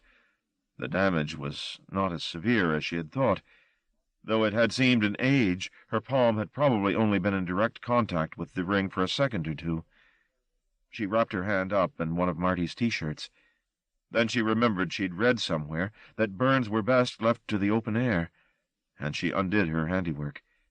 Exhausted, she lay on the bed and waited for Marty to bring her a piece of the island. 59. The Reverend Bliss boys stayed in the downstairs back room of the house on Caliban Street, lost in a reverie of watery death, for well over an hour. In that time Mamoulian had gone in search of Karis, found her, and been driven out again. But he had discovered her whereabouts. More than that, he had gleaned that Strauss, the man he had so foolishly ignored at the sanctuary, had now gone to fetch the girl heroine. It was time, he thought, to stop being so compassionate. He felt like a beaten dog. All he wanted to do was to lie down and die. It seemed today, especially since the girl's skilful rejection of him, that he felt every hour of his long, long life in his sinews. He looked down at his hand, which still ached with the burn he'd received through Karis. Perhaps the girl would understand, finally, that all of this was inevitable, that the endgame he was about to enter was more important than her life or Strauss or Breer's, or those of the two idiot Memphisites he'd left dreaming 2 floors below. He went down to the first landing and into Breer's room. The razor-eater was recumbent on his mattress in the corner of the room, his neck akimbo, his stomach impaled, gaping up at him like a lunatic fish. At the bottom of the mattress, drawn up close because of Breer's failing eyesight, the television gabbled its inanities. "We'll be leaving soon," Mamoulian said. "Did you find her?" "Yes, I found her. A place called Bright Street. The house—" he seemed to find this thought amusing— "is painted yellow. The 2nd floor, I think." "Bright Street," said Breer dreamily. "Shall we go and find her, then?" "No, not we." Breer turned a little more toward the European. He had braced his broken neck with a makeshift splint, and it made movement difficult. "I want to see her," he said. "You shouldn't have let her go in the first place." "He came. The one from the house, I told you." "Oh, yes," said Mamoulian. "I have plans for Strauss." "Shall I find him for you?" Breer said. The old images of execution sprang into his head, as if fresh from a book of atrocities. 1 or 2 of them were sharper than ever, as if they were close to being realized. "No need," the European replied. "I have 2 eager acolytes willing to do that job for me." Breer sulked. "What can I do, then?" "You can prepare the house for our departure. I want you to burn what few possessions we have. I want it to be as though we never existed, you and I." "The end's near, is it?" "Now I know where she is, yes. She may run off." "She's too weak. She won't be able to move until Strauss brings her drug. And of course he'll never do that." "You're going to have him killed?" "Him and anyone who gets in my way from this moment on. I've no energy left for compassion. That's been my error so often, letting the innocent escape. You've got your instructions, Anthony. Be about your business."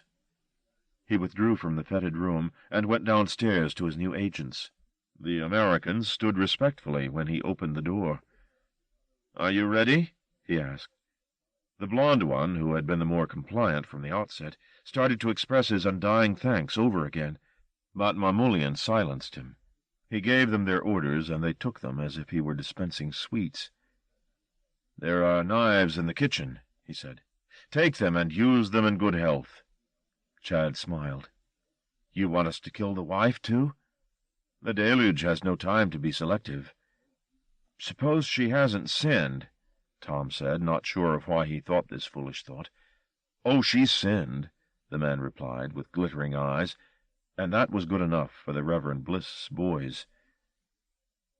Upstairs, Breer hoisted himself off his mattress with difficulty and stumbled into the bathroom to look at himself in the cracked mirror. His injuries had long ago stopped seeping, but he looked terrible. Shave, he told himself, and sandalwood. He was afraid that things were moving too fast now, and if he wasn't careful he was going to be left out of the calculations. It was time he acted on his own behalf. He would find a clean shirt, a tie, and a jacket, and then he would go out courting. If the end game was so close that the evidence had to be destroyed, then he had better be quick. Better finish his romance with the girl before she went the way of all flesh. 60. It took considerably longer than 3/4 of an hour to cross London. A large anti-nuclear march was underway.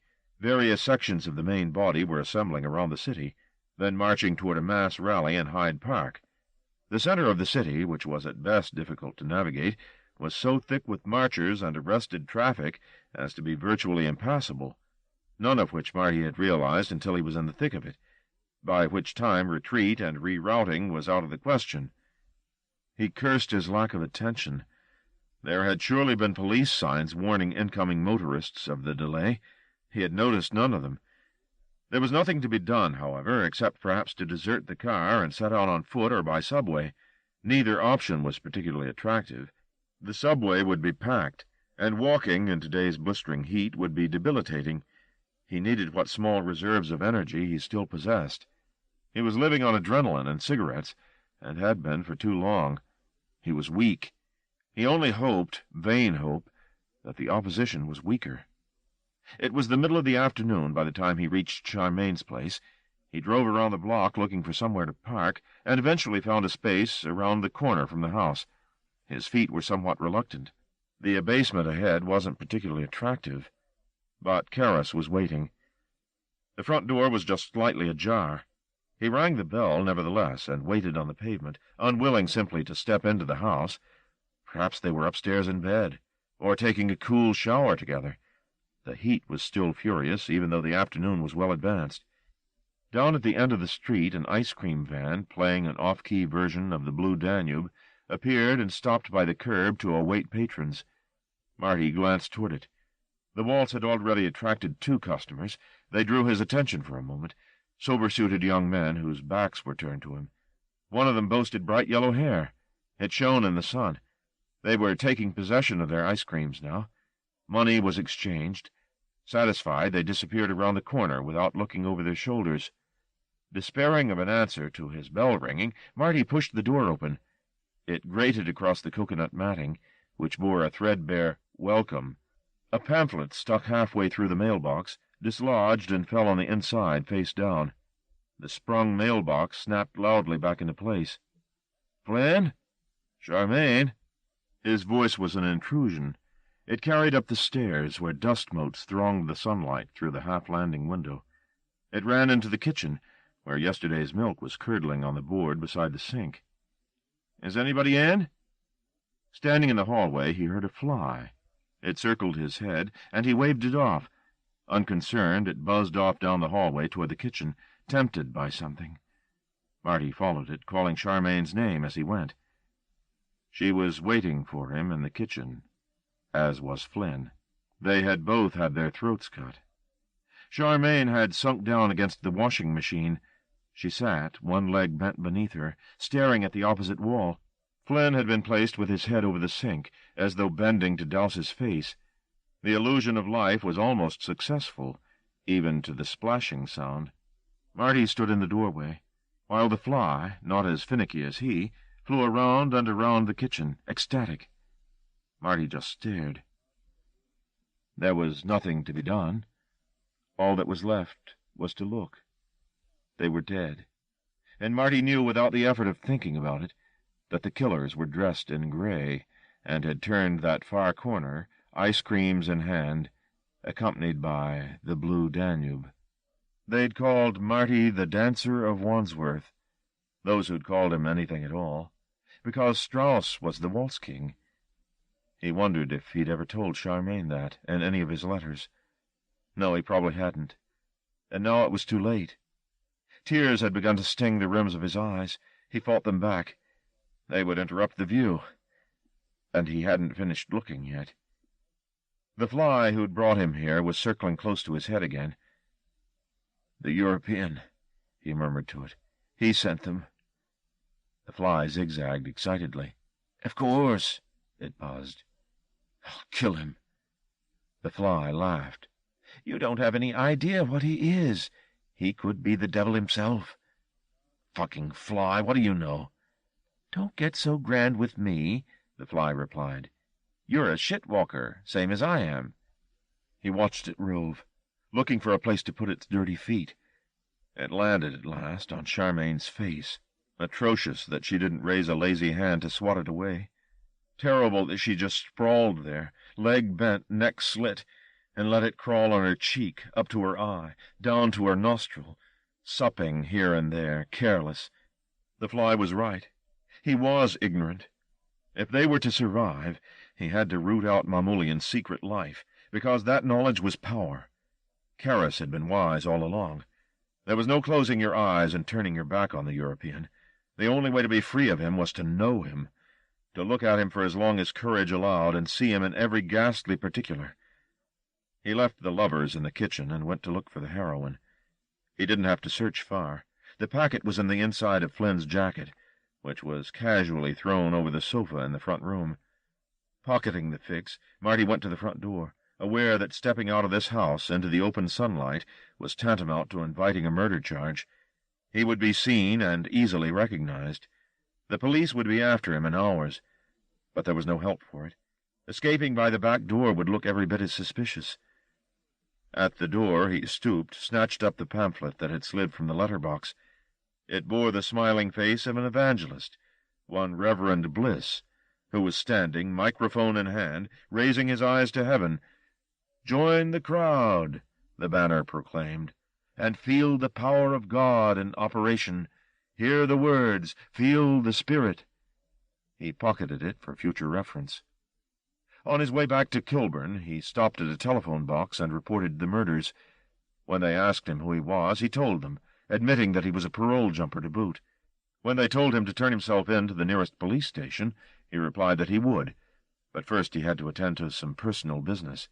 As he drove back to Kilburn through streets now littered with the aftermath of the march, his mind turned over every possible lead to Whitehead's whereabouts. Wherever the old man was, there sooner or later Mamulian would be. He could try to get Karras to find her father, of course, but he had another request to make of her, one that it might take more than gentle persuasion to get her to concede to. He would have to locate the old man by his own ingenuity. It was only as he drove back and caught sight of a signpost to Holborn that he remembered Mr. Halifax and the strawberries. 61. Marty smelled Karras as soon as he opened the door, but for a few seconds he mistook the scent for pork cooking. Only when he crossed to the bed did he see the burn on her open hand. "I'm all right," she told him very coolly. "He's been here." She nodded. "But he's gone now. Didn't he leave me any messages?" he asked with a crooked smile. She sat up. Something was horribly wrong with him. His voice was odd. His face was the color of fish meat. He stood off from her as if the merest touch would shatter him. Looking at him made her almost forget the appetite that still consumed her. "Message?" she said. "For you?" She didn't understand. "Why? What's happened?" "They were dead." "Who?" "Flynn, Charmaine. Somebody slit their throats." His face came within an ace of crumpling up. This was the nadir, surely. They had no further to fall. "Oh, Marty." "He knew I was going back to my house," he said. She looked for accusation in his voice, but there was none. She defended herself nevertheless. "It couldn't have been me. I don't even know where you live." "Oh, but he does. I'm sure he makes it his business to know everything." "Why kill them? I don't see why." "Mistaken identity." "Breer knows who you are." "It wasn't Breer who did it." "You saw who?" "I think so. 2 kids." He fished for the pamphlet he had found behind the door. The assassins had delivered it, he guessed. Something about their sober suits and that glimpsed halo of blonde hair suggested doorstep evangelists, fresh-faced and lethal. Wouldn't the European delight in such a paradox? "They made an error," he said, slipping off his jacket and starting to unbutton his sweat-soaked shirt. "They just went into the house and murdered the first man and woman they met. Only it wasn't me, it was Flynn." He pulled his shirt out of his trousers and slung it off. "It's so easy, isn't it? He doesn't care about the law. He thinks he's above all that." Marty was forcibly aware of how ironic this was. He, the ex-con, the despiser of uniforms, cleaving to the notion of law. It wasn't a pretty refuge, but it was the best he'd got at the moment. "What is he, Karis? What makes him so certain he's immune?" She was staring down at the fervent face of the Reverend Bliss. "Baptism in the Holy Ghost," he promised blithely. "What does it matter what he is?" she said. "Otherwise it's over." She made no reply. He went to the sink and washed his face and chest in cold water. As far as the European was concerned, they were like sheep in a pen. Not just in this room, in any room. Wherever they hid, he'd find their refuge in time, and come. There might be a small struggle. Do sheep fight the oncoming execution? He wondered. He should have asked the fly. The fly would have known. He turned from the sink, water dripping from his jawline, to look at Karis. She was staring at the floor, scratching herself. "Go to him," he said without warning. He tried a dozen ways to open this conversation as he drove back, but why try to sweeten the pill? She looked up at him, empty-eyed. "What did you say?" "Go to him, Karis. Go into him. The way he goes into you. Reverse the procedure." She almost laughed. There was a sneer mustering in reply to this obscenity. "Into him?" she said. "Yes." "You're insane. We can't fight what we don't know, and we can't know unless we look. You can do that. You can do it for both of us." He started across the room toward her, but she bowed her head again. "Find out what he is. Find a weakness, a hint of a weakness, anything that can help us survive. No, because if you don't, whatever we try to do, wherever we try to go, he's going to come, him or one of his cohorts, and slit my throat the way he did Flynn's. And you? God knows, I think you'll be wishing you'd died the way I did." This was brutal stuff, and he felt dirtied by the very saying of it, but he knew how passionately she'd resist. If bullying didn't work, he still had the heroin. He squatted on his haunches in front of her, looking up at her. "Think about it, Karis. Give the idea a chance." Her face hardened. "You saw his room," she said. "It'd be like locking myself in an asylum." "He wouldn't even know," he said. "He wouldn't be prepared." "I'm not going to discuss it. Give me the smack, Marty." He stood up, face slack. Don't make me cruel, he thought. "You want me to shoot up and then wait, is that it?" "Yes," she said faintly. Then more strongly, "Yes. Is that all you think you're worth?" She didn't reply. Her face was impossible to read. "If you thought that, why'd you burn yourself?" "I didn't want to go. Not without seeing you again. Being with you." She was trembling. "We can't win," she said. "If we can't win, what's to lose?" "I'm tired," she replied, shaking her head. "Give me the smack. Maybe tomorrow, when I'm feeling better." She looked up at him, eyes shining in the bruises of her eye sockets. "Just give me the smack." "Then you can forget all about it, eh?" "Marty, don't. It's going to spoil—" She stopped. "Spoil what? Our last few hours together?" "I need the dope, Marty." "That's very convenient. Fuck what happens to me." He suddenly felt this to be indisputably true, that she didn't care what he suffered and never really had. He'd run into her life, and now, once he'd brought her dope, he could fade out of it again and leave her to her dreams. He wanted to hit her. He turned his back on her before he did. Behind him, she said, "We could have some dope. You too, Marty. Why not?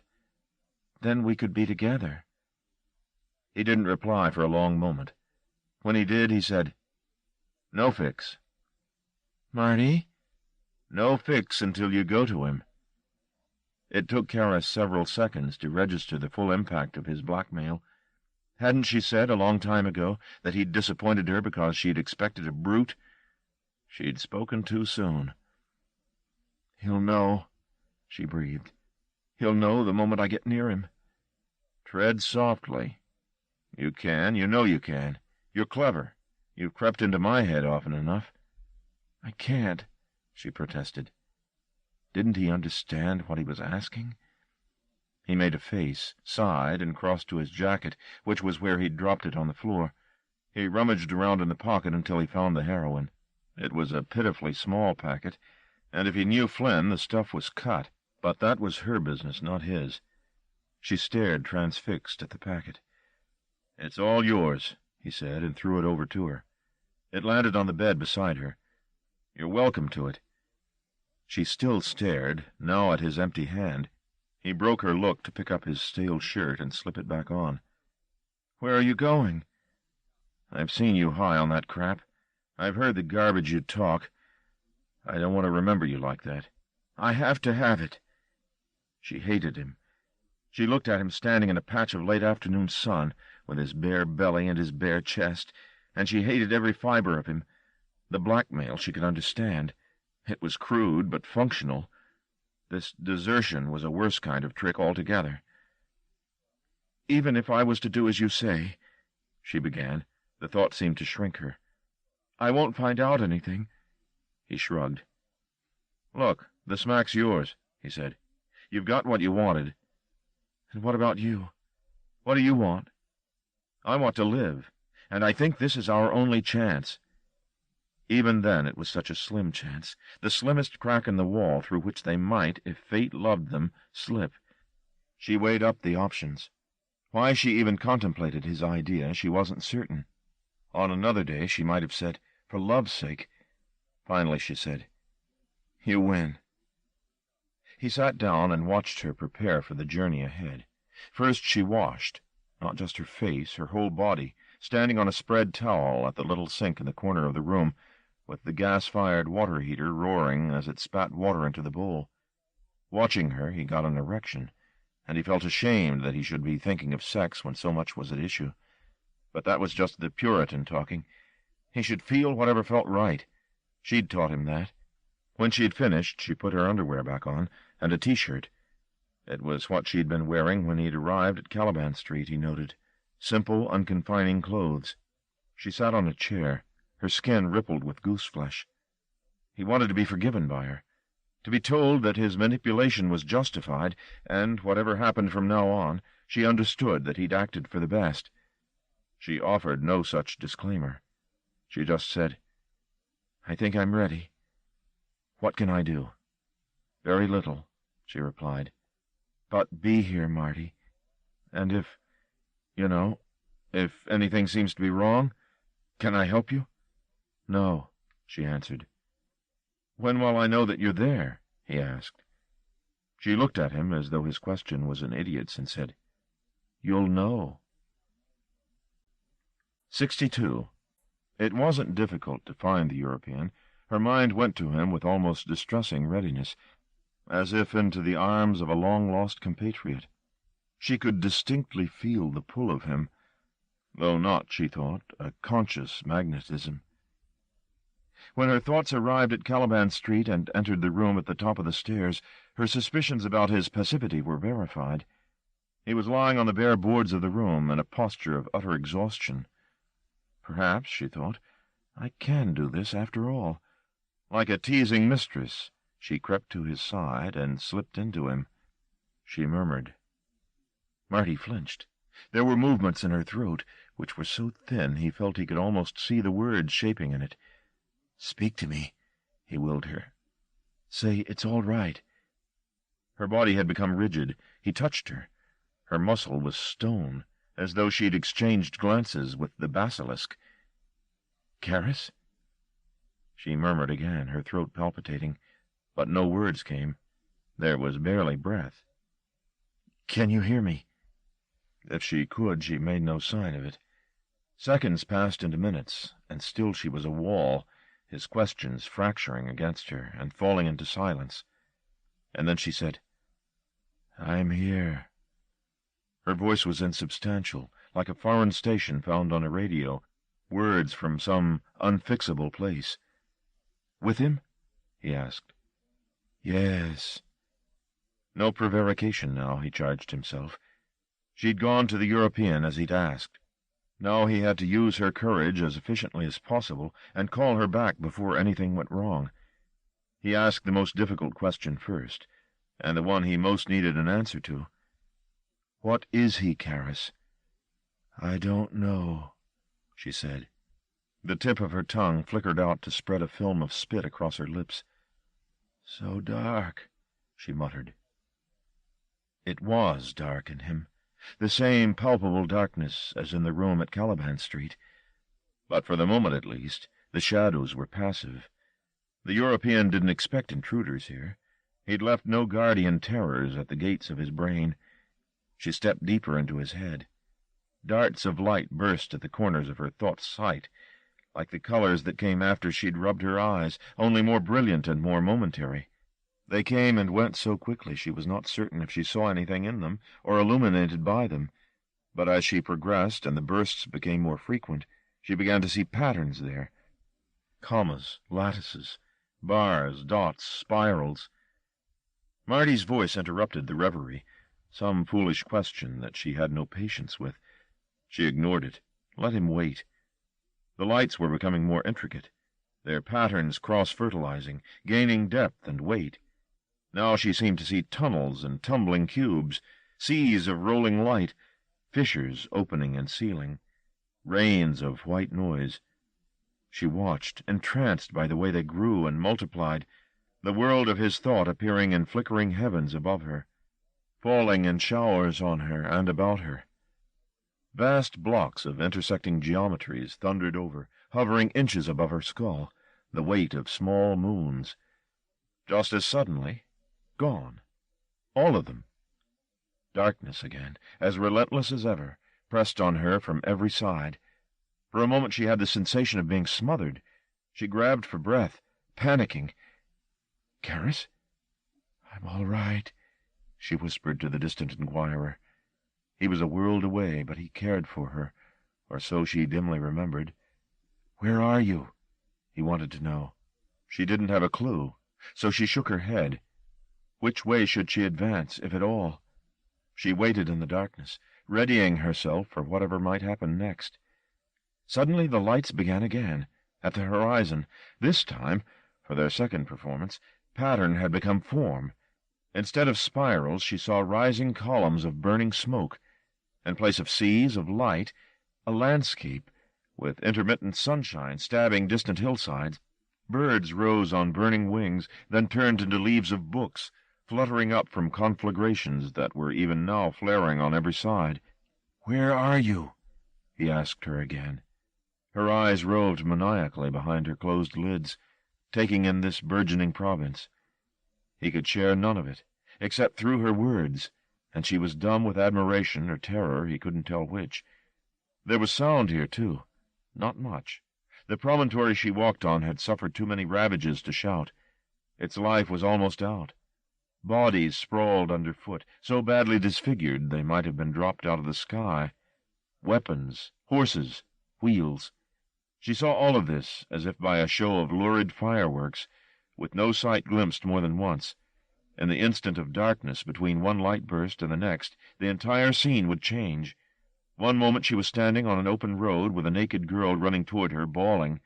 The next, on a hillside looking down on a raised valley, snatched through a pall of smoke. Now a silver birch copse, now not. Now a ruin, with a headless man at her feet. Again not. But always the fires somewhere near, the smuts and the shrieks dirtying the air, the sense of relentless pursuit. She felt it could go on forever, these scenes changing before her, one moment a landscape, the next an atrocity, without her having time to correlate the disparate images. Then, as abruptly as the first patterns had ceased, the fires did also, and the darkness was everywhere about her again. "Where?" Marty's voice found her. He was so agitated in his confusion, she answered him. "I'm almost dead," she said quite calmly. "Karis?" He was terrified that naming her would alert Mamoulian, but he had to know if she spoke for herself or for him. "Not Karis," she replied. Her mouth seemed to lose its fullness, the lips thinning. It was Mamoulian's mouth, not hers. She raised her hand a little way from her lap, as if making to touch her face. "Almost dead," she said again. "Lost the battle, you see. Lost the whole bloody war." "Which war?" "Lost from the beginning. Not that it matters, eh? Find myself another war. There's always one around. Who are you?" She frowned. "What's it to you?" she snapped at him. "None of your business." "It doesn't matter," Marty returned. He feared pushing the interrogation too hard. As it was, his question was answered in the next breath. "My name's Mamoulian. I'm a sergeant in the 3rd Fusiliers." "Correction. Was a sergeant." "Not now?"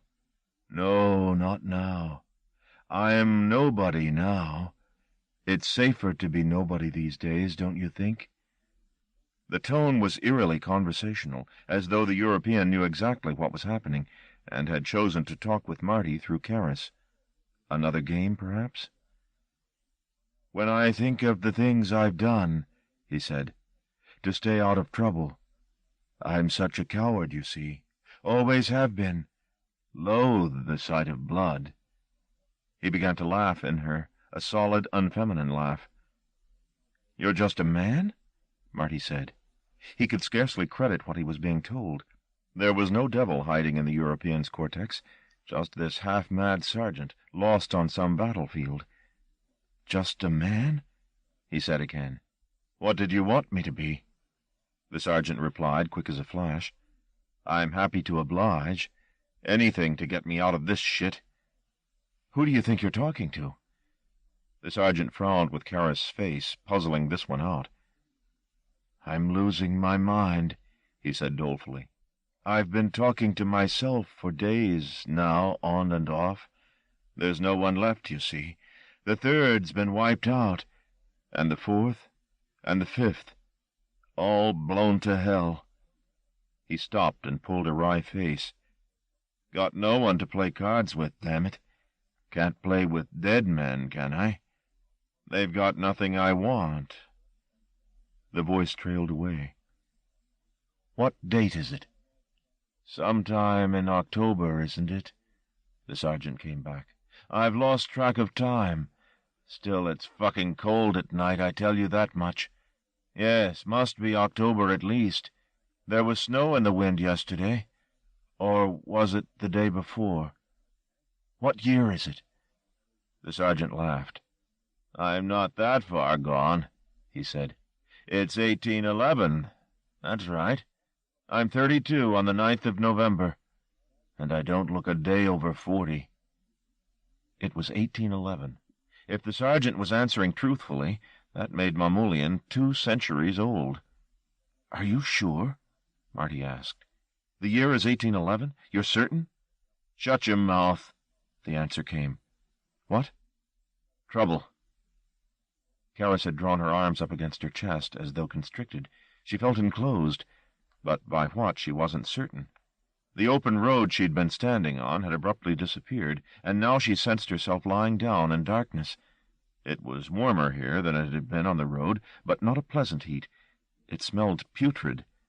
She spat, not once, but 3 or 4 times, to rid herself of a mouthful of muck. Where was she, for God's sake? Close by she could hear the approach of horses. The sound was muffled, but it made her, or rather the man she occupied, panic. Off to her right somebody moaned. "Shh!" she hissed. Didn't the moaner hear the voices too? They'd be discovered. And though she didn't know why, she was certain discovery would prove fatal. "What's happening?" Marty asked. She didn't dare reply. The horsemen were too close to dare a word. She could hear them dismounting and approaching her hiding place. She repeated a prayer soundlessly. The riders were talking now. They were soldiers, she guessed. An argument had erupted among them as to who would tackle some distasteful duty. Maybe, she prayed, they'd give up their search before they started. But no. The debate was over, and they were grunting and complaining as several set about their labors. She heard them moving sacks and flinging them down. 1 dozen, 2 dozen. Light seeped through to where she lay, scarcely breathing. More sacks were moved, more light fell on her. She opened her eyes, and finally recognized what refuge the sergeant had chosen. God Almighty, she said. They weren't sacks she lay among, but bodies. He had hidden himself in a mound of corpses. It was the heat of putrefaction that made her sweat. Now the hillock was being taken apart by the horsemen, who were pricking each of the bodies as they were hauled from the heap, in order to distinguish living from dead. The few who still breathed were pointed out to the officer. He dismissed them all as past the point of no return. They were swiftly dispatched. Before a bayonet could pierce his hide, the sergeant rolled over and showed himself. "I surrender," he said. They jabbed him through the shoulder anyway. He yelled. Karis, too. Marty reached to touch her.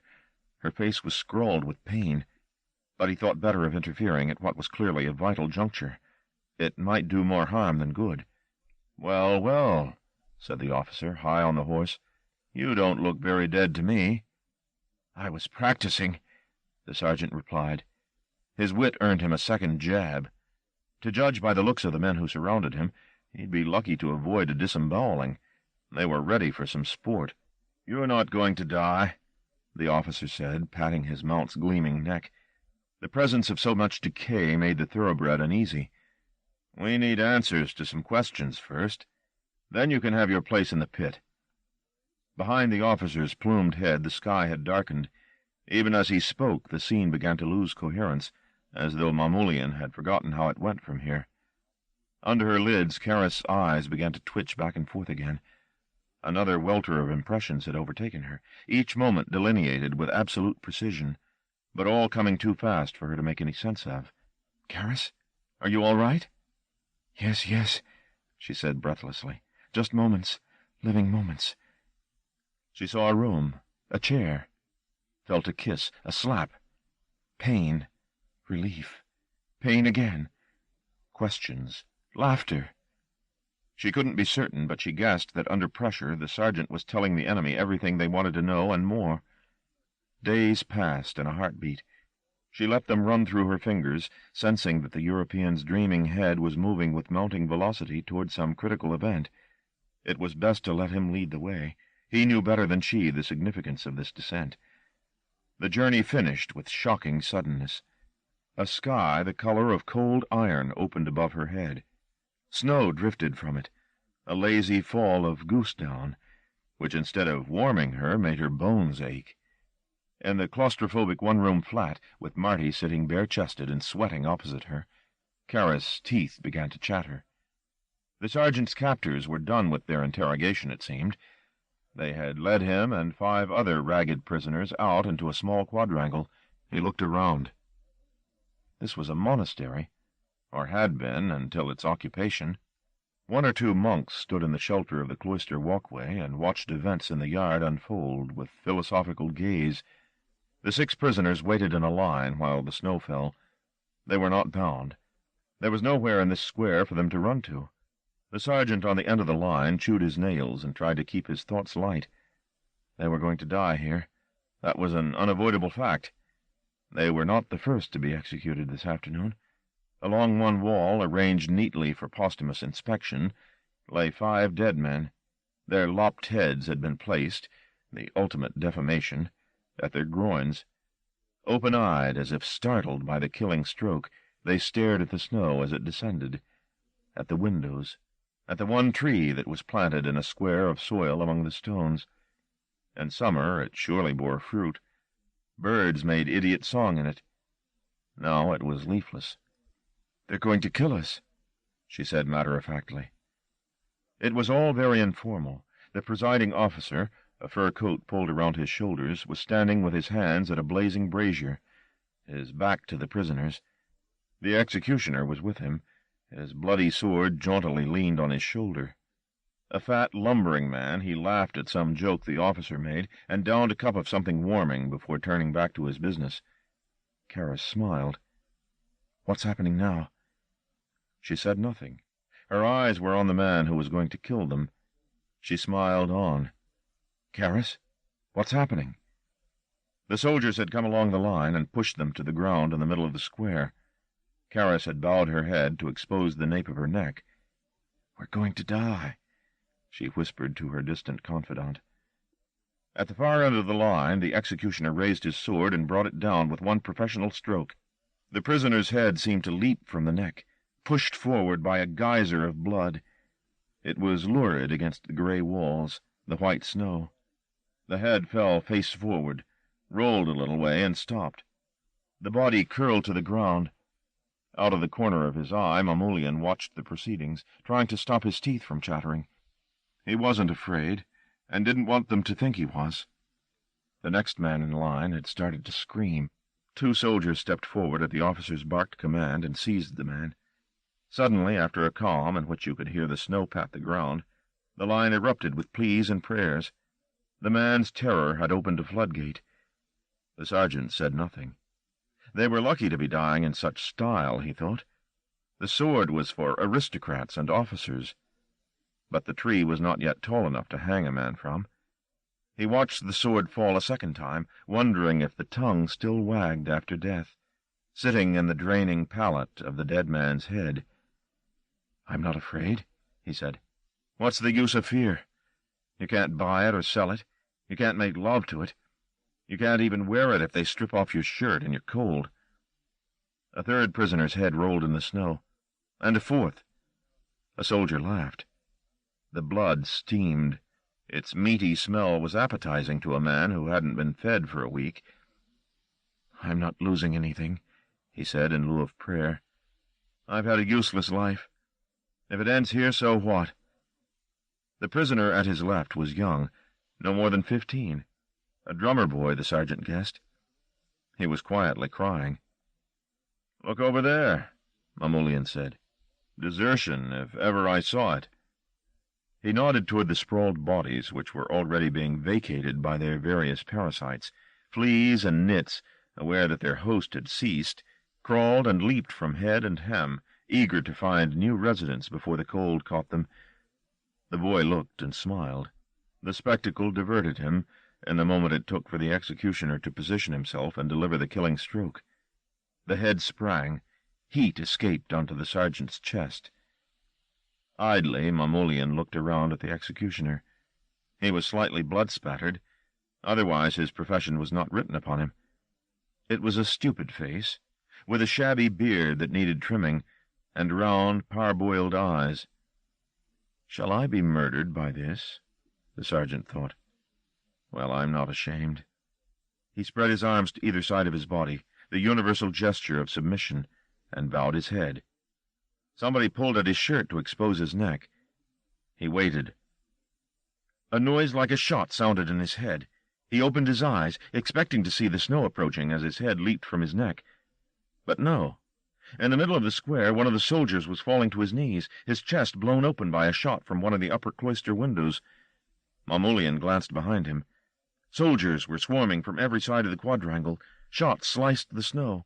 The presiding officer, wounded, fell clumsily against the brazier, and his fur coat caught fire.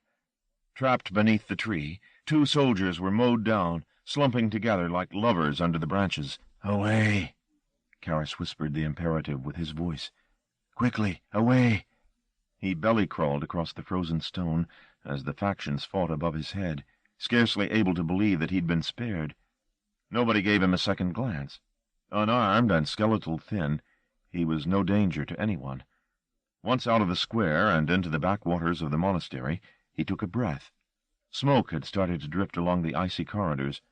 Inevitably, the place was being put to the torch by one side or the other, perhaps both. They were all imbeciles. He loved none of them. He began his way through the maze of the building, hoping to find his way out without encountering any stray Fusiliers. In a passageway, far from the skirmishes, he heard footsteps, sandaled, not booted, coming after him. He turned to face his pursuer. It was a monk, his scrawny features every inch the ascetic's. He arrested the sergeant by the tattered collar of his shirt. "You're God-given," he said. He was breathless, but his grip was fierce. "Let me alone. I want to get out. The fighting's spreading through the building. It's not safe anywhere." "I'll take the risk." The sergeant grinned. "You were chosen, soldier," the monk replied, still holding on. "Chance stepped in on your behalf. The innocent boy at your side died, but you survived. Don't you see? Ask yourself why. He tried to push the shaveling away. The mixture of incense and stale sweat was vile, but the man held fast, speaking hurriedly. "There are secret tunnels beneath the cells. We can slip away without being slaughtered." "Yes?" "Certainly, if you'll help me." "How?" "I've got writings to salvage, a life's work. I need your muscle, soldier. Don't fret yourself, you'll get something in return." "What have you got that I'd want?" the sergeant said. What could this wild-eyed flagellant possibly possess? "I need an acolyte," the monk said. "Someone to give my learning to."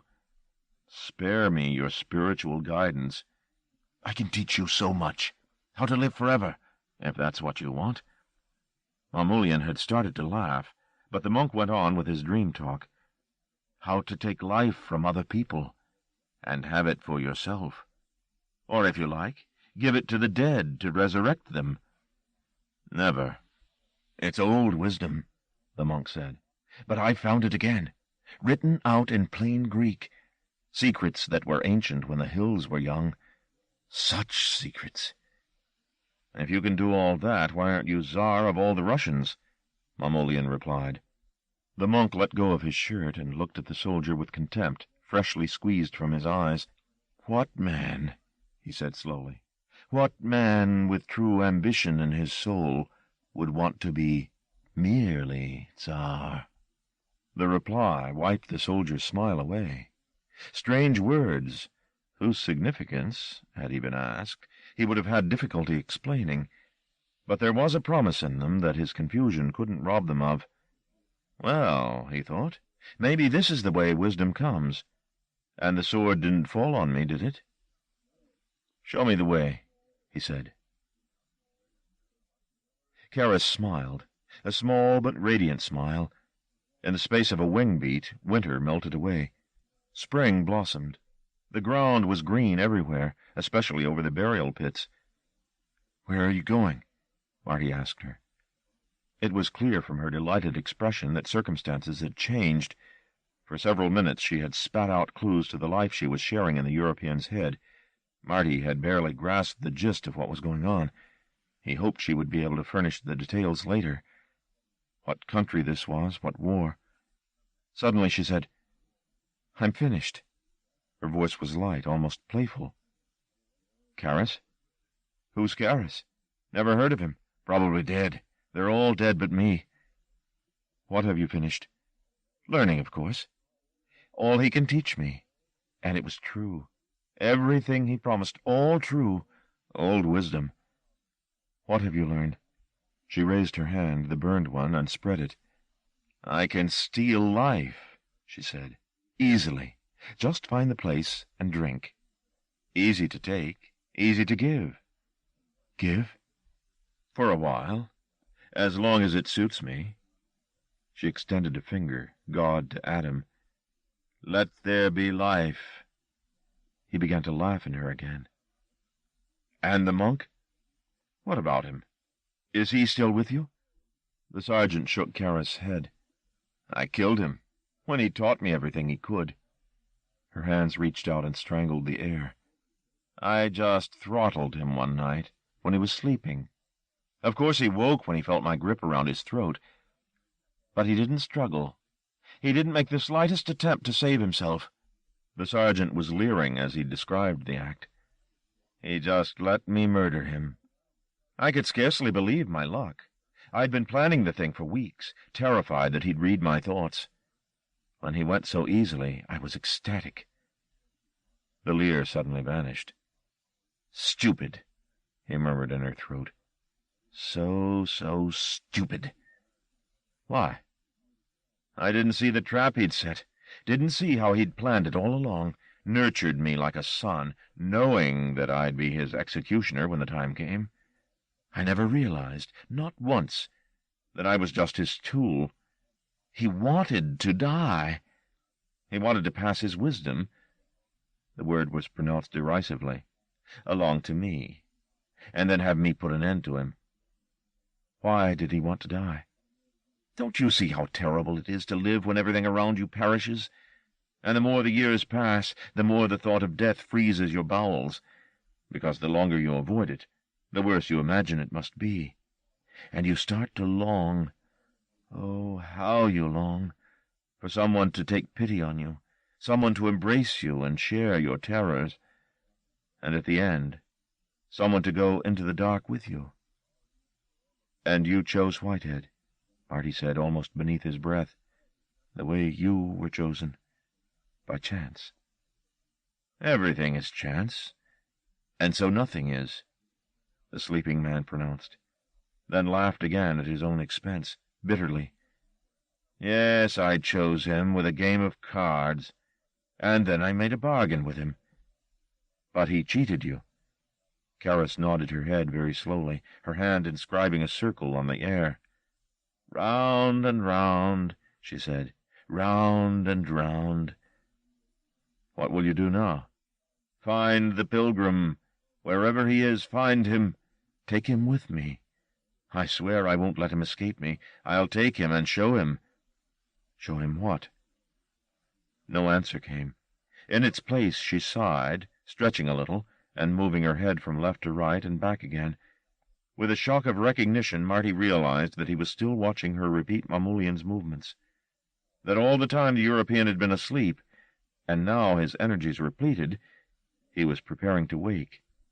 He snapped his previous questions out again, determined to have an answer to his last vital inquiry. Show him what? Hell, Mamulian said. He cheated me. He squandered all my teachings, all my knowledge, threw it away for greed's sake, for power's sake, for the life of the body. Appetite. All gone for appetite. All my precious love wasted. Marty could hear in his litany the voice of the Puritan, a monk's voice, perhaps, the rage of a creature who wanted the world purer than it was, and lived in torment because it saw only filth and flesh, sweating to make more flesh, more filth. What hope of sanity in such a place, except to find a soul to share the torment, a lover to hate the world with? Whitehead had been such a partner, and now Mamulian was being true to his lover's soul, wanting at the end to go into death with the only other creature he had ever trusted. We'll go to nothing, he breathed, and the breath was a promise. All of us go to nothing. Down, down. He was waking. There was no time left for further questions, however curious Marty was. Karis.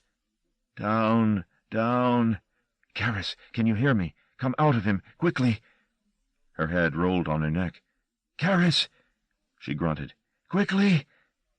In Mamulian's head the patterns had begun again, as enchanting as ever, spurts of light that would become pictures in a while, she knew.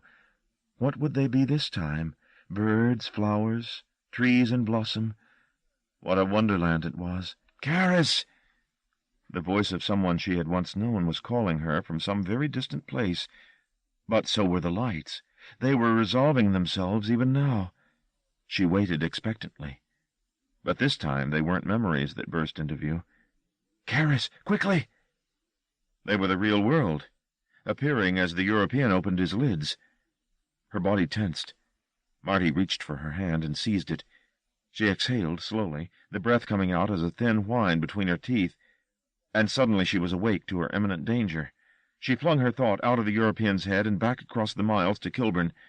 For an agonized instant she felt her will falter, and she was falling backward, back into his waiting head. Terrified, she gasped like a stranded fish, while her mind fought for propulsion. Marty dragged her to a standing position, but her legs buckled. He held her up with his arms wrapped around her. "Don't leave me," he whispered into her hair. "Gentle God, don't leave me." Suddenly her eyes flickered open. "Marty," she mumbled. "Marty." It was her. He knew her look too well for the European to deceive him. "You came back," he said. They didn't speak for several minutes, simply held on to each other. When they did talk, she had no taste for retelling what she'd experienced. Marty held his curiosity in check. It was enough to know they had no devil on their backs. Just old humanity, cheated of love, and ready to pull down the world on its head. 63. So perhaps they had a chance of life after all.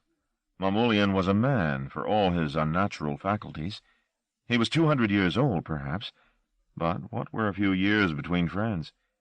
The priority now was to find Papa and warn him of what Mamoulian intended, then plan as best they could against the Europeans' offensive. If Whitehead wouldn't help, that was his prerogative. At least Marty would have tried for old time's sake. And in the light of the murder of Charmaine and Flynn, Whitehead's crimes against Marty diminished to sins of discourtesy. He was easily the lesser of two evils. As to the how of finding Whitehead, the only lead Marty had was the strawberries. It had been Pearl who'd told him that old man Whitehead had never let a day go by without strawberries. Not in 20 years, she'd claimed. Wasn't it possible, then, that he'd continued to indulge himself, even in hiding? It was a slender line of inquiry. But appetite, as Marty had so recently learned, was at the crux of this conundrum. He tried to persuade Caris to come with him, but she was wrung out to the point of collapse. Her journeys, she said, were over. She'd seen too much for one day. All she wanted now was the Sunshine Island, and on that point she would not be moved. Reluctantly, Marty left her to her fix, and went off to discuss strawberries with Mr. Halifax of Holborn. Left alone, Caris found forgetfulness very quickly. The sights she had witnessed in Mamoulian's head were dismissed to the dim past from which they'd come. The future, if there was to be one, was ignored here, where there was only tranquillity. She bathed under a sun of nonsenses, while outside a soft rain began. Chapter 12. The Fat Man Dances. 64. Breer didn't mind the change in the weather. It was altogether too sultry on the street, and the rain, with its symbolic cleansing, made him feel more comfortable. Though it was many weeks since he'd felt the least spasm of pain, he did itch in the heat. Not even an itch, really. It was a more fundamental irritation, a crawling sensation on or beneath his skin that no ointment allayed. The drizzle seemed to subdue it a measure, however, for which he was grateful. Either the rain or the fact that he was going to see the woman he loved. Though Caris had attacked him several times, he wore the wounds like trophies, he forgave her trespasses. She understood him better than anyone else. She was unique, a goddess, despite her body hair, and he knew that if he could only see her again, display himself for her, touch her, all would be well. But first he had to get to the house. It had taken him a while to find a taxi that would stop for him, and when one obliged, the driver only took him part of the way before telling him to get out because, he claimed, the smell was so repulsive he wouldn't be able to get another fare all day. Shamed by this all-too-public rejection, the taxi driver harangued him from his cab as he drove away. Breer took to the back streets, where he hoped he wouldn't be sneered and sniggered at. It was in one such backwater, just a few minutes' walk from where Caris was waiting for him, that a young man with blue swallows tattooed on his neck stepped out of a doorway to offer the razor-eaters some assistance. "Hey, man, you look sick, you know that? Let me lend you a hand." No, Breer grunted, hoping the Good Samaritan would leave him alone. "I'm fine, really." "But I insist," Swallows said, picking up his pace to overtake Breer, then standing in the razor-eater's way. He glanced up and down the road to check for witnesses before pushing Breer into the doorway of a bricked-up house. "You keep your mouth shut, man," he said, whipping out a knife and pressing it to Breer's bandaged throat. "And you'll be okay. Just empty your pockets. Quick, quick!" Breer made no move to comply. The suddenness of the attack had disoriented him, and the way the youth had seized his splinted neck had made him giddy. Swallows pushed the knife a little way into the bandaging to make his point clear. The victim smelled bad, and the thief wanted the job over and done with as soon as possible. "Pockets, man! You deaf?" He pushed the knife deeper. The man didn't flinch. "I'll do it, man," the thief warned. "I'll slit your fucking throat." "Oh," said Breer, unimpressed.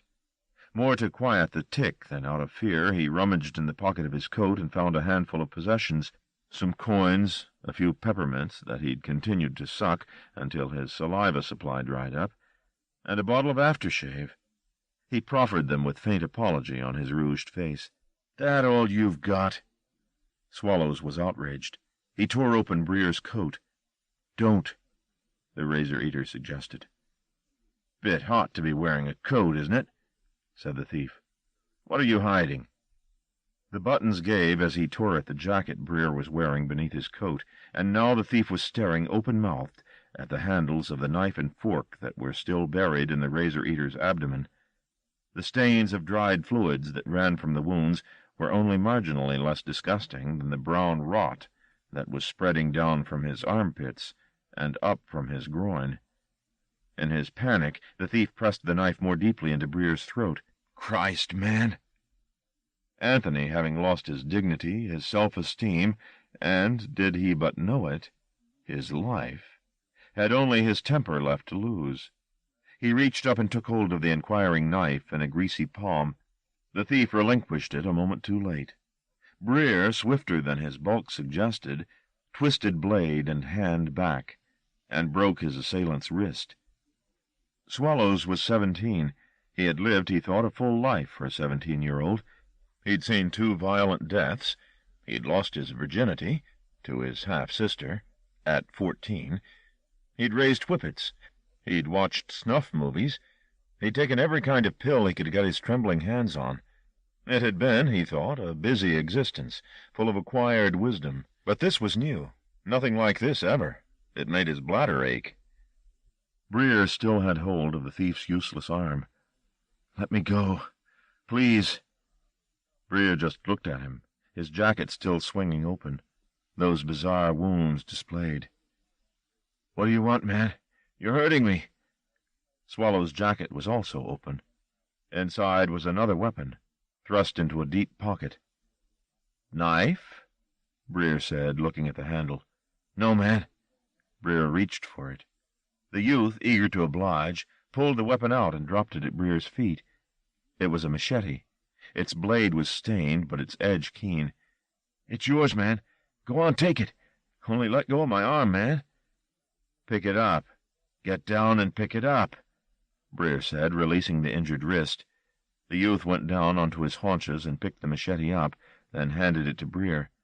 The razor-eater took it.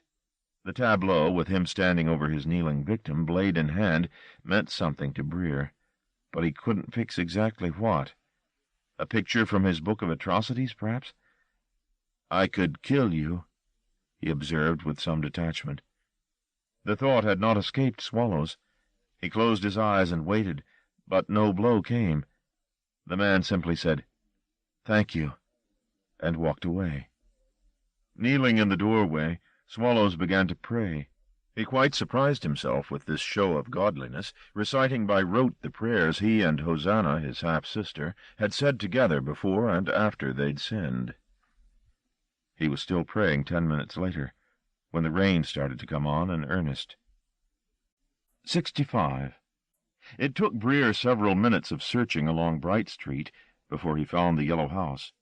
Once he'd located it, he stood outside for several minutes, preparing himself. She was here, his salvation. He wanted their reunion to be as perfect as he could make it. The front door was open. Children were playing on the threshold, having been driven from their hopscotch and skipping games by the onset of the rain. He edged past them with caution, anxious that his lumpen feet shouldn't crush a tiny hand. One particularly fetching child earned a smile from him. She did not return it, however. He stood in the hallway trying to remember where the European had told him Karis was hiding. 2nd floor, wasn't it?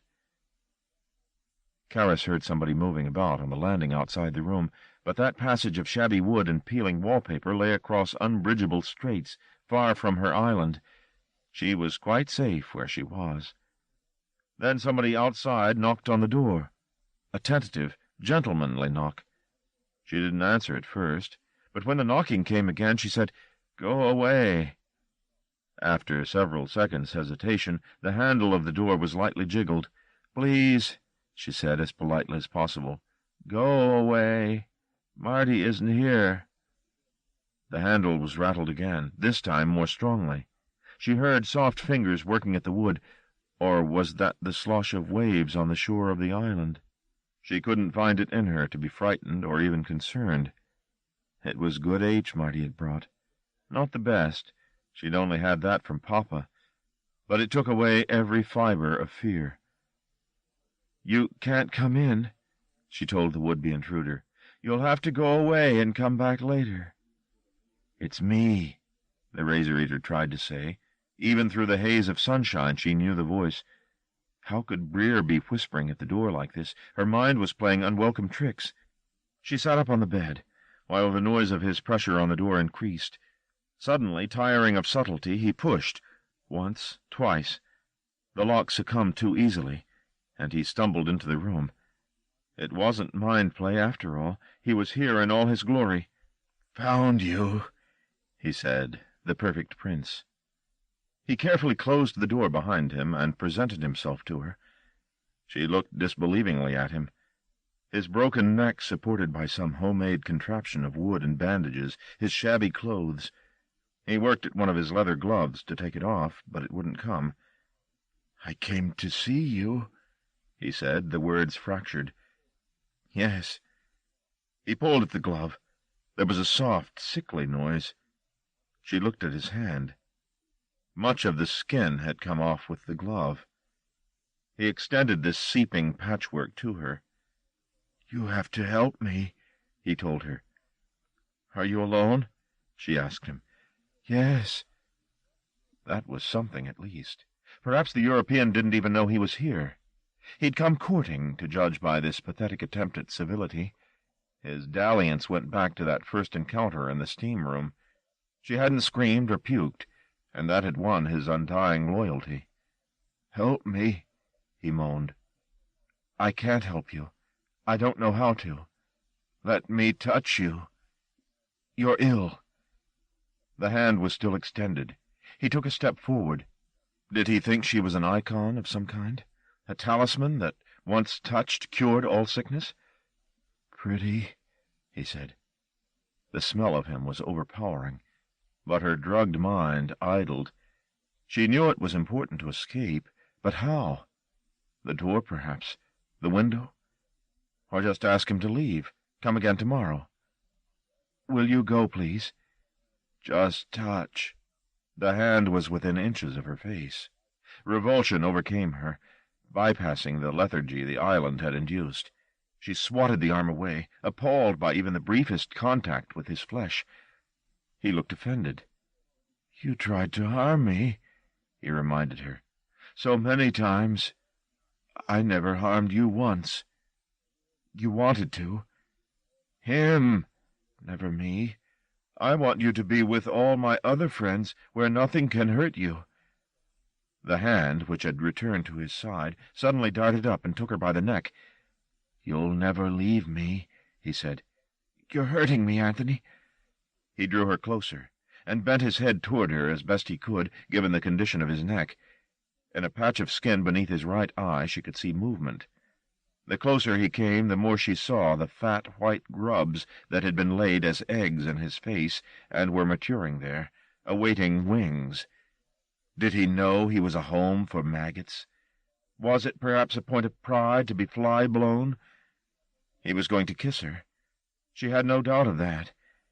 "If he puts his tongue in my mouth," she half thought, "I'll bite it off. I won't let him do this. Gentle God, I'd rather die." He put his lips on hers.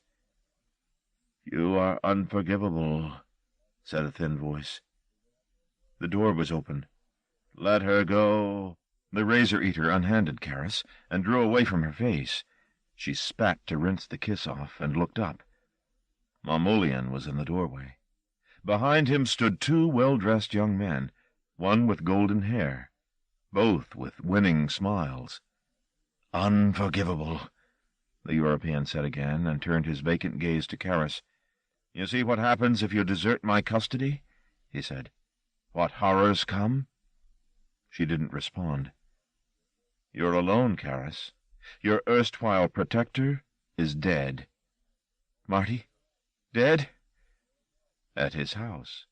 Going out for your heroine."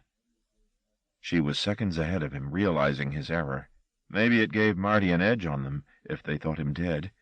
But it wouldn't be wise to fake tears. She was no tragic actress. Best to feign disbelief. Doubt, at least. "No," she said. "I don't believe you." "My own fair hands," said the blonde Adonis at the European's back. "No," she insisted. "Take it from me," the European said. "He won't be coming back. Trust me in this, at least." "Trust you?" she murmured. It was almost funny. "Haven't I just prevented your rape?" "He's your creature." "Yes, and he will be punished, depend upon it. Now I trust you will return my kindness in coming here by finding your father for me. I will not brook delay of any kind, Caris. We will go back to Caliban Street, and you will find him, or by God I will turn you inside out. That is a promise. St. Thomas will escort you down to the car." The brown-haired Smile stepped past his blonde companion and offered a hand to Caris. "I have very little time to waste, girl," Mamoulian said, and the changed tone of his voice confirmed that claim. "So please, let's be done with this wretched business." Tom led Caris down the stairs. When she'd gone, the European turned his attention to the razor-eater. Breer was not afraid of him. He was afraid of no one any longer. The poky room they faced each other in was hot. He could tell it was hot by the sweat on Mamoulian's cheeks and upper lip. He, on the other hand, was cool. He was the coolest man in creation. Nothing would bring fear to him. Mamoulian surely saw that. "Close the door," the European told the blond boy, "and find something to bind this man with." Breer grinned. "You disobeyed me," the European said. "I left you to finish the work at Caliban Street." "I wanted to see her." "She is not yours to see. I made a bargain with you, and like all the others, you break my trust." "A little game," Breer said. "No game is little, Anthony. Have you been with me all this time and not understood that? Every act carries some weight of significance, especially play. I don't care what you say. All words, just words." "You're despicable," the European said. Breer's smudged face looked back at him without a trace of anxiety or contrition. Though the European knew he had supremacy here, something about Breer's look made him uneasy. In his time, Mamoulian had been served by far viler creatures, poor Constantine, for example, whose post-mortem appetites had run to more than kisses. Why, then, did Breer distress him? St. Chad had torn up a selection of clothes. These, with a belt and a tie, were sufficient for Mamoulian's purposes. "Tie him to the bed." Chad could barely bring himself to touch Breer, though at least the man didn't struggle. He acceded to this punishment game with the same idiot grin still creasing his face. His skin, beneath Chad's hand, felt insolid, as though under its taut, glossy surface the muscle had turned to jelly and pus. The saint worked as efficiently as he could to get the duty done while the prisoner amused himself watching the flies orbiting his head.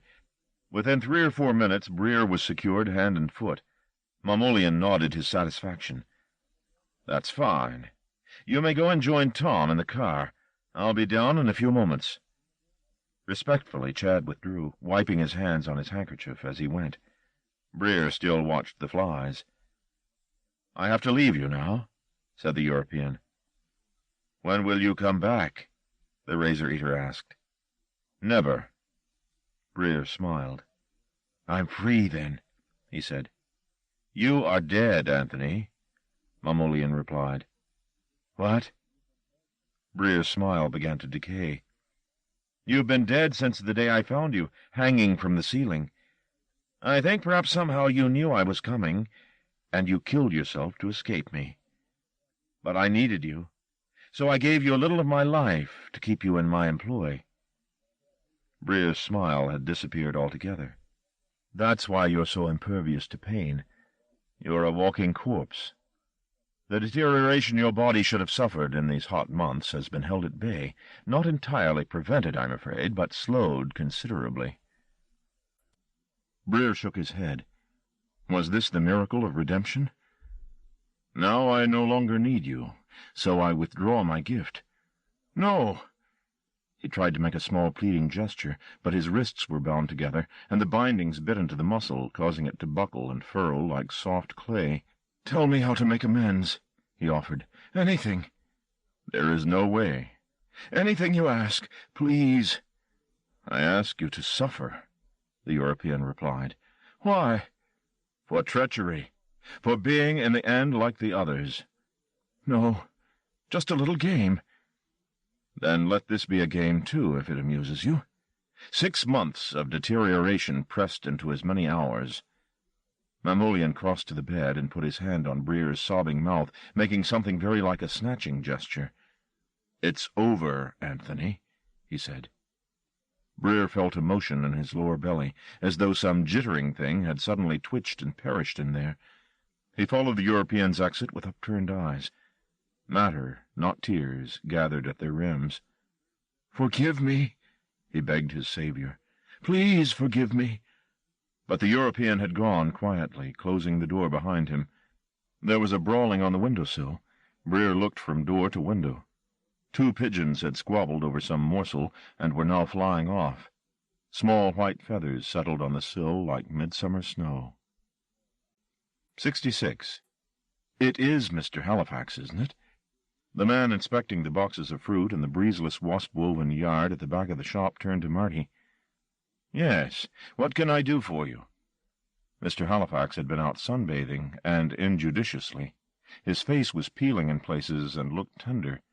He was hot and uncomfortable, and, Marty guessed, thin of temper. Tact was the order of the day if he hoped to win the man's confidence. "Business okay?" Marty asked. Halifax shrugged. "It'll do," he said, unwilling to be drawn on the subject. "A lot of my regular customers are on holiday at this time of year." He peered at Marty. "Do I know you?" "Yes, I've been here several times," Marty lied. "For Mr. Whitehead's strawberries. That's what I came for. The usual order." Halifax registered nothing. He put down the tray of peaches he was holding. "I'm sorry. I don't supply any, Mr. Whitehead." "Strawberries?" Marty prompted. "I heard what you said," Halifax replied testily. "But I don't know anyone of that name. You must be mistaken." "You do remember me?" "No, I don't. Now, if you'd like to make a purchase, Teresa will serve you." He nodded back in the direction of the shop itself. "I'd like to finish here before I cook in this bloody heat." "But I'm supposed to be picking up strawberries." "You can have as many as you like," Halifax said, spreading his arms. "There's a glut. Just ask Teresa." Marty could see failure looming. The man wasn't about to give an inch. He tried one final tack. "You don't have any fruit set aside for Mr. Whitehead? You normally have them packed ready for him." This significant detail seemed to mellow the dismissal on Halifax's face. Doubt dawned. "Look," he said, "I don't think you quite understand." His voice dropped in volume, though there was nobody else in the yard to hear. "Joe Whitehead is dead. Don't you read the newspapers?" A large wasp alighted on Halifax's arm, navigating the ginger hairs with difficulty. He let it crawl there undisturbed. "I don't believe everything I read in the newspapers," Marty replied quietly. "Do you?" "I don't know what you're talking about," the other man returned. "His strawberries," Marty said. "That's all I'm after." "Mr. Whitehead is dead." "No, Mr. Halifax, Joe is not dead. You and I both know that." The wasp rose from Halifax's arm and careered in the air between them. Marty swatted it away. It came back, its buzz louder. "Who are you?" Halifax said. "Mr. Whitehead's bodyguard. I've told you I've been here before." Halifax met back to the tray of peaches. More wasps congregated at a bruise on one of them. "I'm sorry I can't help you," he said. "You took them already, did you?" Marty laid a hand on Halifax's shoulder. "Did you?" "I'm not at liberty to tell you anything." "I'm a friend." Halifax glanced round at Marty. "I've sworn," he said, with the finality of a practiced bargainer. Marty had thought the scenario through as far as this impasse, Halifax confessing that he knew something, but refusing to provide the details. What now? Did he lay hands on the man? Beat it out of him? Joe is in great danger. Oh, yes, Halifax murmured. You think I don't realize that? I can help him. Halifax shook his head.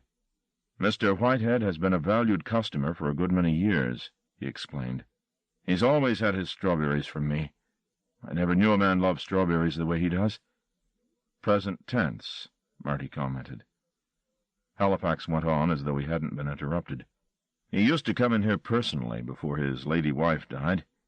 Then he stopped coming. He still bought the fruit, had somebody come and pick it up for him, and at Christmas there was always a check for the kiddies. There still is, come to that. Still sends money for them. The wasp had alighted on the back of his hand, where the sweet juice of one fruit or another had dried. Halifax let it have its fill. Marty liked him. If Halifax wasn't willing to volunteer the information, Marty wouldn't be able to bully it out of the man. Now you come here and tell me you're a friend of his, Halifax said. How do I know you're telling the truth? People have friends who'd cut their throats. His more than most. True. So much money, so few people who care about him. Halifax had a sad look. Seems to me I should keep his hideaway secret, don't you? Or else who can he trust in all the world? Yes, Marty conceded. What Halifax said made perfect and compassionate sense, and there was nothing he was prepared to do to make him resent it. Thank you, he said, cowed by the lesson. I'm sorry to have kept you from your work. He made his way back toward the shop. He'd gone a few paces when Halifax said, You were the one. Marty pivoted on his heel. What? You were the one who came for the strawberries. I remember you. Only you looked different then. Marty ran his hand across several days' growth of beard. Shaving was a forgotten craft these mornings. Not the hair, Halifax said. You were harder. I didn't take to you. Marty waited somewhat impatiently for Halifax to finish this farewell homily. His mind was already turning over other possibilities. It was only when he turned back into Halifax's words that he realized the man had changed his mind. He was going to tell. He beckoned Marty back across the yard. You think you can help him? Maybe. I hope somebody can. You've seen him? I'll tell you. He rang the shop, asked for me. Funny, I recognized the voice immediately, even after all these years. He asked me to bring him some strawberries. He said he couldn't come himself. It was terrible. Why? He's so frightened. Halifax hesitated, looking for the right words. I remember him as being big, you know, impressive. He'd come in the shop and everyone would part for him. Now, shrunk to nothing. Fear did that to him. I've seen it happen. My sister-in-law, same thing happened to her. She had cancer. Fear killed her months before the tumor. Where is he? I tell you, I went back home and I didn't say a word to anyone. I just drank half a bottle of scotch straight off. Never done that in my life. I just wanted to get the way he'd looked out of my head. It really turned my stomach, hearing him and seeing him that way. I mean, if the likes of him's scared, what chance have the rest of us got? You're safe, Marty said, hoping to God the European's revenge wouldn't stretch as far as the old man's strawberry supplier. Halifax was a good man. Marty found himself holding on to this realization while staring at the round, red face. Here is goodness. Flaws, too, no doubt. Sins by the armful, perhaps. But the good was worth celebrating, however many stains the man had. Marty wanted to tattoo the date of this recognition on the palm of his hand. There's a hotel, Halifax was saying. It used to be called the Orpheus, apparently. It's up the Edgware Road. Staple Corner. Terrible, run-down place. Waiting for the demolition squad, I shouldn't be surprised. He's there alone? Yes. Halifax sighed, thinking of how the mighty had fallen. Perhaps, he suggested after a moment, you might take him some peaches, too? He went into the shop and came back with a tattered copy of the London A to Z Street Atlas. He flicked through the age-creamed pages, looking for the appropriate map, all the while sounding his dismay at this turn of events, and his hope that things might still turn out well. "A lot of streets been leveled around the hotel," he explained. "These maps are well out of date, I'm afraid." Marty peered at the page Halifax had selected. A cloud bearing the rain that had already dampened Kilburn and points northwest covered the sun as Halifax's stained index finger traced a route across the map from the thoroughfares of Holborn to the Hotel Pandemonium. Chapter 13. At the Hotel Pandemonium. 67. Hell is reimagined by each generation. Its terrain is surveyed for absurdities and remade in a fresher mold. Its terrors are scrutinized, and if necessary reinvented to suit the current climate of atrocity. Its architecture is redesigned to appall the eye of the modern damned. In an earlier age, Pandemonium, the first city of hell, stood on a lava mountain while lightning tore the clouds above it and beacons burned on its walls to summon the fallen angels. Now such spectacle belongs to Hollywood. Hell stands transposed. No lightning, no pits of fire. In a wasteland a few hundred yards from a highway overpass, it finds a new incarnation, shabby, degenerate, forsaken. But here, where fumes thicken the atmosphere, minor terrors take on a new brutality. Heaven by night would have all the configurations of hell, no less the Orpheus, hereafter called Pandemonium, Hotel. It had once been an impressive building, and could have been again, if its owners had been willing to invest in it, but the task of rebuilding and refurbishing such a large and old-fashioned hotel was probably financially unsound. Sometime in its past a fire had raged through the place, gutting the first, second, and third floors before being extinguished. The fourth floor and those above were smoke-spoiled, leaving only the vaguest signs of the hotel's former glamour intact. The vagaries of the city planning department had taken a further toll on the building's chances of restoration. As Halifax had described, the land to either side of the hotel had been cleared for some projected redevelopment. None had been undertaken, however. The hotel stood in splendid isolation, mazed about with feed roads to and from the M1, no more than 300 yards from one of the busiest stretches of concrete and tarmac in the south of England. Thousands of drivers glanced its way every day, but its shabby grandeur was by now so familiar they probably scarcely registered its existence. Clever, Marty thought, to hide in such plain sight. He parked the car as close to the hotel as he could, then slipped in through a hole in the corrugated iron fencing around the plot, and picked his way across the wasteland. The instructions on the fence, no trespassing and no dumping, had been conspicuously ignored. Black plastic bags, bulging with rubbish, were piled in heaps among the rubble and the old bonfires. Many of the bags had been torn open by children or dogs. Domestic and manufacturing trash spilled out. Hundreds of scraps of cloth, sweatshop offcuts, were scattered underfoot. Rotting food, the ubiquitous tin can, cushions, lampshades, and car engines, all abandoned on a bed of rubble, dust, and gray grass.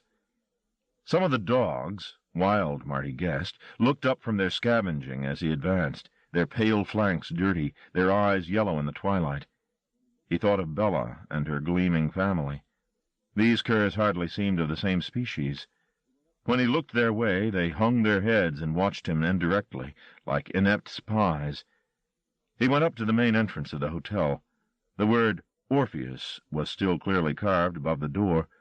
There were mock Doric columns to either side of the steps, and fancy tile work on the threshold. But the door itself had boards nailed across it, and notices warned of swift prosecution if anyone trespassed. There seemed little chance of that.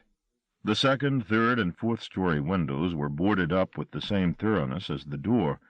Those on the first floor had been bricked up entirely. There was a door at the back of the building that was not boarded up, but it was bolted from the inside. This was probably where Halifax had entered the building, but Whitehead must have given him access. Without breaking and entering, there was no way in. It was only on his second orbit of the hotel that he gave some serious consideration to the fire escape. It zigzagged up the east side of the building, an impressive piece of wrought iron work that was now rusting badly. Further mutilation had been done to it by some enterprising salvage firm that, seeing profit in the scrap metal, had started to cut the escape away from the wall, only to give up on the job when it had reached the second floor.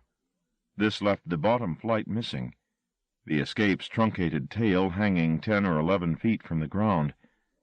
Marty studied the problem. The fire exit doors on most of the stories had been nailed up, but one on the fourth story showed signs of tampering. Was this how the old man had gained entrance? He would have needed help, presumably. Luther, perhaps. Marty scanned the wall beneath the fire escape. It was graffiti-strewn, but smooth. There was no chance of a handhold or foothold to get him up the first few feet and onto the steps themselves. He turned to the wasteland, looking for inspiration, and a few minutes' search in the deepening dusk revealed a pile of discarded furniture, among it a table, 3-legged but serviceable. He hauled it back to the fire escape and then wedged a collection of refuse bags beneath it in lieu of its missing limb. It made an unsteady perch when he climbed up onto it, and even then his fingers missed the bottom of the escape. He was obliged to jump for a handhold, and on the fourth attempt he achieved one, leaving him swinging at arm's length from the bottom step. A drizzle of rust scales hit his face and hair. The escape creaked. He mustered his will and hauled himself up a vital few inches, then struck out with his left hand for a hold on a higher stair. His shoulder joints complained, but he pulled on upward, hand over hand, until he could lift his leg high enough to hoist his whole body onto the steps. The first stage achieved, he stood on the escape and caught his breath, then started up. The structure was by no means stable. The salvage crew had obviously been at work loosening it from the wall. Every step he took, a grating squeal seemed to presage its capitulation. "Hold on," he whispered to it, mounting the steps with as light a tread as he could. His efforts were rewarded on the fourth story. As he guessed, the door had been opened quite recently, and with no small sense of relief he stepped from the dubious safety of the fire escape and into the hotel itself. It still stank of the conflagration that had defeated it, the bitter smell of burned wood and charred carpeting. Below him he could see, by the meager light through the open fire door, the gutted floors. The walls were scorched, the paint on the banisters diseased with blisters. But just a few steps up from here, the fire's progress had been arrested. Marty started up the stairs to the fifth story. A long corridor presented itself to him, with rooms to right and left. He wandered down the passageway, taking a perfunctory look into each of the suites as he passed. The numbered doors led onto empty spaces. All the furniture and fittings that were salvageable had been removed years ago. Perhaps because of its isolated position and the difficulty of entering, the building had not been squatted or vandalized. The rooms were almost absurdly clean, their deep-pile beige carpets, too bothersome to remove, apparently, springy as cliff turf beneath his feet. He checked every suite on the fifth floor before retracing his path to the stairs and going up another flight. The scene was the same here, although the suites, which had perhaps once commanded a saleable view, were larger and fewer on this floor, the carpets, if anything, lusher. It was bizarre, ascending from the charred depths of the hotel to this pristine, breathless place. People had perhaps died in the blindfold corridors below, asphyxiated or baked to death in their dressing rooms. But up here, no trace of the tragedy had intruded. There was one floor left to investigate. As he climbed the final flight of stairs, the illumination suddenly strengthened until it was almost as bright as day.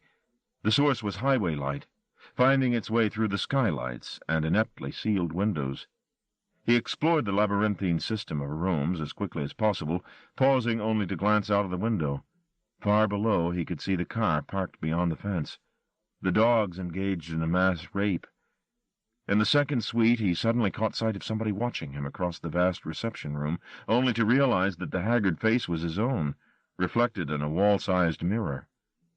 The door of the third suite on this final floor was locked, the first locked suite Marty had encountered, proof positive, if any were needed, that it had an occupant. Jubilant, Marty rapped on the door. "Hello? Mr. Whitehead?" There was no answering movement from within. He rapped again, harder, casing the door as he did so to see if a break-in was plausible, but it looked too solid to be easily shouldered down. If necessary, he'd have to go back to the car and get some tools. "It's Strauss, Mr. Whitehead. It's Marty Strauss. I know you're in there. Answer me." He listened. When there was no reply, he beat on the door a third time, this time with fist instead of knuckles. And suddenly the reply came, shockingly close. The old man was standing just the other side of the door. Had been all along, probably. "Go to hell," the voice said. It was a little slurred, but unmistakably that of Whitehead. "I have to speak to you," Marty replied. "Let me in." "How the fuck did you find me?" Whitehead demanded. "You bastard." "I made some inquiries, that's all. If I can find you, anybody can." "Not if you keep your wretched mouth shut. You want money, is that it? Come here for money, have you?" "No." "You can have it. I'll get it to you, however much you want." "I don't want money." "Then you're a damned fool," Whitehead said, and he laughed to himself, a witless, ragged titter. The man was drunk. "Mamoulian's on to you," Marty said. "He knows you're alive." The laughing stopped. "How?" "Karis." "You've seen her?" "Yes, she's safe." "Well, I underestimated you." He paused. There was a soft sound, as if he was leaning against the door. After a while he spoke again. He sounded exhausted. "What did you come for, if not for money? She's got some expensive habits, you know." "No thanks to you." "I'm sure you'll find it as convenient as I did, given time. She'll bend over backward for a fix." "You're filth, you know that?" "But you came to warn me anyway." The old man leaped on the paradox with lightning speed, quick as ever to open a hole in a man's flank. "Poor Marty." The slurred voice trailed away, smothered by mock pity. Then, razor sharp, "How did you find me?" "The strawberries." What sounded like muffled choking came from within the suite, but it was Whitehead laughing again, this time at himself. It took several moments for him to regain his composure. "Strawberries," he murmured. "My, you must be persuasive. Did you break his arms?" "No. He volunteered the information. He didn't want to see you curl up and die." "I'm not going to die," the old man snapped. "Mamoulian's the one who'll die, you'll see. He's running out of time. All I have to do is wait. Here's as good a place as any. I'm very comfortable. Except for Karis. I miss her. Why don't you send her to me, Marty? Now that would be most welcome." "You'll never see her again." Whitehead sighed. "Oh, yes," he said. "She'll be back when she's tired of you, when she needs someone who really appreciates her stony heart. You'll see. Well, thank you for calling. Good night, Marty." "Wait." "I said good night." "I've got questions," Marty began. "Questions, questions." The voice was already receding. Marty pressed closer to the door to offer his final sliver of bait. "We found out who the European is, what he is." But there was no reply. He'd lost Whitehead's attention. It was fruitless anyway, he knew. There was no wisdom to be got here. Just a drunken old man replaying his old power games. Somewhere deep inside the penthouse suite, a door closed. All contact between the two men was summarily severed. Marty descended the 2 flights of stairs back to the open fire door, and left the building by the route he'd entered. After the smell of dead fire inside, even the highway-tainted air smelled light and new. He stood for several minutes on the escape and watched the traffic passing along the highway, his attention pleasantly diverted by the spectacle of lane-hopping commuters. Below, 2 dogs fought among the refuse, bored with rape. None of them cared, drivers or dogs, about the fall of potentates. Why should he? Whitehead, like the hotel, was a lost cause. He'd done his best to salvage the old man and failed. Now he and Karis would slip away into a new life, and let Whitehead make whatever arrangements for cessation he chose. Let him slit his wrists in a stupor of remorse, or choke on vomit in his sleep. Marty was past caring. He climbed down the escape and scrambled onto the table, then crossed the wasteland to the car, glancing back only once to see if Whitehead was watching. Needless to say, the upper windows were blank. 68. When they got to Caliban Street, the girl was still so high on her delayed fix it was difficult to communicate through her chemically elated senses. The European left the evangelist to do the cleaning up and burning he had instructed Breer to do, and escorted Caris to the room on the top floor. There he set about persuading her to find her father, and quickly. At first the drug in her just smiled at him. His frustration began to curdle into anger.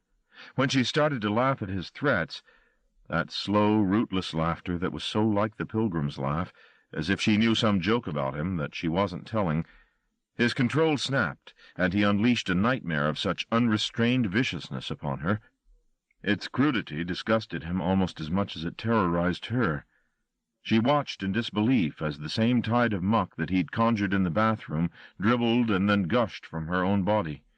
"Take it away," she told him. But he only increased the pitch of the illusion, until her lap squirmed with monstrosities. Abruptly her drug bubble burst.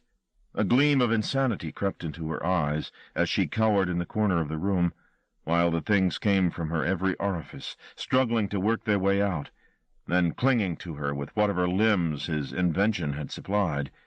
She was within a hairbreadth of madness, but he'd gone too far to withdraw the assault now, repelled though he was by its depravity. "Find the pilgrim," he told her, "and all this vanishes." "Yes, yes, yes," she pleaded. "Whatever you want." He stood and watched while she obeyed his demands, flinging herself into that same fugue state she'd achieved when pursuing Toy. It took her longer to find the pilgrim, however, so long that the European began to suspect she'd cancelled all link with her body and left it to his devices rather than re-enter it. But she finally returned. She had found him at a hotel no less than half an hour's drive from Caliban Street. Mamoulian was not surprised. It was not in the nature of foxes to travel far from their natural habitat. Whitehead had simply gone to ground. Wrung out by the journey and the fear that had propelled her, Caris was half carried down the stairs by Chad and Tom, and out to the waiting car. The European made one farewell circuit of the house, to see that any sign of his presence there had been removed. The girl in the cellar and Breer's detritus could not be cleared at such short notice, but that was a nicety. Let those who came after construe what they liked from the atrocity photographs on the wall and the bottles of perfume so lovingly arranged. All that mattered was that evidence of his, the European's, existence here, or indeed anywhere, be thoroughly effaced. Soon he would be rumor again, gossip among the haunted people. "Time to go," he said as he locked the door. "The deluge is almost upon us." Now, as they drove, Caris was beginning to find some strength. Balmy air through the front window caressed her face.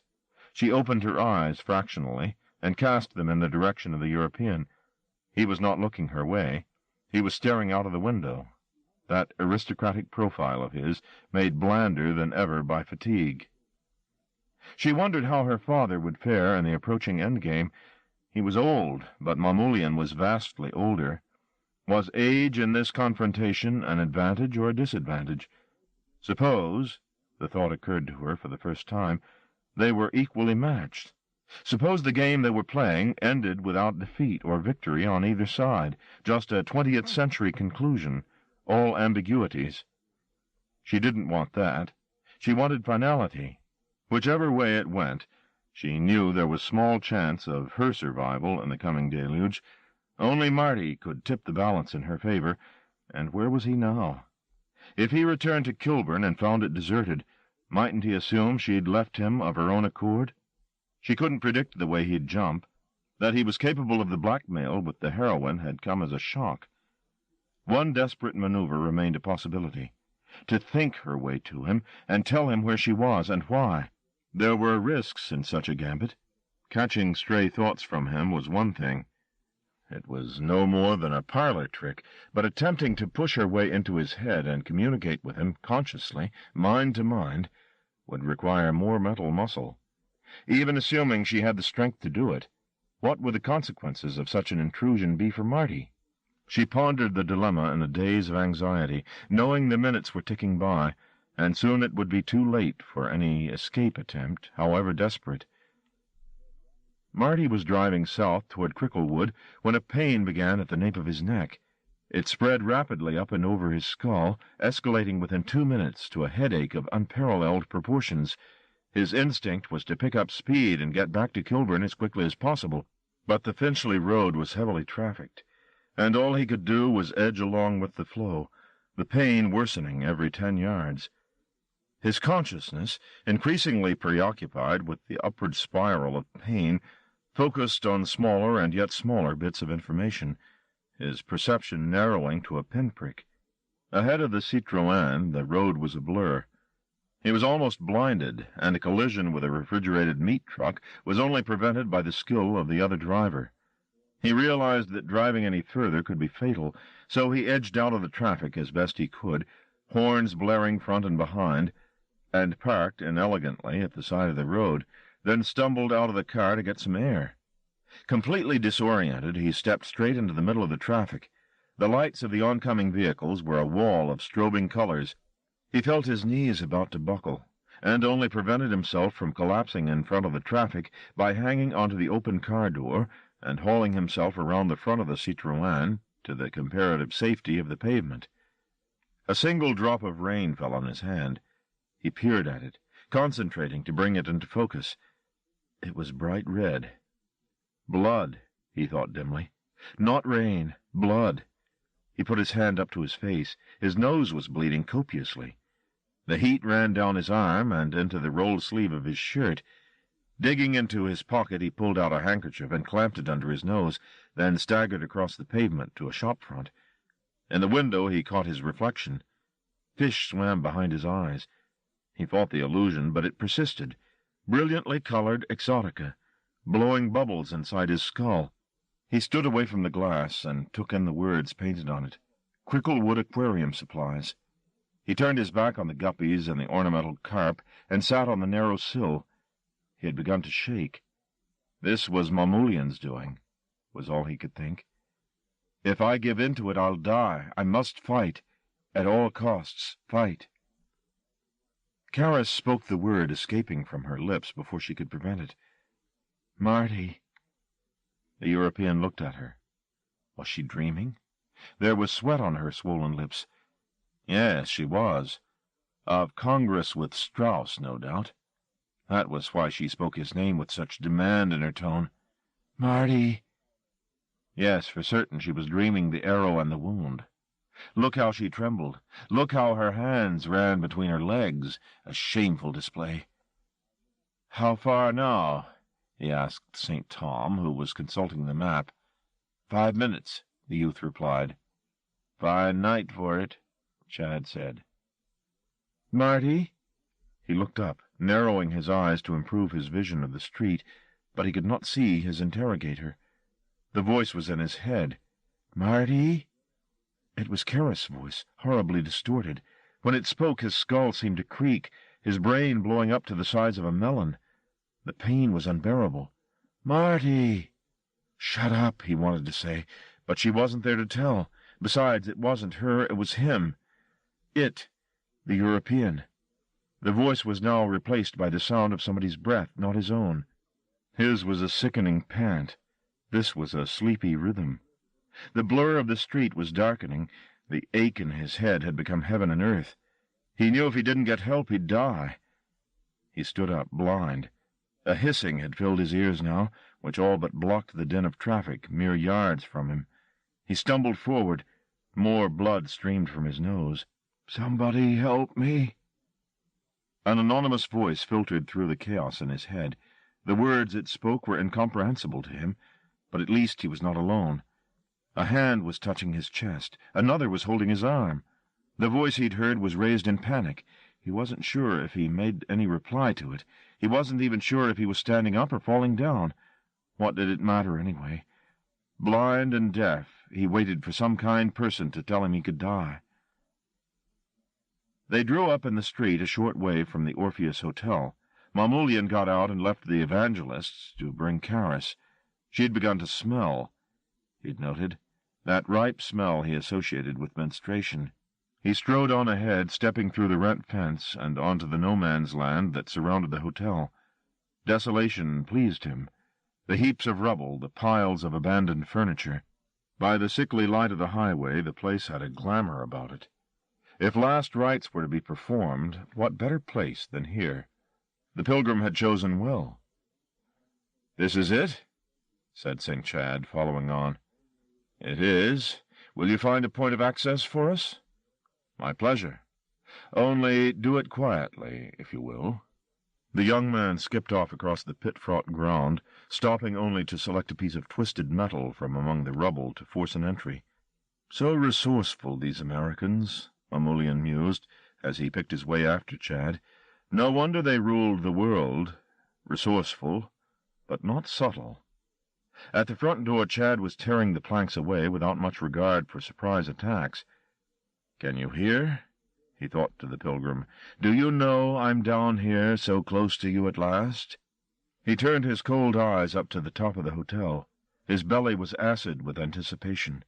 A film of sweat glossed his forehead and palms. "I'm like a nervous lover," he thought. So strange that the romance should end this way, without a sane observer to witness the final acts. Who would know once it was all over? Who would tell? Not the Americans. They would not survive the next few hours with the tatters of their sanity intact. Not Karis. She would not survive at all. There would be nobody to report the story, which for some buried reason he regretted. Was that what made him a European? To want to have his story told once more? Passed down the line to another eager listener who would in his time disregard its lesson and repeat his own suffering? Ah, how he loved tradition. The front door had been beaten open. St. Chad stood, grinning at his achievement, sweating in his tie and suit. "Lead the way," Mamoulian invited him. The eager youth went inside. European followed. Karis and St. Tom brought up the rear. Within, the smell was tantalizing. Associations were one of the curses of age. In this case, the perfume of carbonized wood and the sprawl of wreckage underfoot evoked a dozen cities he'd wandered in, but one, of course, in particular. Was that why Joseph had come to this spot? Because the scent of smoke and the climb up the creaking stairs woke memories of that room off Muranovsky Square? The thief's skills had been the equal of his own that night, hadn't they? There'd been something blessed about the young man with the glittering eyes, the fox who'd shown so little awe, just sat down at the table, willing to risk his life in order to play. Mamoulian believed the pilgrim had forgotten Warsaw, as he'd grown from fortune to fortune, but this ascent up burned stairs was proof positive that he had not. They climbed in the dark, St. Chad going ahead to scout the way, and calling behind him that the banister was gone in this place, and a stair in that. Between the 4th and 5th stories, where the fire stopped, Mamoulian called a halt and waited until Karis and Tom caught up. When they had, he instructed that the girl be brought to him. It was lighter up here. Mamoulian could see a look of loss on the girl's tender face. He touched her, not liking the contact, but feeling it appropriate. "Your father is here," he told her. She didn't reply, nor did her features relinquish the look of grief. "Karis, are you listening?" She blinked. He assumed he was making some contact with her, if primitive. "I want you to speak to Papa, do you understand? I want you to tell him to open the door for me." Gently she shook her head. "Karis," he chided, "you know better than to refuse me." "He's dead," she said. "No," the European replied flatly. "He's up there, a few flights above us. I killed him." What delusion was this? "Who?" he asked sharply. "Killed who?" "Marty. He doesn't answer. I killed him." "Shush, shush." The cold fingers stroked her cheek. "Is he dead, then?" "So, he's dead. That's all that can be said." "I did it." "No, Karis, it wasn't you. It was something that had to be done. Don't concern yourself." He took her wan face in both hands.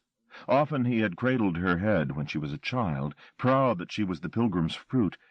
In those embraces he had nurtured the powers she had grown up with, sensing that a time might come when he would need her. "Just open the door, Caris. Tell him you're here, and he'll open it for you." "I don't want to see him."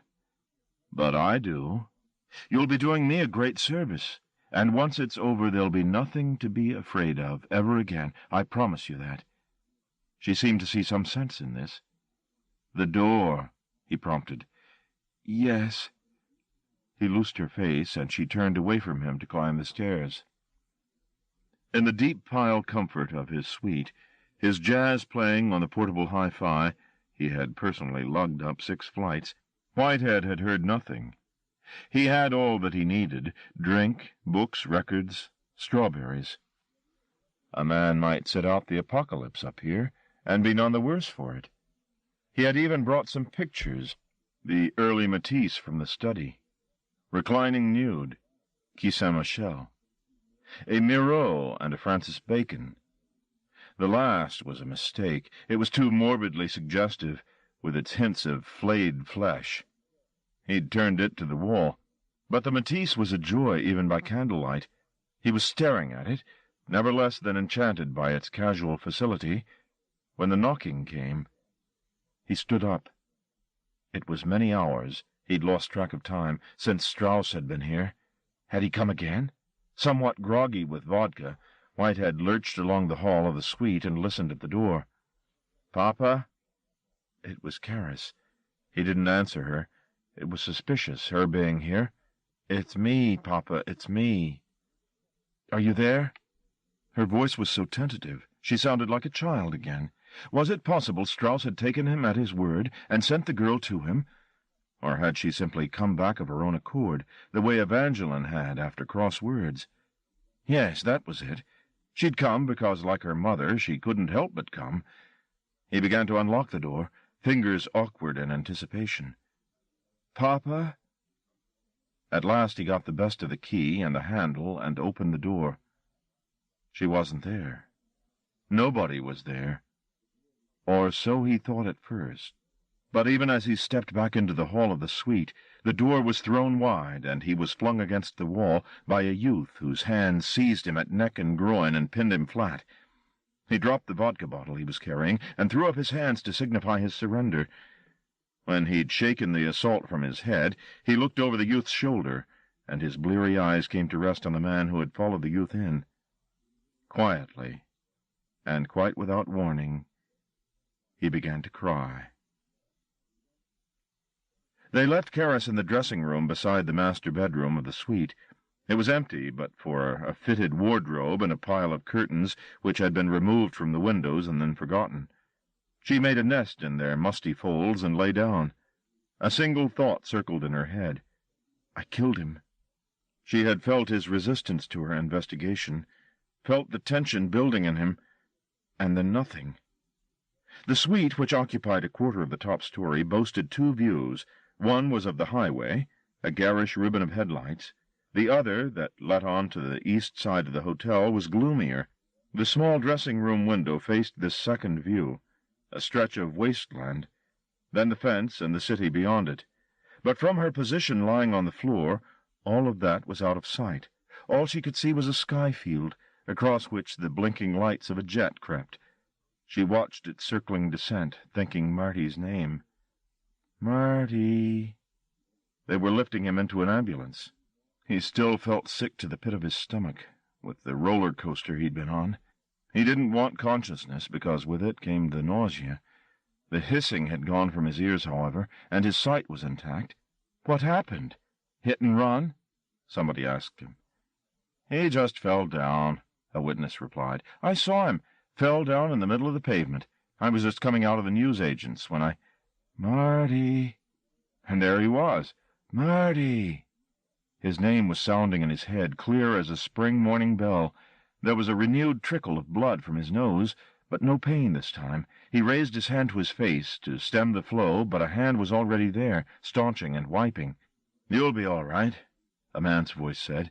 Somehow Marty felt this to be indisputably true, though it was nothing to do with this man's ministrations. The pain had gone, and the fear had gone with it. It was Karis speaking in his head. It had been all along. Now some wall in him had been breached, forcibly perhaps, and painfully, but the worst was over, and she was thinking his name in her head, and he was catching her thought like a lobbed tennis ball. His previous doubts seemed naive. It was a simple act, this thought-catching, once you had the knack of it. She felt him wake to her. For several seconds she lay on her curtained bed while the jet winked across the window, not quite daring to believe what her instincts were telling her. That he was hearing her, that he was alive. "Marty?" she thought. This time, instead of the word getting lost in the dark between his mind and hers, it went unerringly home, welcomed into his cortex. He didn't have the skill to frame an answer, but that was academic at this point. As long as he could hear and understand, he could come. The hotel, she thought. "Do you understand, Marty? I'm with the European at a hotel." She tried to remember the name she'd glimpsed over the door. Orpheus, that was it. She had no address, but she did her best to picture the building for him, in the hope that he could make sense of her impressionist directions. He sat up in the ambulance. "Don't worry, the car'll be taken care of," the attendant said, pressing a hand on his shoulder to get him to lie back down. They'd wrapped a scarlet blanket across him. "Red, so the blood doesn't show," he registered as he threw it off. "You can't get up," the attendant told him. "You're in bad shape." "I'm fine," Marty insisted, pushing the solicitous hand away. "You've been wonderful, but I've got a prior engagement." The driver was closing the double doors at the back of the ambulance. Through the narrowing gap, Marty could see a ring of professional bystanders straining to catch a final look at the spectacle. He made a dive for the doors. The spectators were disgruntled to see Lazarus risen, and worse, to see him smiling like a loon as he emerged, apologizing from the back of the vehicle. Didn't the man have any sense of occasion? "I'm fine," he told the driver as he backed off through the crowd. "Must have been something I ate." The driver stared at him, uncomprehending. "You're bloody," he managed to mutter. "Never felt better," Marty replied, and in a way, despite the exhaustion in his bones, it was true. She was here in his head, and there was still time to make things right if he hurried. The Citroën was a few yards down the road. Splashes of his blood painted the pavement beside it. The keys were still in the ignition. "Wait for me, babe," he said, and started back toward the Pandemonium Hotel. 69. It was not the first time Sharon had been locked out of her house while her mother entertained a man the young girl had never seen before, and would, on past form, never see again. But tonight the expulsion was particularly unwelcome. She felt a summer cold coming on, and she wanted to be in the house in front of the television instead of out in the street after dark, vainly trying to devise new skipping games for herself. She wandered down the street, beginning a solitary game of hopscotch, then abandoning it on the 5th square. She was just outside number 82. It was a house her mother had warned her to keep clear of. A family of Asians lived on the ground floor, sleeping 12 to a bed, or so Mrs. Lennox had told Sharon's mother, in conditions of criminal squalor. But despite its reputation, number 82 had been a disappointment all summer. Until today. Today Sharon had seen peculiar comings and goings at the house. Some people had arrived in a big car and taken a sick-looking woman away with them. And now, as she idled at the hopscotch game, there was somebody at one of the middle-floor windows, a big, shadowy figure, and he was beckoning to her. Sharon was 10. It would be a year before her first period, and though she had an inkling of the matter between men and women from her half-sister, she thought it a ridiculous palaver. The boys who played football in the street were foul-mouthed, grubby creatures. She could scarcely imagine ever pining for their affections. But the alluring figure at the window was a male, and it found something in Sharon. It turned over a rock. Beneath were the first stirrings of lives that weren't quite ready for the sun. They wriggled. They made her thin legs itch. It was to stop that itch that she disobeyed every prohibition on number 82 and slipped into the house when next the front door was opened, and up to where she knew the stranger to be. "Hello?" she said, standing on the landing outside the room. "You can come in," the man said. Sharon had never smelled death before, but she knew it instinctively. Introductions were superfluous. She stood in the doorway and peered at the man. She could still run if she wanted to, she knew that too. She was made yet safer by the fact that he was tied to the bed. This she could see, though the room was dark. Her inquisitive mind found nothing odd in this. Adults played games the way children did. "Put on the light," the man suggested. She reached up for the switch beside the door and turned it on.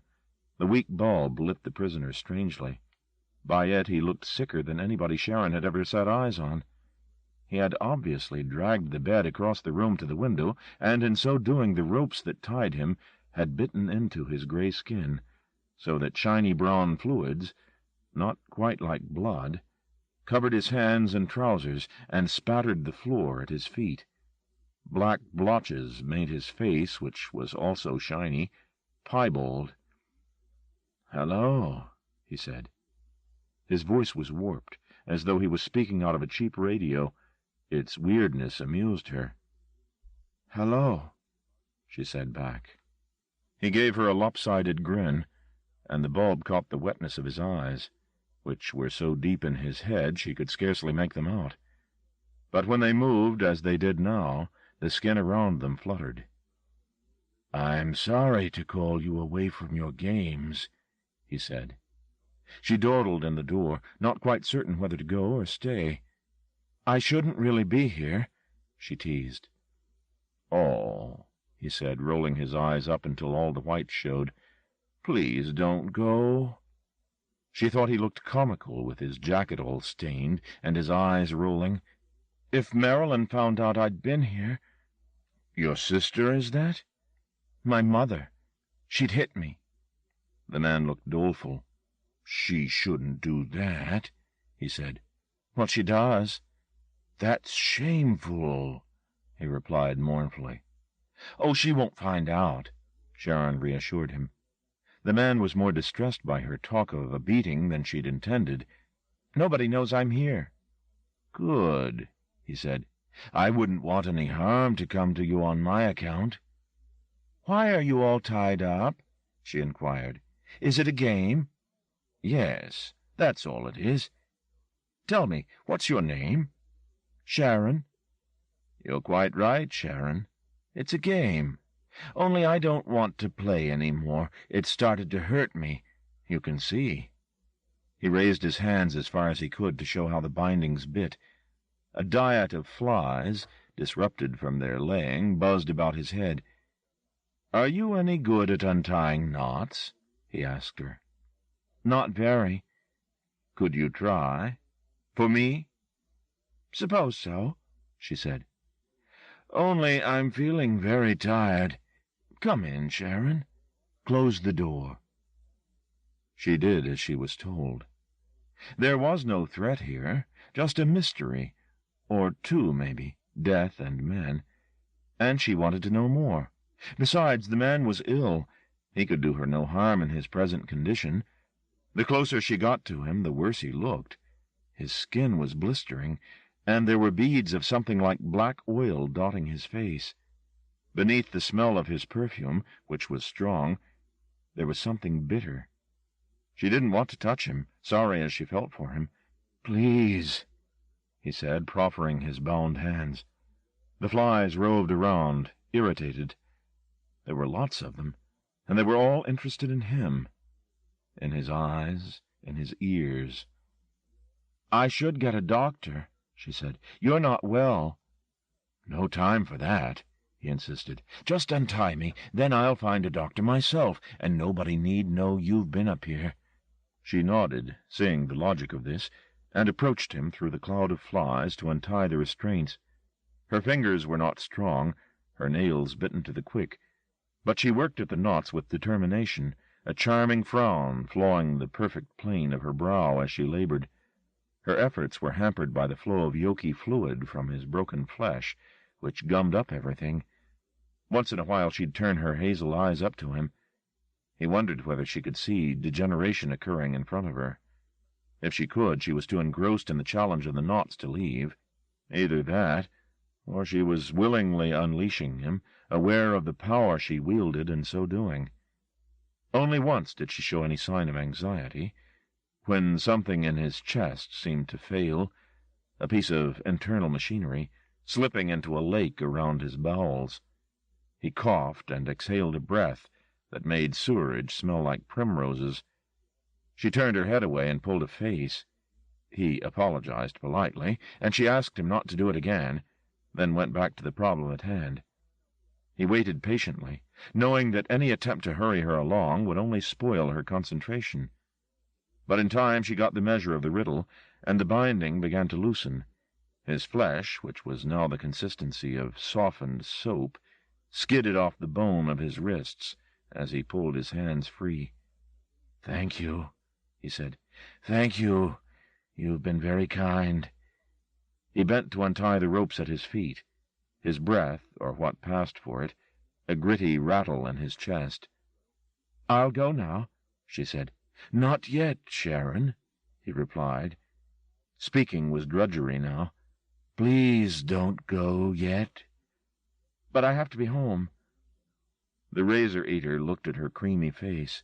She looked so fragile standing under the light. She had withdrawn from his immediate vicinity once the knots were untied, as though the initial trepidation had begun again. He tried to smile, to reassure her that all was well, but his face wouldn't obey. The fat and muscle just drooped on his skull. His lips felt inept. Words, he knew, were close to failing him. It would have to be signs from now on. He was moving into a purer world, one of symbols, of ritual, a world where razor-eaters truly belonged. His feet were free. In a matter of moments he could be across the room to where she stood. Even if she turned and ran, he could catch her. No one to see or hear. And even if there were, what could they punish him with? He was a dead man. He crossed the room toward her. The little living thing stood in his shadow and made not the least effort to escape him. Had she, too, calculated her chances and seen the futility of a chase? No. She was simply trusting. He put out a sordid hand to stroke her head. She blinked and held her breath at his proximity, but made no attempt to evade the contact. He longed for touch in his fingers so as to feel her gloss. She was so perfect. What a blessing it would be to put a piece of her in him, to show as proof of love at the gates of paradise. But her look was enough. He would take that with him, and count himself content, just the somber sweetness of her as a token, like coins in his eyes to pay his passage with. "Goodbye," he said, and walked, his gait uneven, to the door. She went ahead of him and opened the door, then led him down the stairs. A child was crying in one of the adjacent rooms, the whooping wail of a baby that knows no one will come. On the front step Breer thanked Sharon again, and they parted. He watched her run off home. For his part, he was not certain, at least not consciously, of where he was going to go now, or why. But once down the steps and onto the pavement, his legs took him in a direction he had never been before, and he didn't become lost, though he soon made his way into unfamiliar territory. Somebody called him, and his machete and his blurred gray face. He went as quickly as anatomy allowed, like a man summoned by history. 70. Whitehead was not afraid to die. He was only afraid that in dying he might discover that he had not lived enough. That had been his concern as he faced Mamoulian in the hallway of the penthouse suite, and it still tormented him as they sat in the lounge, with the buzz of the highway at their backs. "No more running, Joe," Mamoulian said. Whitehead said nothing. He collected a large bowl of Halifax's prime strawberries from the corner of the room, then returned to his chair. Running his expert fingers across the fruit in the bowl, he selected a particularly appetizing strawberry and began to nibble at it. The European watched him, betraying no clue to his thoughts. The chase was done with. Now, before the end, he hoped they'd be able to talk over old times for a while, but he didn't know where to begin. "Tell me," Whitehead said, seeking the meat of the fruit right up to the hull, Did you bring a pack with you?" Mamolian stared at him. "Cards, not dogs," the old man quipped. "Of course," the European answered. "Always. And do these fine boys play?" He gestured to Chad and Tom, who stood by the window. "We came for the deluge," Chad said. A frown nicked the old man's brow. "What have you been telling them?" he asked the European. "It's all their own doing," Mamolian replied. "The world's coming to an end," Chad said, combing his hair with obsessive care and staring out at the highway, his back to the two old men. "Didn't you know?" "Is that so?" said Whitehead. "The unrighteous will be swept away." The old man put down his bowl of strawberries. "And who will judge?" he asked. Chad let his coiffure be. "God in heaven," he said. "Can't we play for it?" Whitehead responded. Chad turned to look at the questioner, puzzled, but the inquiry was not for him, but for the European. "No," Mamolian replied. "For old time's sake," Whitehead pressed. "Just a game." "Your gamesmanship would impress me, Pilgrim, if it weren't so obviously a delaying tactic. You won't play, then?" Mamolian's eyes flickered. He almost smiled as he said, "Yes, of course I'll play. There's a table next door in the bedroom. Do you want to send one of your bum boys through to fetch it?" "Not bum boys." "Too old for that, are you?" "God-fearing men, both of them, which is more than can be said of you." "That was always my problem," Whitehead said, conceding the barb with a grin. This was like the old days, the exchange of ironies, the sweet-sour repartee, the knowledge, shared every moment they were together, that the words disguised a depth of feeling that would shame a poet. "Would you fetch the table?" Mamolian asked Chad. He didn't move. He had become too interested in the struggle of wills between these two men. Much of its significance was lost on him, but the tension in the room was unmistakable. Something awesome was on the horizon, maybe a wave, maybe not. "You go," he told Tom. He was unwilling to take his eyes off the combatants for a single instant. Tom, happy to have something to take his mind off his doubts, obliged. Chad loosened the knot of his tie, which was for him tantamount to nakedness. He grinned flawlessly at Mamolian. "You're going to kill him, right?" he said. "What do you think?" the European replied. "What is he? The Antichrist?" Whitehead gurgled with pleasure at the absurdity of this idea. "You've been telling," he chided the European. "Is that what he is?" Chad urged. "Tell me. I can take the truth." "I'm worse than that, boy," Whitehead said. "Worse?" "Want a strawberry?" Whitehead picked up the bowl and proffered the fruit. Chad cast a sideways glance at Mamolian. "He hasn't poisoned them," the European reassured him. "They're fresh. Take them.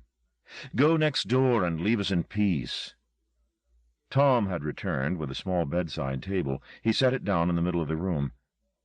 "If you go into the bathroom," Whitehead said, "you'll find a plentiful supply of spirits, mostly vodka, a little cognac, too, I think."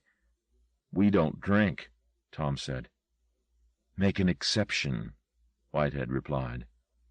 "Why not?" said Chad, his mouth bulging with strawberries. There was juice on his chin. "Why the fuck not? It's the end of the world, right?" "Right," said Whitehead, nodding. "Now you go away and eat and drink and play with each other." Tom stared at Whitehead, who returned a mock-contrite look. "I'm sorry. Aren't you allowed to masturbate either?" Tom made a noise of disgust and left the room. "Your colleague's unhappy," Whitehead said to Chad. "Go on. Take the rest of the fruit. Tempt him." Chad wasn't certain if he was being mocked or not, but he took the bowl and followed Tom to the door. "You're going to die," he said to Whitehead as a parting shot. Then he closed the door on the two men. Mamolian had laid a pack of cards on the table. This wasn't the pornographic pack. He'd had that destroyed at Caliban Street, along with his few books. The cards on the table were older than the other pack by many centuries. Their faces were hand-colored, the illustrations for the court cards crudely rendered. "Must I?" Whitehead asked, picking up on Chad's closing remark. "Must you what?" "Die." "Please, Pilgrim. Joseph. Call me Joseph, the way you used to. Spare us both." "I want to live."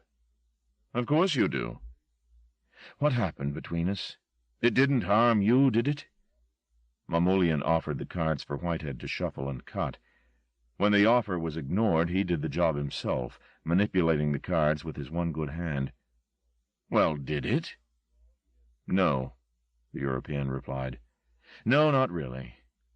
"Well, then, why harm me?" "You misunderstood my motives, Pilgrim. I haven't come here for revenge." "Why, then?" Mamoulian started to deal the cards for chemin de fer. "To finish our bargain, of course. Is that so difficult to grasp?" "I made no bargain." "You cheated me, Joseph, of a lot of living. You threw me away when I was no longer of any use to you, and let me rot. I forgive you all that. It's in the past. But death, Joseph," he finished the shuffling, "that's in the future, the near future, and I will not be alone when I go into it. I've made my apologies. If you want acts of contrition, name them." "Nothing." "You want my balls, my eyes? Take them." "Play the game, Pilgrim." Whitehead stood up. "I don't want to play." "But you asked." Whitehead stared down at the cards laid out on the inlaid table. "That's how you got me here," he said quietly. "That fucking game." "Sit down, Pilgrim." "Made me suffer the torments of the damned." "Have I?" Mamoulian said, concern lacing his voice. "Have you really suffered? If you have, I'm truly sorry. The point of temptation is surely that some of the goods be worth the price." "Are you the devil?" "You know I'm not," Mamoulian said, pained by this new melodrama. "Every man is his own Mephistopheles, don't you think? If I hadn't come along, you'd have made a bargain with some other power. And you would have had your fortune, and your women, and your strawberries. All those torments I've made you suffer." Whitehead listened to the fluting voice lay these ironies out. Of course he hadn't suffered. He'd lived a life of delights. Mamoulian read the thought off his face.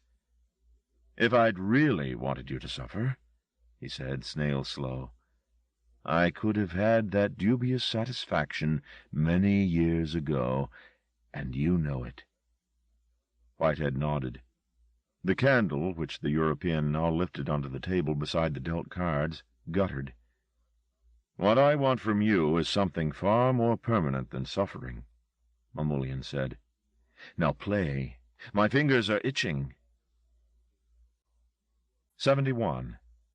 Marty got out of the car and stood for several seconds looking up at the looming bulk of the hotel pandemonium. It was not completely in darkness. A light, albeit frail, glimmered in one of the penthouse windows. He began, for a second time today, across the wasteland, his body shaking. Karis had made no contact with him since he had started on his journey here. He didn't question her silence. There were too many plausible reasons for it, none of them pleasant. As he approached, he could see that the front door of the hotel had been forced. At least he'd be able to enter by a direct route instead of clambering up the fire escape. He stepped over the litter of planks and through the grandiose doorway into the foyer, halting to accustom his eyes to the darkness before he began a cautious ascent of the burned stairs. In the gloom, every sound he made was like gunfire at a funeral, shockingly loud. Try as he might to hush his tread, the stairway hid too many obstacles for complete silence. Every step he took, he was certain the European was hearing, was readying himself to breathe a killing emptiness onto him. Once he reached the spot he'd entered from the fire escape, the going got easier. It was only as he advanced into the carpeted regions he realized, the thought brought a smile to his lips, that he'd come without either a weapon or a plan, however primitive, of how he was to snatch Karis. All he could hope was that she was no longer an important item on the European's agenda, that she might be overlooked for a few vital moments. As he stepped onto the final staircase, he caught sight of himself in one of the hall mirrors, thin, unshaven, his face still bearing traces of bloodstains, his shirt dark with blood. He looked like a lunatic. The image reflecting so accurately the way he'd pictured himself, desperate, barbarous, gave him courage. He and his reflection agreed. He was out of his mind. For only the second time in their long association, they sat facing each other over the tiny table and played chemin de fer. The game was uneventful. They were, it seemed, more evenly matched than they'd been in Muranovsky Square 40-odd years before. And as they played, they talked. The talk, too, was calm and undramatic.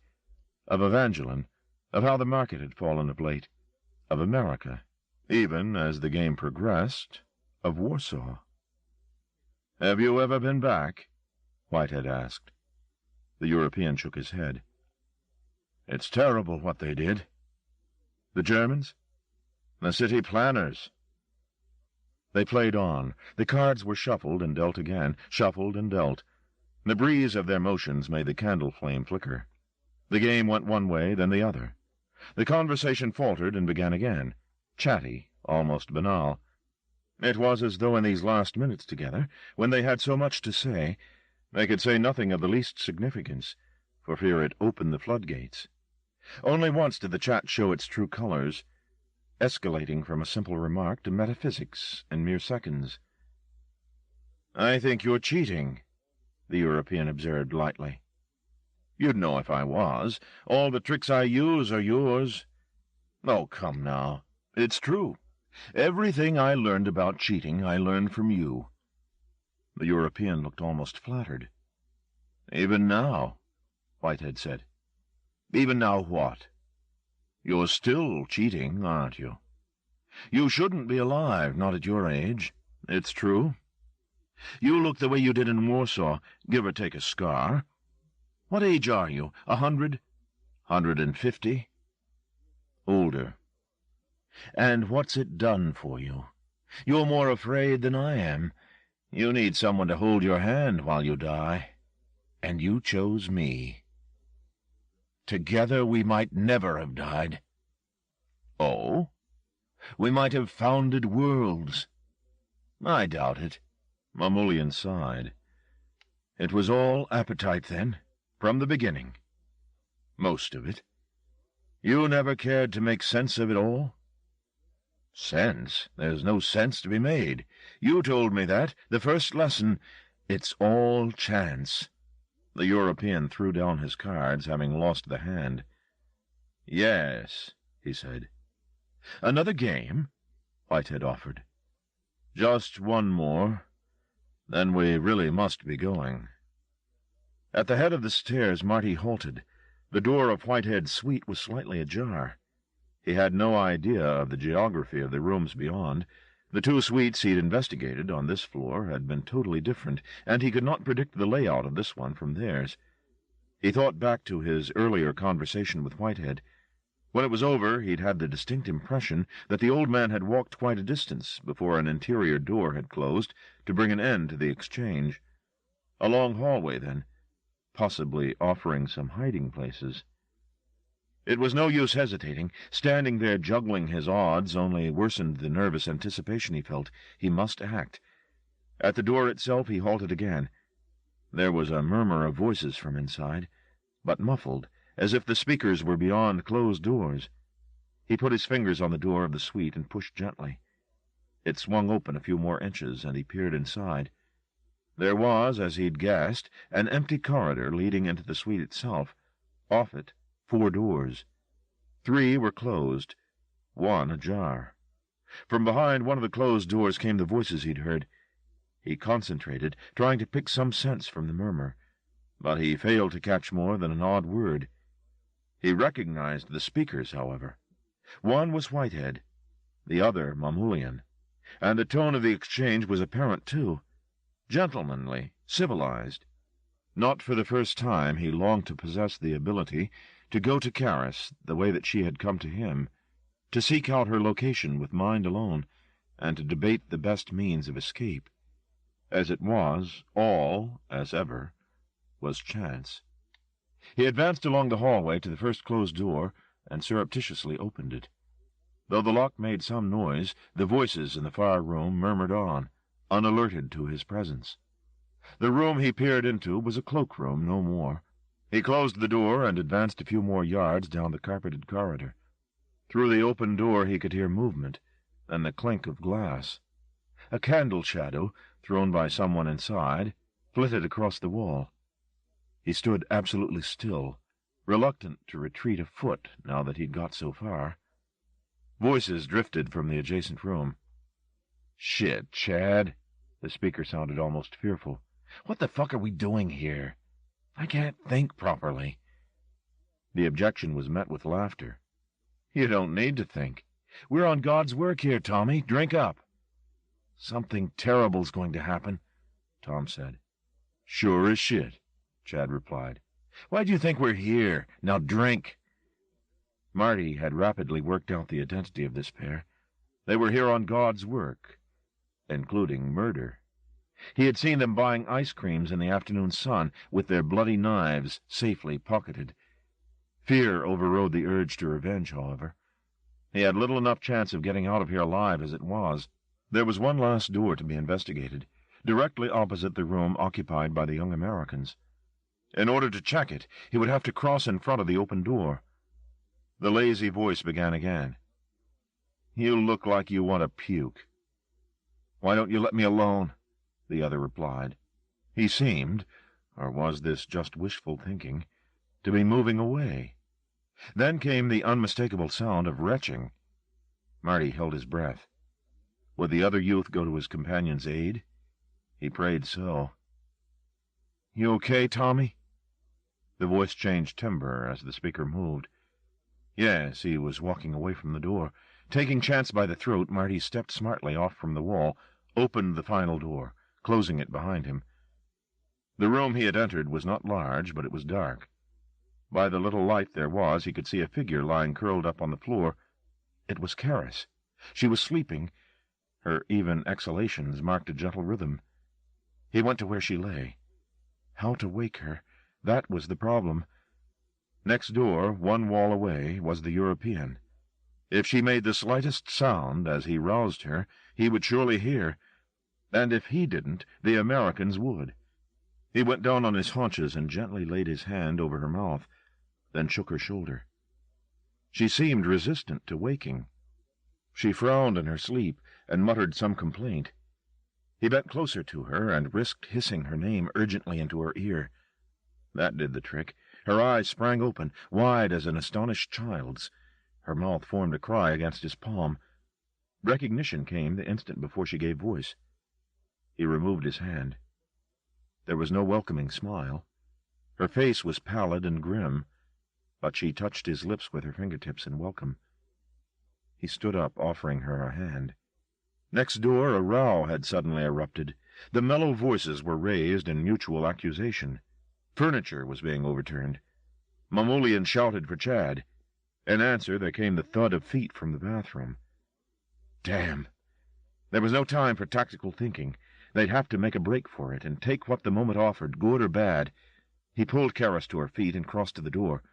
As he turned the handle, he glanced over his shoulder to check that Karis was still following him. But disaster had registered on her face. He turned back to the door, and the reason? St. Thomas, his chin shiny with vomit, was standing directly outside the door. He was apparently as startled to see Marty as the other way around. Using his hesitation, Marty stepped into the hallway and pushed Tom in the chest. The American fell back, the word Chad escaping his lips as he stumbled through the open door opposite, knocking over a bowl of strawberries as he did so. The fruit rolled underfoot. Marty ducked around the dressing-room door and out into the hall, but the American recovered his balance with speed and reached out to snatch the back of his shirt. The attempt was sufficient to slow Marty down, and as he turned to beat the arresting hand away, he saw the second American emerging from the room the old men were in. There was a frightening serenity in the youth's eyes as he closed in on Marty. "Run!" was all he could shout to Karis. But the blonde god stopped her as she slipped out into the corridor, pushing her back the way she'd come with a breathed "No," before continuing on his way toward Marty. "Hold her," he told his companion as he took over the hold on Marty. Tom stepped out of sight after Karras, and there was a noise of struggle, but Marty had little time to analyze it, as Chad doubled him up with a blow to the stomach. Marty, too confused by the sudden rush of action to prepare for the pain, groaned and fell back against the front door of the suite, slamming it. The blond boy followed him down the corridor, and through tear-bleared eyes, Marty just caught sight of the next blow before it landed. He didn't see the third or fourth. There was no time between the punches and kicks to stand upright or catch a breath. The corn-fed body pummeling him was lithe and strong, more than Marty's equal. Vainly he flailed against the tattoo. He was so damned tired and sick. His nose began to bleed again, and still the serene eyes fixed him as the fists beat his body black. So calm, those eyes, they could have been at prayer. But it was Marty who was falling to his knees. Marty, whose head was dragged back in enforced adulation as the blond boy spat on him. Marty who said, "Help me," or some bruised corruption of those words, as he collapsed. Mamolian stepped out of the gaming room, leaving the pilgrim to his tears. He'd done as the old man had asked. They'd played a game or two for old time's sake. But now the indulgence was over. And what was this chaos in the hall, the tangle of limbs at the front door, blood spattered on the wall? Ah, it was Strauss. Somehow the European had expected a late arrival at the celebrations. Who it was to be he hadn't foreseen. He stalked the corridor to see what damage had been done, looking down at the disfigured, spittle-laced face with a sigh. St. Chad, his fists bloody, was sweating a little. The scent off the young lion was sweet. "He was almost away," the saint said.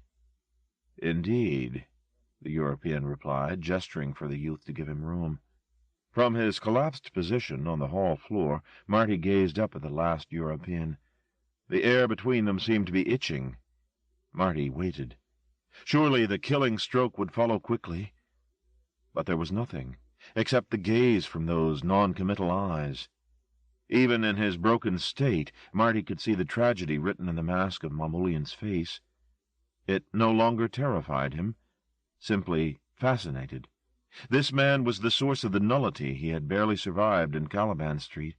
Was there not a ghost of that gray air lurking in his sockets now, seeping from his nostrils and mouth, as though a fire smoldered in his cranium? In the room where he and the European had played cards, Whitehead moved stealthily across to the pillow of his makeshift bed. Events in the hall had shifted the focus for a useful moment. He slipped his hand beneath the pillow and drew out the gun hidden there, then crept through into the adjoining dressing-room and slipped out of sight behind the wardrobe. From that position he could see St. Tom and Karras standing in the hallway, watching events at the front door. Both were too intent on the gladiators to notice in the darkened room. "Is he dead?" Tom asked from a distance. "Who knows?" Whitehead heard Mamolian reply. "Put him in the bathroom, out of the way."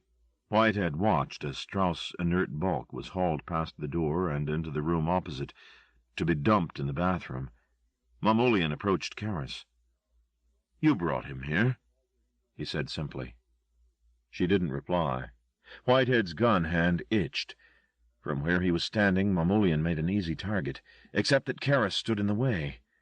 Would a bullet fired at her back pass through her and into the European? The thought, though appalling, had to be contemplated. Survival was at issue here. But the moment's hesitation had snatched his chance. The European was escorting Karras toward the gaming room, and out of shot. No matter. It left the coast clear. He slipped out of hiding and darted to the dressing-room door. As he stepped into the corridor, he heard Mamolian say, "Joseph?" Whitehead ran the few yards to the front door. Knowing the chance of escape without violence was gossamer thin, he grabbed the handle and turned it. "Joseph," said the voice behind him. Whitehead's hand froze as he felt invisible fingers plucking at the nape of his neck. He ignored the pressure and forced the handle around. It slid in his sweaty palm. The thought that breathed at his neck pressed around his axis vertebra, the threat unmistakable. Well, then, he thought, the choice is out of my hands. He released the door handle and turned fully around to face the card player.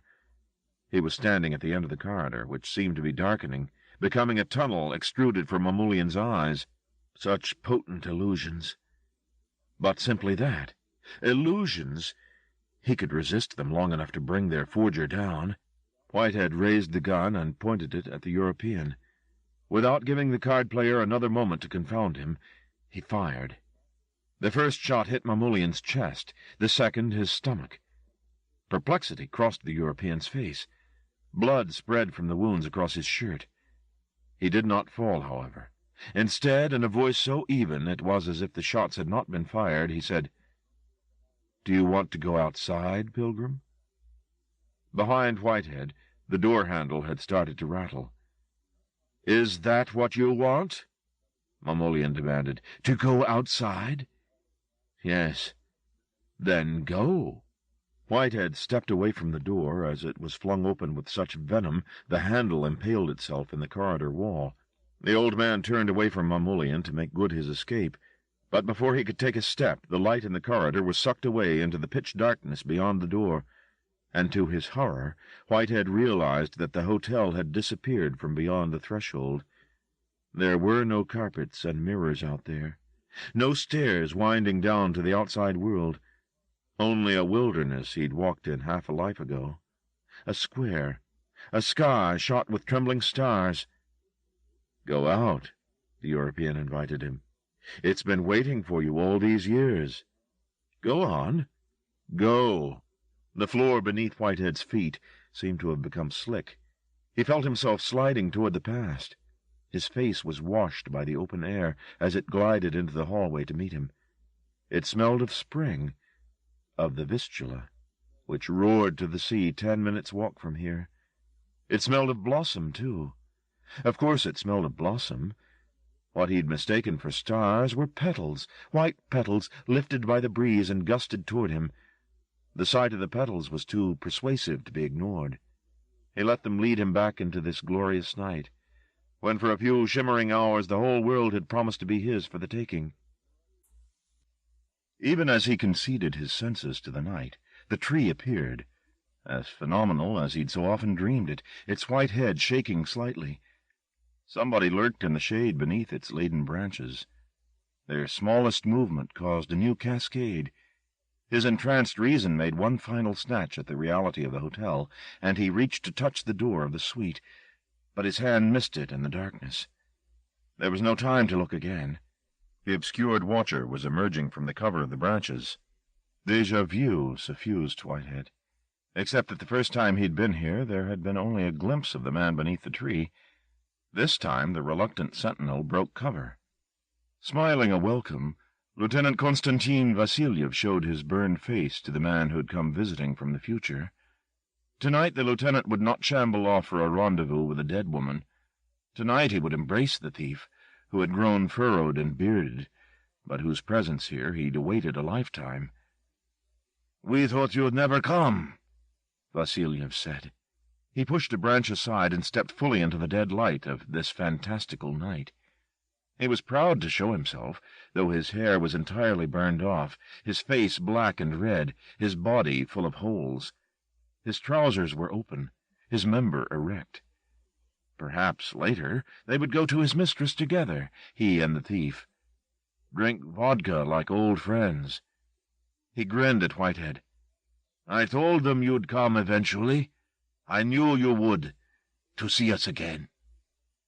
Whitehead raised the gun he still had in his hand and fired at the lieutenant. The illusion was not interrupted by this violence, however, merely reinforced. Shouts, in Russian, echoed from beyond the square. "Now look what you've done," Vasilyev said.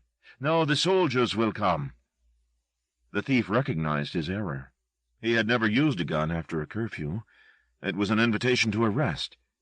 He heard booted feet running close by. "We must hurry," the lieutenant insisted, casually spitting out the bullet, which he had caught between his teeth. "I'm not going with you," Whitehead said. "But we've waited so long," Vasilyev replied, and shook the branch to cue the next act. The tree raised its limbs like a bride, shrugging off its trousseau of blossom. Within moments the air was thick with a blizzard of petals. As they settled, spilling their radiance onto the ground, the thief began to pick out the familiar faces that waited beneath the branches. People who, down the years, had come to this wasteland, to this tree, and gathered under it with Vasilyev, to rot and weep. Evangeline was among them. The wounds that had been so tastefully concealed, as she'd lain in her coffin, now freely displayed. She did not smile, but she stretched her arms out to embrace him, her mouth forming his name, Jojo, as she stepped forward. Bill Toy was behind her, in evening dress, as if for the academy. His ears bled. Beside him, her face opened from lip to brow, was a woman in a nightgown. There were others, too, some of whom he recognized, many of whom he didn't. The woman who'd led him to the card-player was there, bare-breasted, as he remembered her.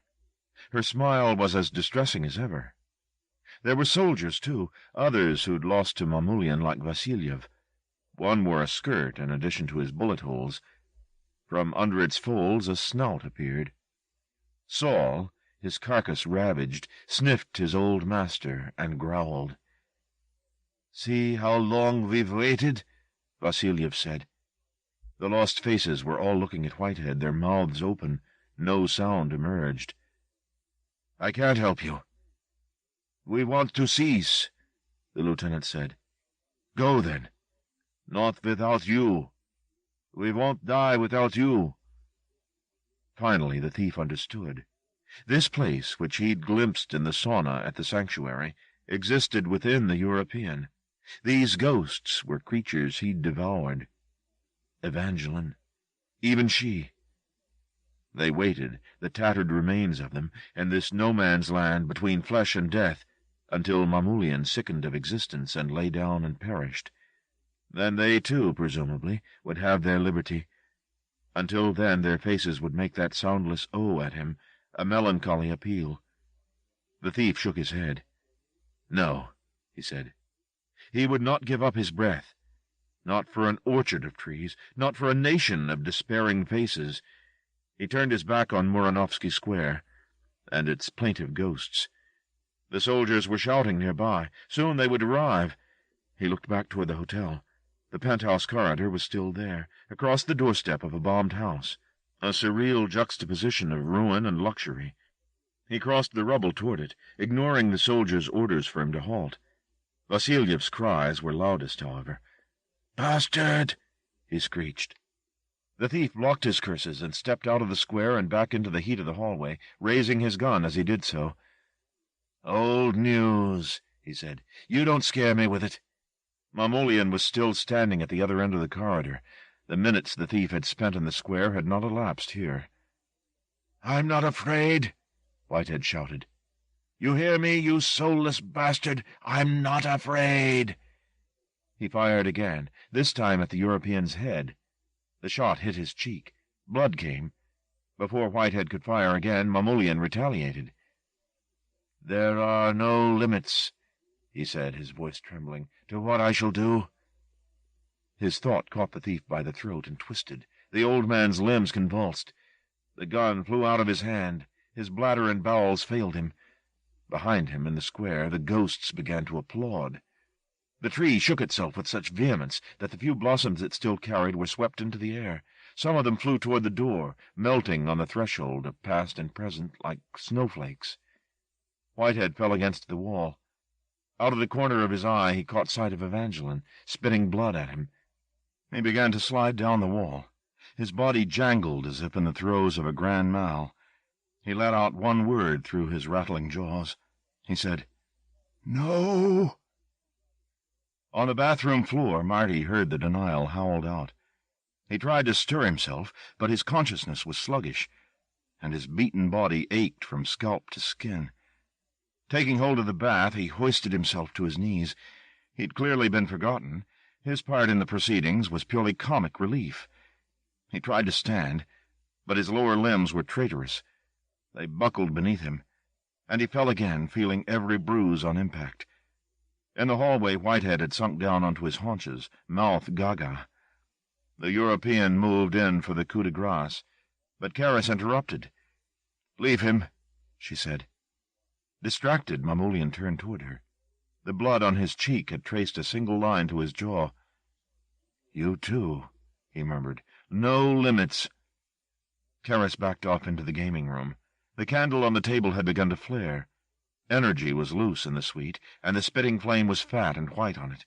The European looked at Karis with hunger in his eyes.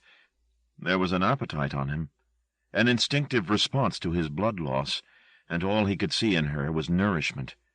Like the thief, hungry for another strawberry, though his belly was full enough. "I know what you are," Karis said, deflecting his gaze. From the bathroom, Marty heard her ploy. Stupid, he thought, to tell him that. "I know what you did." The European's eyes widened, smoky. "You're nobody," the girl started to say. "You're just a soldier who met a monk and strangled him in his sleep. What have you got to be so proud of?" Her fury beat against his face. "You're nobody, nobody and nothing." He reached to catch hold of her. She dodged him around the card table once, but he threw it over, the pack scattering, and caught her. His hold felt like a vast leech on her arm, taking blood from her and giving only the void, only purposeless dark. He was the architect of her dreams again. "God help me," she breathed. Her senses crumbled and grayness streamed in to take their place. He pulled her out of her body with one insolent wrench and took her into him, dropping her husk to the floor beside the overturned table. He wiped his mouth with the back of his hand and looked up at the evangelists. They were standing in the doorway, staring at him. He felt sick with his greed. She was in him, all of her at once, and it was too much. And the saints were making it worse, looking at him as though he were something loathsome, the Dark One shaking his head. "You killed her," he said. "You killed her." The European turned away from the accusations, his system boiling over, and leaned elbow and forearm on the wall, like a drunk about to vomit. Her presence in him was a torment. It wouldn't be still. It raged and raged, and her turbulence unlocked so much more. Straws piercing his bowels, the dogs at his heels unleashing blood and smoke, and then back beyond these few terrible months to other ordeals, yards and snow and starlight and women and hunger, always hunger, and still at his back he felt the stare of the Christians. One of them spoke, the blond boy whom once he might have lusted after. He and she and all. "Is this all there is?" he demanded to know. "Is this all, you fucking liar? You promised us the deluge." The European pressed his hand over his mouth to stem the escaping smoke and pictured a wave curling over the hotel, over the city, descending to sweep Europe away. "Don't tempt me," he said. In the hallway, Whitehead, his neck broken, became vaguely aware of a perfume in the air. He could see the landing outside the suite from where he was lying. Muranovsky Square, with its fatal tree, had long since faded, leaving only the mirrors and the carpets. Now, as he sprawled beside the door, he heard somebody come up the stairs. He glimpsed a figure moving in the shadows. This was the perfumed one. The newcomer approached slowly, but doggedly, hesitating for only a moment at the threshold before stepping over Whitehead's crumpled form and making his way toward the room where the two men had played cards. There had been a while, as they'd chatted over the game, that the old man had fancied he might yet make a fresh covenant with the European, might escape for a few more years the inevitable catastrophe. But it had all gone wrong. They had rowed over some trivia, the way lovers do, and by some incomprehensible mathematic, it had escalated to this: death. He rolled himself over so that he could look the other way, down the corridor toward the gaming room. Karis was lying on the floor among the spilled cards. He could see her corpse through the open door. The European had devoured her. Now the newcomer interrupted his view as he lurched to the door. From where he lay, Whitehead hadn't been able to see the man's face, but he saw the shine on the machete at his side. Tom caught sight of the razor-eater before Chad. His unruly stomach rebelled at the mingled stench of sandalwood and putrefaction, and he threw up on the old man's bed as Breer stepped into the room. He'd come a long way, and the miles had not been kind, but he was here. Mamoulian stood upright from the wall and faced Breer. He was not entirely surprised to see that rotted face, though he wasn't sure why. Was it that his mind had not quite relinquished its hold on the razor-eater, and that Breer was somehow here at his behest? Breer stared at Mamoulian through the bright air, as if awaiting a new instruction before he acted again. The muscles of his face were so deteriorated that each flicker of his eyeball threatened to tear the skin of its orbit. He looked, thought Chad, his mind high on cognac, like a man full to bursting with butterflies. Their wings beat against the confines of his anatomy. They powdered his bones in their fervor. Soon their relentless motion would split him open, and the air would be full of them. The European looked down at the machete Breer was carrying. "Why did you come?" he wanted to know. The razor-eater tried to reply, but his tongue rebelled against the duty. There was just a soft palate word that could have been good or got or God, but was none of them. "Have you come to be killed, is that it?" Breer shook his head. He had no such intention, and Mamoulian knew it.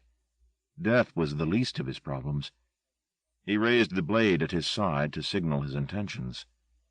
"I can wipe you out," Mamoulian said.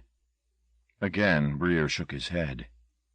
"Egg," he said, which Mamoulian interpreted and repeated as dead. "Dead," Chad mused. "God in heaven, the man's dead." The European murmured the affirmative. Chad smiled. Maybe they were going to be cheated of the destroying wave. Perhaps the Reverend's calculations had been wrong, and the deluge wouldn't be on them for a few more months. What did it matter? He had stories to tell, such stories. Even Bliss, with all his talk of the demons and the soul of the hemisphere, hadn't known about scenes like this. The saint watched, licking his lips with anticipation. In the hallway, Whitehead had managed to drag himself 3 or 4 yards away from the front door, and he could see Marty, who had managed to stand. Leaning on the lintel of the bathroom door, Marty felt the old man's eyes on him. Whitehead raised a beckoning hand. Groggily, Marty lurched into the hallway, his presence ignored by the actors in the gaming room. It was dark out here. The light in the gaming room, that livid candlelight, was all but sealed off by the partially closed door. Marty knelt at Whitehead's side. The old man took hold of his shirt. "You've got to fetch her," he said, the voice almost faded. His eyes bulged. There was blood in his beard, and more coming with each word, but his hold was strong. "Fetch her, Marty," he hissed. "What are you talking about?" "He has her," Whitehead said. "In him. Fetch her for Christ's sake, or she'll be there forever like the others." His eyes flicked in the direction of the landing, remembering the scourge of Muranovsky Square. Was she there already? A prisoner under the tree, with Vasilyev's eager hands on her? The old man's lips began to tremble. "Can't let him have her, boy," he said. "You hear me? Won't let him have her." Marty had difficulty sewing the sense of this together. Was Whitehead suggesting that he should find his way into Mamoulian and retrieve Karis? It wasn't possible. "I can't," he said. The old man registered disgust and let go of Marty, as though he'd discovered he had hold of excrement. Painfully, he turned his head away. Marty looked toward the gaming room. Through the gap in the door he could see Mamoulian moving toward the unmistakable figure of the razor-eater. There was frailty on the European's face. Marty studied it for a moment, and then looked down at the European's feet. Karis lay there, her face startled by cessation, her skin bright. He could do nothing. Why didn't Papa leave him be to run away into the night and heal his bruises? He could do nothing. And if he ran, if he found a place to hide, to heal, would he ever wash away the smell of his cowardice? Would this moment, the roads dividing and dividing again, not be burned into his dreams forever? He looked back at Papa. But for the feeble movement of his lips, he could have already been dead. "Fetch her," he was still saying, a catechism to be repeated until his breath failed. "Fetch her. Fetch her." Marty had asked something similar of Karis, to go into the lunatic's lair and come back with a story to tell. How could he now not return the favor? Fetch her. Fetch her. Papa's words were fading with every beat of his failing heart. Maybe she was retrievable, Marty thought, somewhere in the flux of Mamoulian's body. And if not, would it be so hard to die trying to fetch her, and have an end to roads dividing and choices turning to ash? But how? He tried to recall how she'd done it, but the procedures were too elaborate. The washing, the silence. And surely he had scant opportunity to make his voyage before circumstances changed. His only source of hope lay in the fact of his bloody shirt, the way he'd felt on his way here, that Karis had snapped some barrier in his head, and that the damage, once done, was permanent. Perhaps his mind could go to her through the wound she'd opened, tracing her scent as relentlessly as she'd pursued his. He closed his eyes, shutting off the hallway and Whitehead, and the body lying at the European's feet. Sight was a trap. She'd said that once. Effort, too.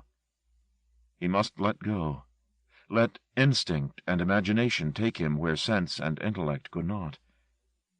He conjured her effortlessly, putting the bleak fact of her corpse out of his head and evoking instead her living smile. In his mind he spoke her name, and she came to him in a dozen moments, laughing, naked, puzzled, contrite. But he let the particulars go, leaving only her essential presence in his aching head. He was dreaming her. The wound was open, and it pained him to touch it again. Blood was running into his open mouth, but the sensation was a distant phenomenon.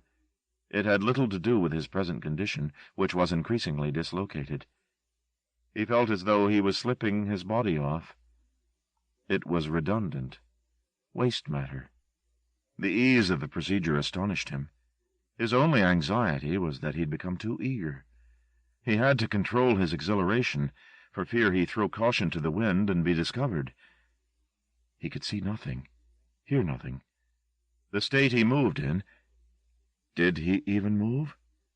Was not susceptible to the senses. Now, though he had no proof of the perception, he was sure he was abstracted from his body. It was behind, below him, an untenanted shell. Ahead of him, Karis. He would dream his way to her. And then, just as he thought he could take pleasure in this extraordinary journey, hell opened in front of him. Mamoulian, too intent on the razor-eater, felt nothing as Marty breached him. Breer made a half-run forward, lifting the machete and aiming a blow at the European. He sidestepped to avoid it, with perfect economy, but Breer pivoted around for a second strike with startling speed, and this time, more by chance than direction, the machete glanced down Mamoulian's arm, slicing into the cloth of his dark gray suit. "Chad," the European said, not taking his eyes off Breer. "Yes?" the blond boy replied. He was still leaning on the wall beside the door, posed there like an indolent hero. He had found Whitehead's cache of cigars, pocketing several and lighting one.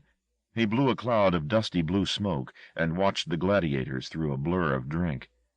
"What do you want?" "Find the pilgrim's gun." "Why?" "For our visitor." "Kill him yourself," Chad replied nonchalantly. "You can do it." Mamoulian's mind revolted at the thought of laying his flesh on such decay. Better a bullet. At close range it would lay the razor-eater to waste. Without a head, even the dead couldn't walk. "Fetch the gun," he demanded. "No," Chad replied. The Reverend had said plain speaking was best. "This is no time for games," Mamoulian said, taking his attention off Breer for a moment to glance across at Chad. It was an error. The dead man swung the machete again, and this time the blow found Mamoulian's shoulder, lodging in the muscle close to his neck. The European made no sound but a grunt as the blow fell, and a second as Breer pulled the blade out of its niche. "Stop," he told his assailant. Breer shook his head. This was what he had come for, wasn't it? This was the prelude to an act he'd waited so long to perform. Mamoulian put his hand up to the wound at his shoulder. Bullets he could take and survive, but a more traumatic attack, one that compromised the integrity of his flesh, that was dangerous. He had to finish Breer off, and if the saint wouldn't fetch the gun, then he'd have to kill the razor-eater with his bare hands. Breer seemed to sense the intention. "You can't hurt me," he tried to say, the words coming out in a jumble. "I'm dead." Mamoulian shook his head. "Limb from limb," he murmured. "If I must, limb from limb." Chad grinned, hearing the European's promise. Sweet Jesus, he thought, this was the way the world would end. A warren of rooms, cars on the freeway winding their last way home, the dead and almost dead exchanging blows by candlelight. The Reverend had been wrong. The deluge wasn't a wave, was it? It was blind men with axes. It was the great on their knees, begging not to die at the hands of idiots. It was the itch of the irrational grown to an epidemic. He watched, and thought of how he would describe this scene to the Reverend. And for the first time in his 19 years, his pretty head felt a spasm of pure joy. Marty hadn't realized how pleasurable the experience of travel had been, a passenger of pure thought, until he plunged into Mamoulian's body. He felt like a skinned man immersed in boiling oil. He thrashed, his essence screeching for an end to this hell of another man's physicality. But Karis was here. He had to keep that thought uppermost, a touchstone. In this maelstrom, his feelings for her had the purity of mathematics. Its equations, complex but elegant in their proofs, offered a nicety that was like truth. He had to hold on to this recognition. If he once relinquished it, he was lost. Though without senses, he felt this new state struggling to impinge a vision of itself upon him. At the corners of his blind eyes, lights flared. Perspective opened up and closed again in an instant. Suns threatened to ignite overhead, and were snuffed out before they could shed warmth or illumination. Some irritation possessed him, an itch of lunacy. "Scratch me," it said, "and you needn't sweat any more." He countered the seduction with thoughts of Karis. "Gone," the itch said, "deeper than you'd dare to go, so much deeper." What it claimed was perhaps true. He'd swallowed her whole, taken her down to wherever he kept his favorite things, to the place where the zero he'd tampered with at Caliban Street was sourced. Face to face with such a vacuum, he would shrivel. There would be no reprieve this time. Such a place, the itch said, such a terrible place. "You want to see?" "No." "Come on, look. Look and tremble. Look and cease." "You wanted to know what he was. Well, you're about to get a worm's eye view." "I'm not listening," Marty thought. He pressed on, and though, like Caliban Street, there was no way up or down, no forward or back in this place, he had a sense of descent.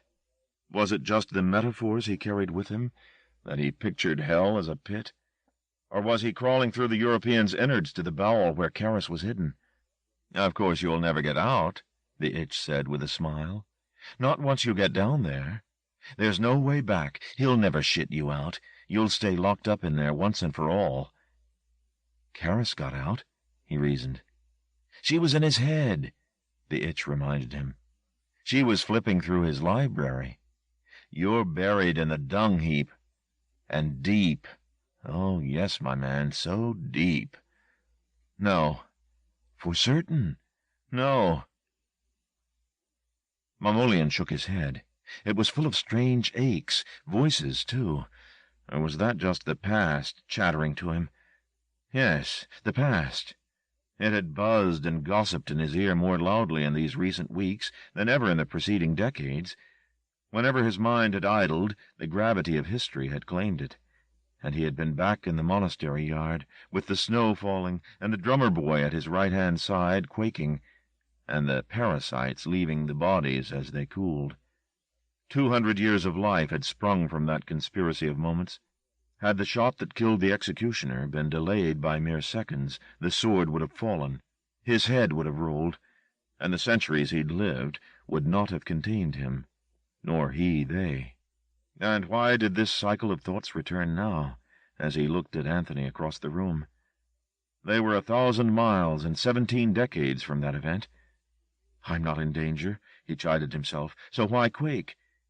Breer was teetering on the edge of total collapse. Dispatching him was a simple, if distasteful, task.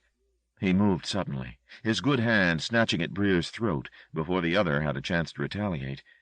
The European's slender fingers dug through the mush and closed around Breer's esophagus. Then he pulled hard. A goodly portion of Breer's neck came away in a splutter of grease and fluids. There was a sound like escaping steam. Chad applauded, cigar in mouth. In the corner where he'd collapsed, Tom had stopped whimpering and was also watching the mutilation. One man fighting for his life, the other for his death. Hallelujah! Saints and sinners all together. Mamoulian flung the fistful of muck away. Despite his formidable injury, the razor-eater was still standing. "Must I tear you apart?" Mamoulian said. Even as he spoke, something scrabbled inside him. Was the girl still fighting her confinement? "Who's there?" he asked softly. Karis answered, not to Mamoulian, but to Marty. "Here," she said. He heard her. No, not heard. Felt. She summoned him, and he followed. The itch in Marty was in seventh heaven. Too late to help her, it said. Too late for anything now. But she was close by, he knew it, her presence choking back his panic. "I'm with you," she said. "Two of us now." The itch was unimpressed. It smirked at the thought of escape. "You're sealed up forever," it said. "Better concede it. If she can't get out, why should you be able to?" "Two," Karis said. "Two of us now." For the frailest of moments he caught the intention in her words. They were together, and together they were more than a sum of their parts. He thought of their locking anatomies, the physical act that was metaphor for this other unity.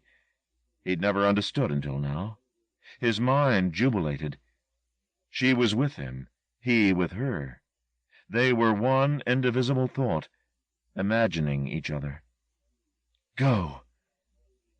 And hell divided. It had no choice. The province fragmented as they delivered themselves out of the Europeans' grasp. They experienced a few exquisite moments as one mind, and then gravity, or whatever law pertained in this state, demanded its lot. Division came, a rude expulsion from this momentary Eden, and they were plummeting now toward their own bodies, the conjunction over. Mamoulian felt their escape as a wounding more traumatic than any Breer had so far delivered. He put his finger up to his mouth, a look of pitiful loss on his face. Tears came freely, diluting the blood on his face. Breer seemed to sense a cue in this. His moment had come. An image had spontaneously appeared in his liquefying brain, like one of the grainy photographs in his book of atrocities, except that this image moved. Snow fell. The flames of a brazier danced.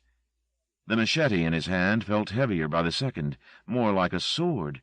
He raised it. Its shadow fell across the European's face. Mamoulian looked at Breer's ruined features and recognized them, saw how it had all come to this moment. Bowed under a weight of years, he fell to his knees. As he was doing so, Karis opened her eyes. There had been a vile, grinding return, more terrible for Marty than for herself, who was used to the sensation. But it was never entirely pleasant to feel muscle and fat congeal around the spirit. Marty's eyes had opened, too, and he was looking down at the body he occupied. It was heavy and stale. So much of it, the layers of skin, the hair, the nails, was dead matter. Its very substance revolted him. Being in this state was a parody of the freedom he'd just tasted. He started up from his slumped position with a small cry of disgust, as if he'd woken to find his body crawling with insects. He looked across to Karis for reassurance, but her attention had been claimed by a sight concealed from Marty by the partially closed door. She was watching a spectacle she knew from somewhere, but the point of view was different, and it took a while for her to place the scene. The man on his knees, his neck exposed, his arms spread a little from his body, fingers splayed in the universal gesture of submission. The executioner, face blurred, raising the blade to decapitate his willing victim. Somebody laughing somewhere nearby. The last time she'd seen this tableau, she'd been behind Mamoulian's eyes, a soldier in a snow-spattered yard, awaiting the blow that would cancel his young life. A blow that had never come, or rather had been deferred until now. Had the executioner waited so long, living in one body only to discard it for another, trailing Mamoulian through decade upon decade, until at last fate assembled the pieces of a reunion? Or was this all the European's doing? Had his will summoned Breer to finish a story, accidentally interrupted generations before? She would never know. The act, begun a second time, was not to be postponed again. The weapon sliced down, almost dividing head from neck in one blow. A few tenacious sinews kept it rocking, nose to chest, from the trunk for two succeeding blows before it departed, rolling down between the European's legs and coming to rest at Tom's feet. The boy kicked it away. Mamoulian had made no sound, but now, headless, his torso gave vent. Noise came from the wound with the blood. Complaints sounded, it seemed, from every pore, and with the sound came smoky ghosts of unmade pictures, rising from him like steam. Bitter things appeared and fled. Dreams, perhaps, or fragments of the past. It was all one now. Always had been, in fact. He had come from rumor. He, the legendary. He, the unfixable. He whose very name was a lie. Could it matter if now his biography, fleeing into nothingness, was taken as fiction? Breer, unassuaged, began to berate the open wound of the corpse's neck with the machete, slicing first down, then sideways, in an effort to cleave the enemy into smaller and yet smaller pieces. An arm was summarily lopped off. He picked it up to sever hand from wrist, forearm from upper arm. In moments the room, which had been almost serene as the execution took place, became an abattoir. Marty stumbled to the door in time to see Breer strike off Mamoulian's other arm. "Look at him go," said the American boy, toasting the bloodbath with Whitehead's vodka. Marty watched the carnage, unblenched. It was all over. The European was a dead man. His head lay on its side under the window. It looked small, vestigial. Karis, flattened against the wall beside the door, caught Marty's hand. "Papa?" she said. "What about Papa?" As she spoke, Mamoulian's corpse pitched forward from its kneeling position. The ghosts and the din it had spilled had stopped. Now there was only dark blood splashing from it. Breer bent to further butchery, opening the abdomen with 2 slashes. Urine fountained from the punctured bladder. Karis, revolted by the attacks, slipped out of the room. Marty lingered a while longer. The last sight he caught as he followed Karis was the razor-eater picking up the head by the hair, like some exotic fruit, and delivering a lateral cut to it. In the hallway, Karis was crouching at her father's side. Marty joined her. She stroked the old man's cheek. "Papa?" she said. He wasn't dead, but neither was he truly alive. There was a flicker in his pulse, no more. His eyes were closed. "No use," Marty said, as she shook the old man's shoulder. "He's as good as gone." In the gaming room, Chad had begun to shriek with laughter. Apparently the slaughterhouse scenes were reaching new heights of absurdist brio. "I don't want to be here when he gets bored," Marty said. Karis made no move. "There's nothing we can do for the old man," he said. She looked at him, bewildered by the dilemma. "He's gone, Karis, and we should go too." A silence had started in the abattoir. It was worse in its way than the laughter, or the sound of Breer's labors. "We can't wait around," Marty said. He roughly pulled Karis to her feet and propelled her toward the front door of the penthouse. She made only faint objection. As they slipped away downstairs, somewhere up above them the blonde American began to applaud again. 72. The dead man worked at his work for a good time. Long after the domestic traffic on the highway had dwindled to a trickle, leaving only the long-distance freight drivers to roar their way north. Breer heard none of it. His ears had long since given out, and his eyesight, once so sharp, could barely make sense of the carnage that now lay on every side of him. But when his sight failed completely, he still had the rudiments of touch. This he used to finish his commission, dividing and subdividing the flesh of the European until it was impossible to tell apart the piece that spoke and the piece that pissed. Chad tired of the entertainment long before that point was reached. Grinding out his second cigar with his heel, he sauntered through to see how things were progressing elsewhere. The girl had gone. The hero, too. God loves them, he thought.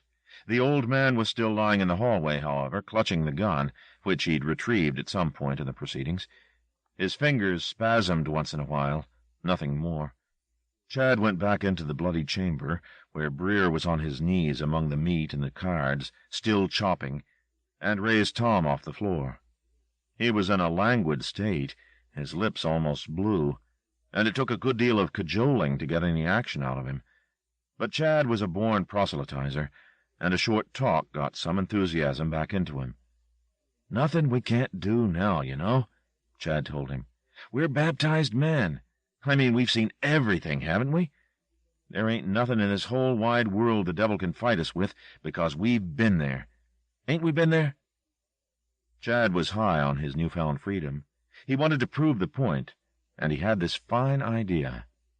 "You'll like this, Tommy," of doing a dump on the old man's chest. Tom didn't seem to care either way, and he just watched, while Chad dropped his trousers to do the dirty work. His bowels would not oblige. As he started to stand upright, however, Whitehead's eyes snapped open, and the gun fired. The bullet missed plowing into Chad's testicles by a hairbreadth, but scored a fine red mark on the inside of his milk-white thigh and whistled past his face to slam into the ceiling. Chad's bowels gave then, but the old man was dead. He'd died with the shot that came so close to blowing off Chad's manhood. "Near thing," Tom said, his catatonia broken by Chad's near mutilation.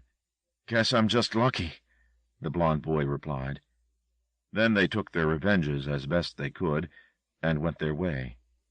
"I'm the last of the tribe," thought Breer. "When I'm gone, the razor-eaters will be a thing of the past." He hauled himself from the Pandemonium Hotel, knowing that what coherence his body had was fast diminishing.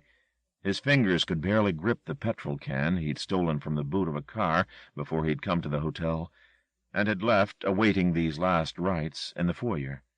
It was as difficult to grasp with his mind as it was with his fingers, but he did the best he could. He couldn't name the things that sniffed at his carcass as he squatted among the rubbish. Couldn't even remember who he was, except that he had seen once some fine and wonderful sights. He twisted the cap off the petrol can and spilled the contents over him as efficiently as he could. Most of the fluid simply pooled around him. Then he dropped the can and ferreted blind for the matches. The first and second didn't catch. The third did. Flames instantly engulfed him. In the conflagration his body curled up, taking on that pugilistic attitude common to the victims of immolation, the joints shortening as they cooked, drawing arms and legs up into a posture of defense. When at last the flames went out, the dogs came to scavenge what they could. More than one of them went away yelping, however, their palates slit by a mouthful of meat, and which secreted like pearls in an oyster, where the razor blades Breer had downed like a gourmet.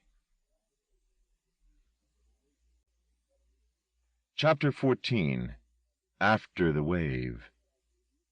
73. Wind had the world.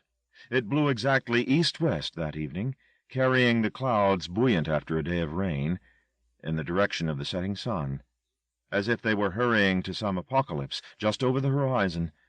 Or perhaps, this thought was worse, they were rushing to persuade the sun to back up from oblivion for another hour, another minute, anything to delay the night. And, of course, it wouldn't come. And instead the sun was taking advantage of their fleecy-headed panic to steal them over the edge of the world. Karis had tried to persuade Marty that all was well, but she hadn't succeeded. Now, as he hurried toward the Orpheus Hotel once more, with the clouds suicidal and the night coming down, he sensed the rightness of his suspicions.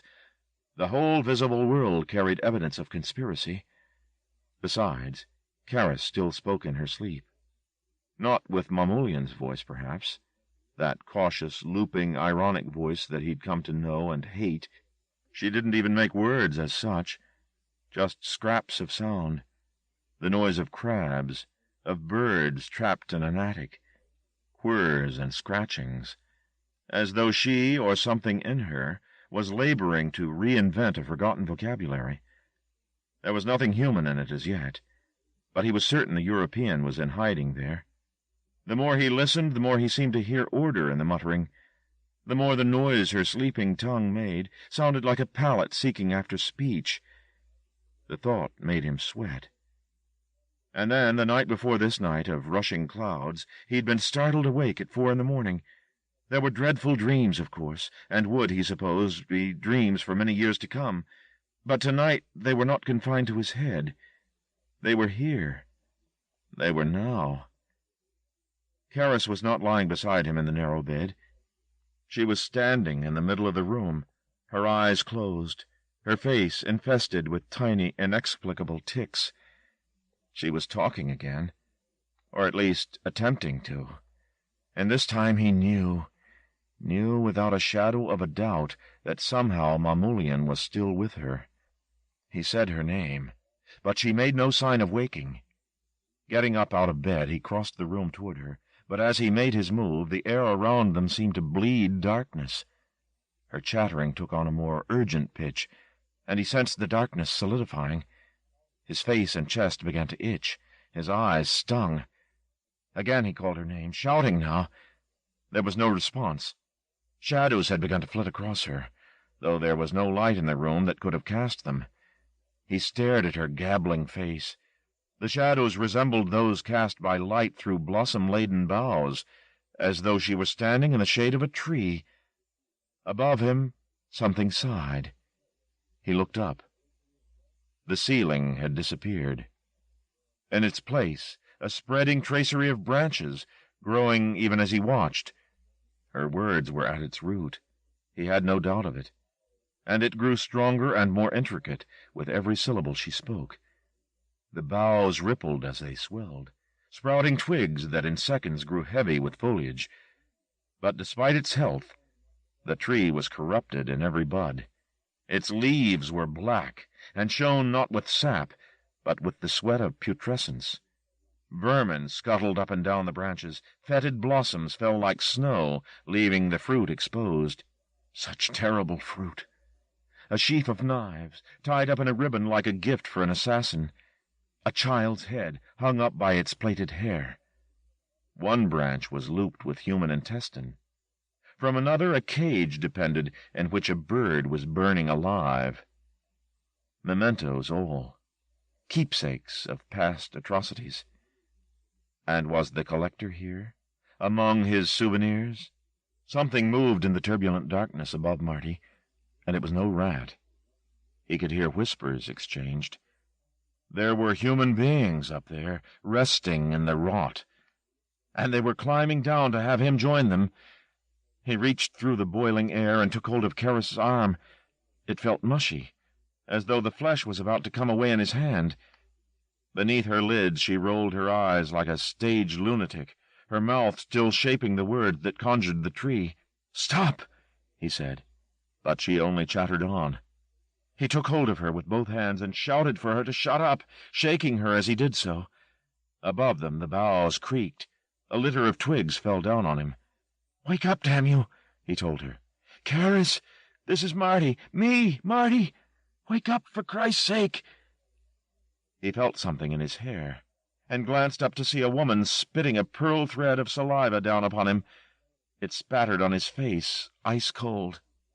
Panic mounting, he started to yell at Karis to make her stop, and when that failed, he slapped her hard across the face. For an instant, the flow of conjuring was interrupted.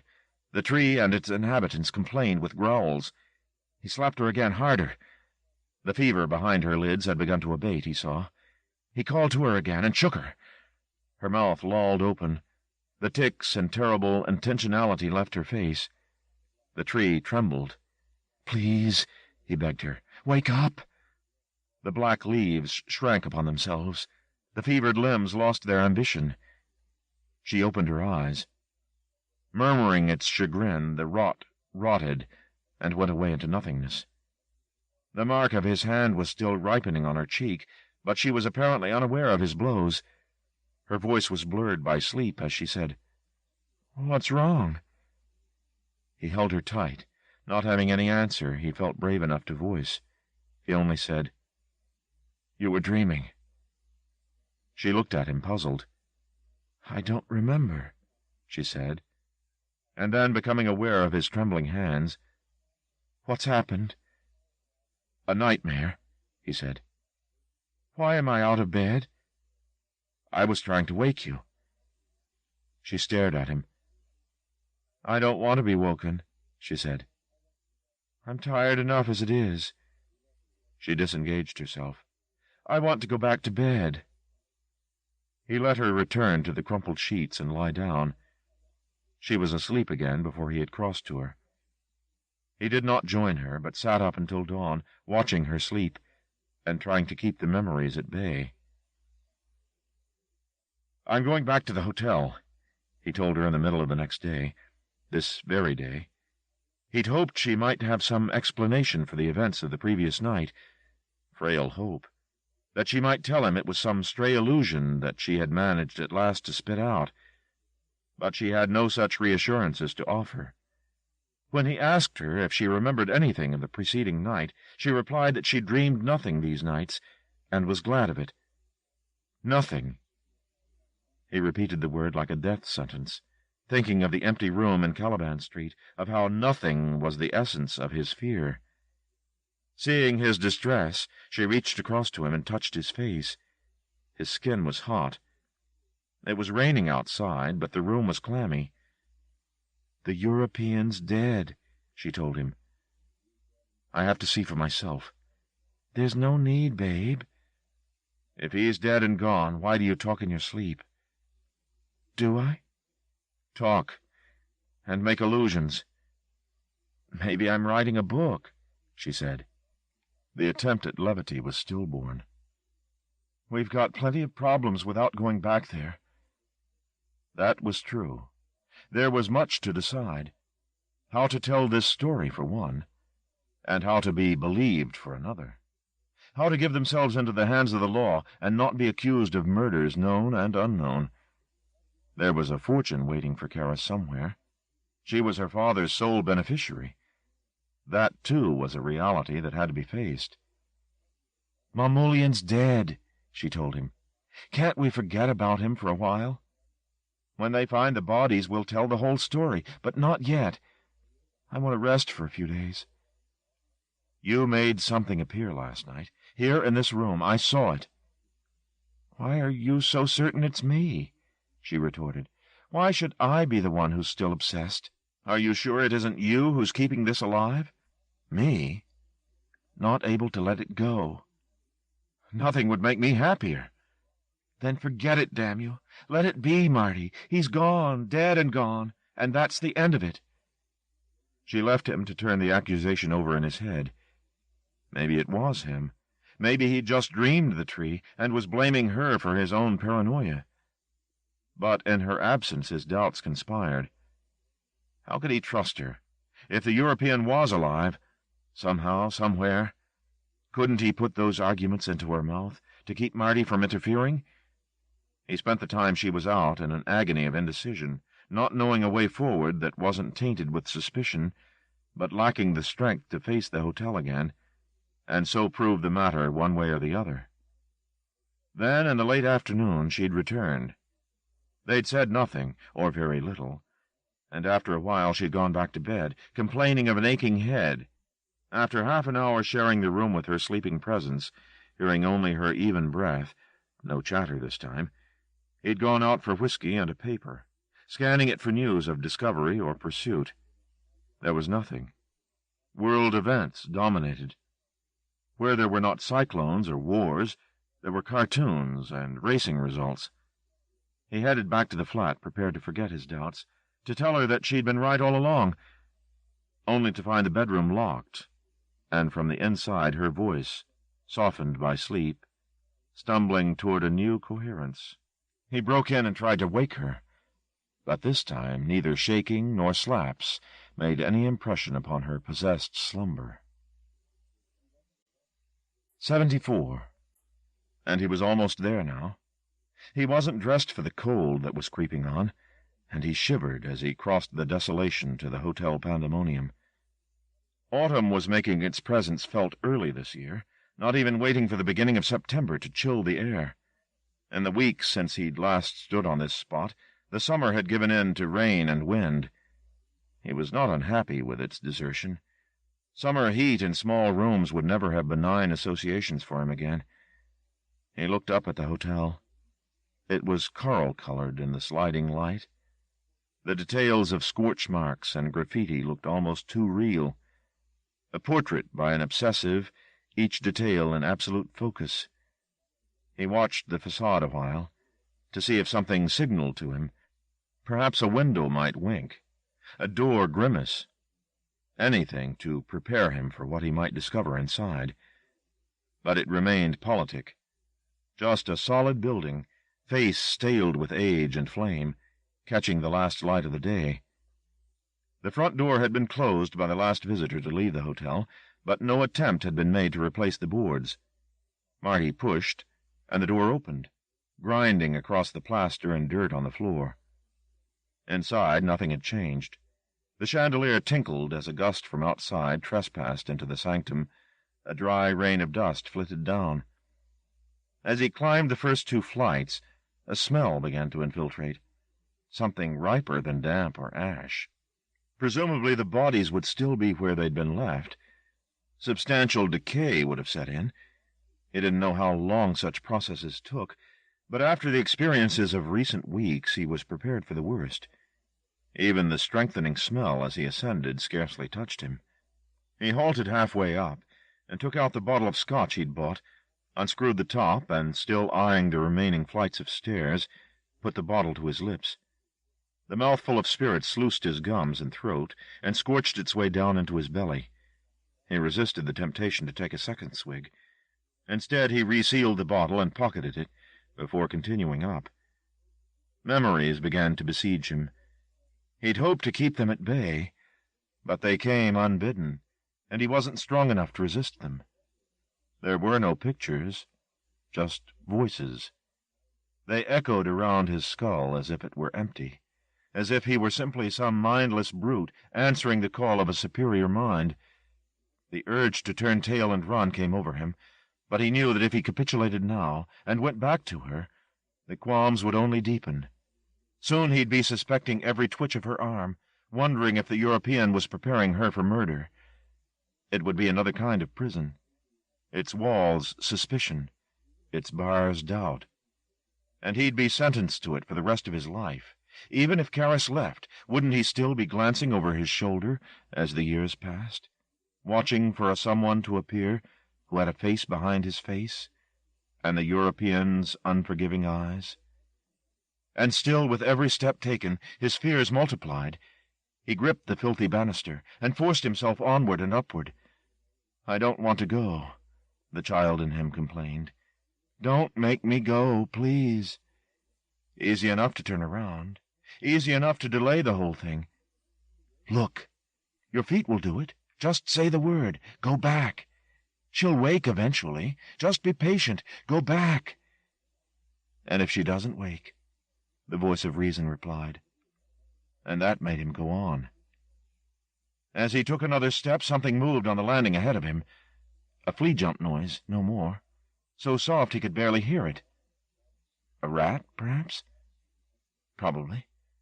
All manner of scavengers would come here, wouldn't they, in the expectation of a feast? He'd preempted that horror, too, and was hardened to the thought. He reached the landing. No rat scurried away from his footfall. At least he saw none. But there was something here. At the head of the stairs a small brown maggot rolled around on the carpet, twisting upon itself in its enthusiasm to get somewhere. Down the stairs, probably. Into the dark. He didn't look at it too closely. Whatever it was harmless. Let it find a niche to grow fat in, and become a fly in time, if that was its ambition. He crossed the penultimate landing and started up the final flight of stairs. A few steps up, the smell abruptly worsened. The stench of fetid meat assaulted him, and now, despite the scotch and all the mental preparation, his innards turned over and over, like the maggot on the carpet, twisting and turning. He stopped 2 or 3 steps up the flight, pulled out his whiskey, and took 2 solid throatfuls, swallowing it so quickly it made his eyes water. Then he continued his ascent. Something soft slid beneath his heel. He looked down. Another maggot, the larger brother of the one below, had been arrested in its descent by his foot. It was squashed to a fatty pulp. He glanced at it for only a second before hurrying on, aware that the sole of his shoe was slimy. Either that, or he was pressing other such grubs underfoot as he went. The gulps of liquor had made his head sing. He took the last 2 dozen steps almost at a run, eager to have the worst over with. By the time he'd reached the top of the stairs, he was breathless. He had an absurd image of himself, a drunkard's fancy, as a messenger coming with news, lost battles, murdered children, to the palace of some fabulous king, except that the king, too, was murdered, his battles lost. He started toward the penthouse. The smell had become so dense it was almost edible. As he had once before, he caught sight of himself in the mirror. He looked down ashamed from the frightened face, and, God, the carpet crawled. Not 2 or 3, but a dozen or more fat, ragged maggots were laboring, blindly it seemed, to find their way across the carpet, which was stained by their travels.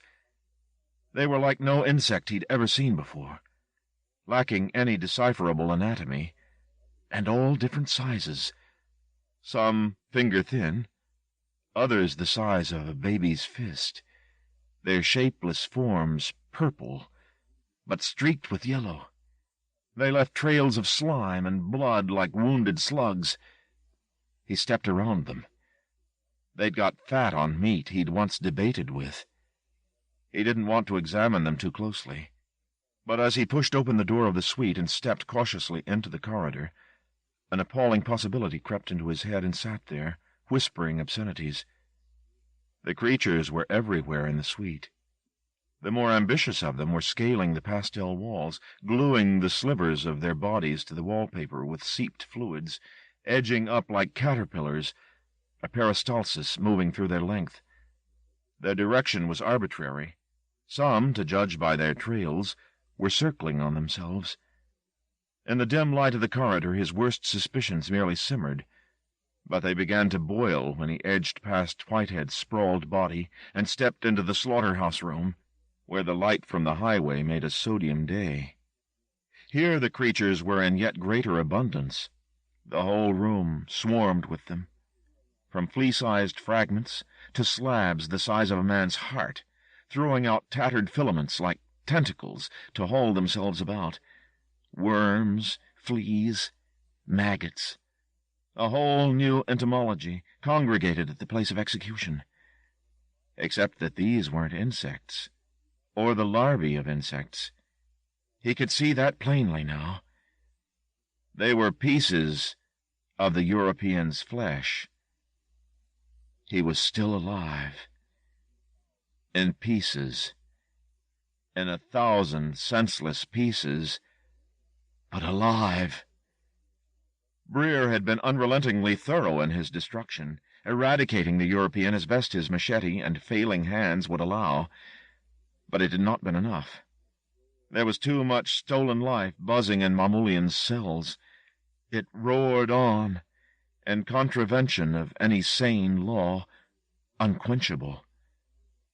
But for all his vehemence, the Razor-Eater had not finished the European's life, merely subdivided it, leaving it to describe these futile circles.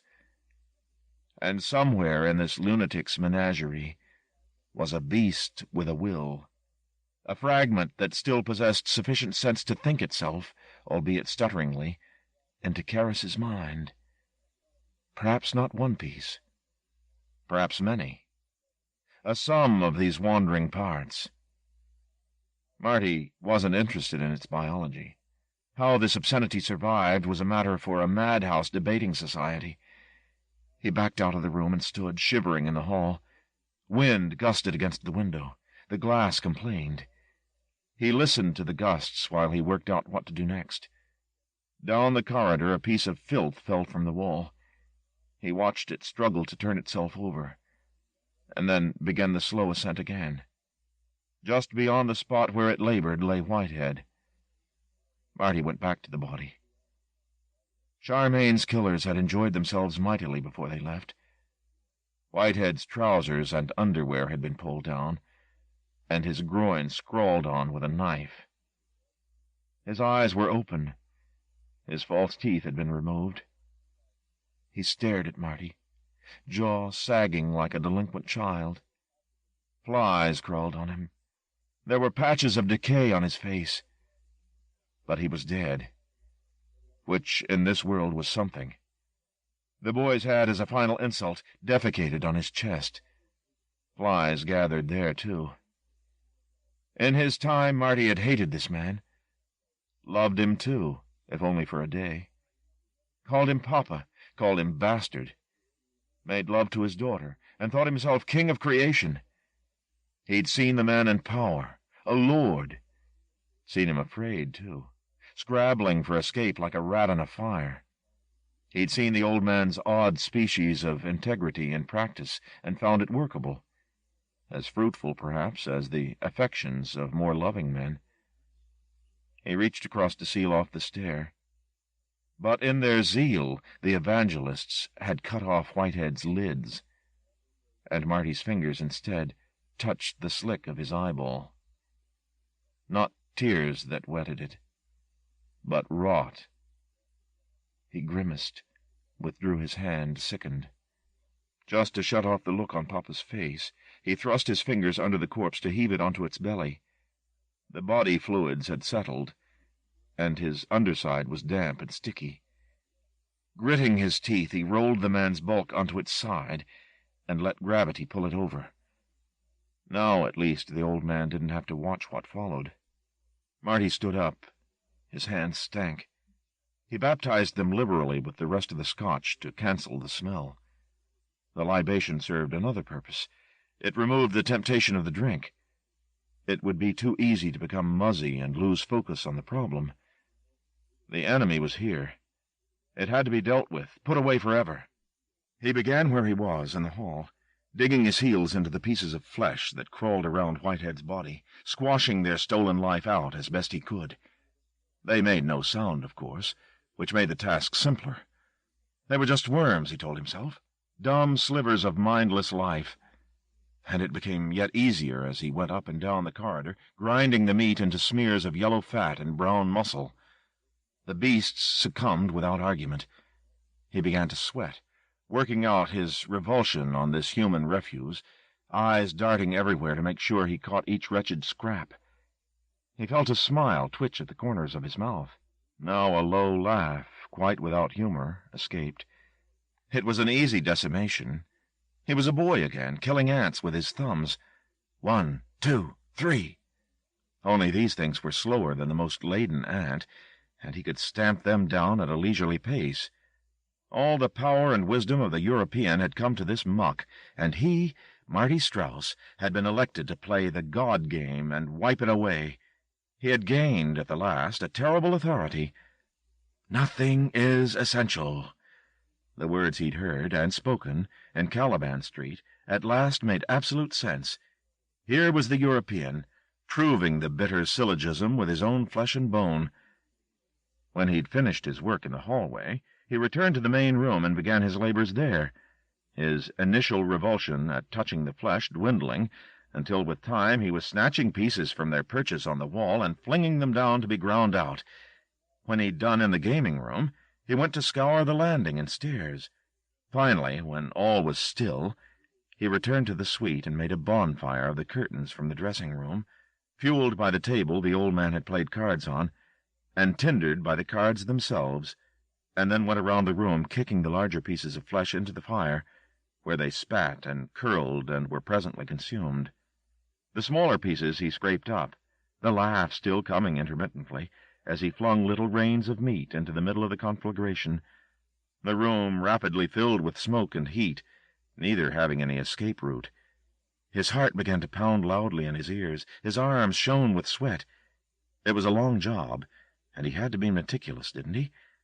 He mustn't leave a living speck, not a fragment, for fear it live on, become mythical, grow perhaps, and find him.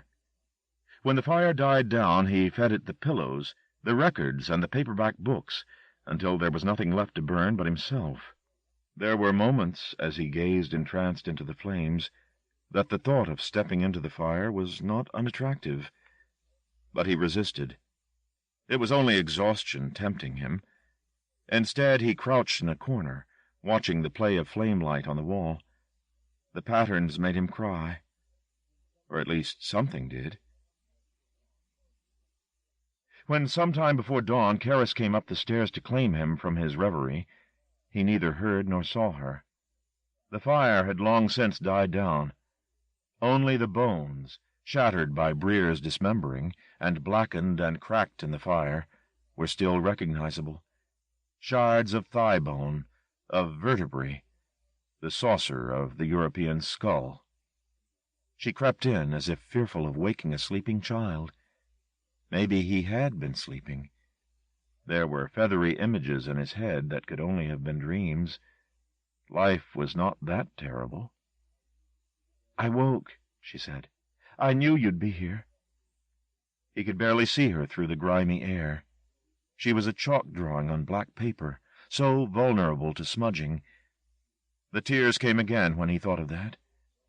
"We must go," she said, not wishing to press him for explanations. Perhaps she would ask him in time, when the plaintive look had left his eyes. Perhaps she would never ask. After several minutes of her coaxing him and pressing close to him, he slid up from his knee-hugging meditation and conceded to her care. When they stepped out of the hotel, the wind buffeted them, as antagonistic as ever. Marty looked up to see if the gusts had blown the stars off course. But they were steadfast. Everything was in its place, despite the insanity that had mauled their lives of late.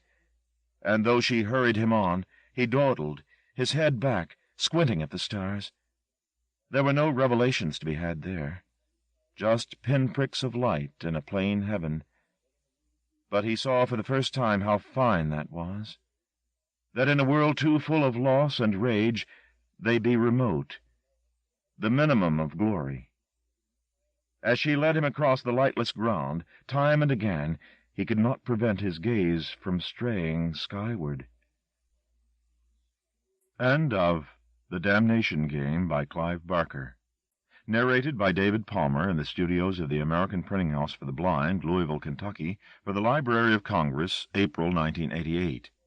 For special distribution as authorized by Act of Congress under Public Law 89-522, with the permission of the copyright holder and the publisher, G. P. Putnam's Sons, 200 Madison Avenue, New York, New York, 10016. End of book.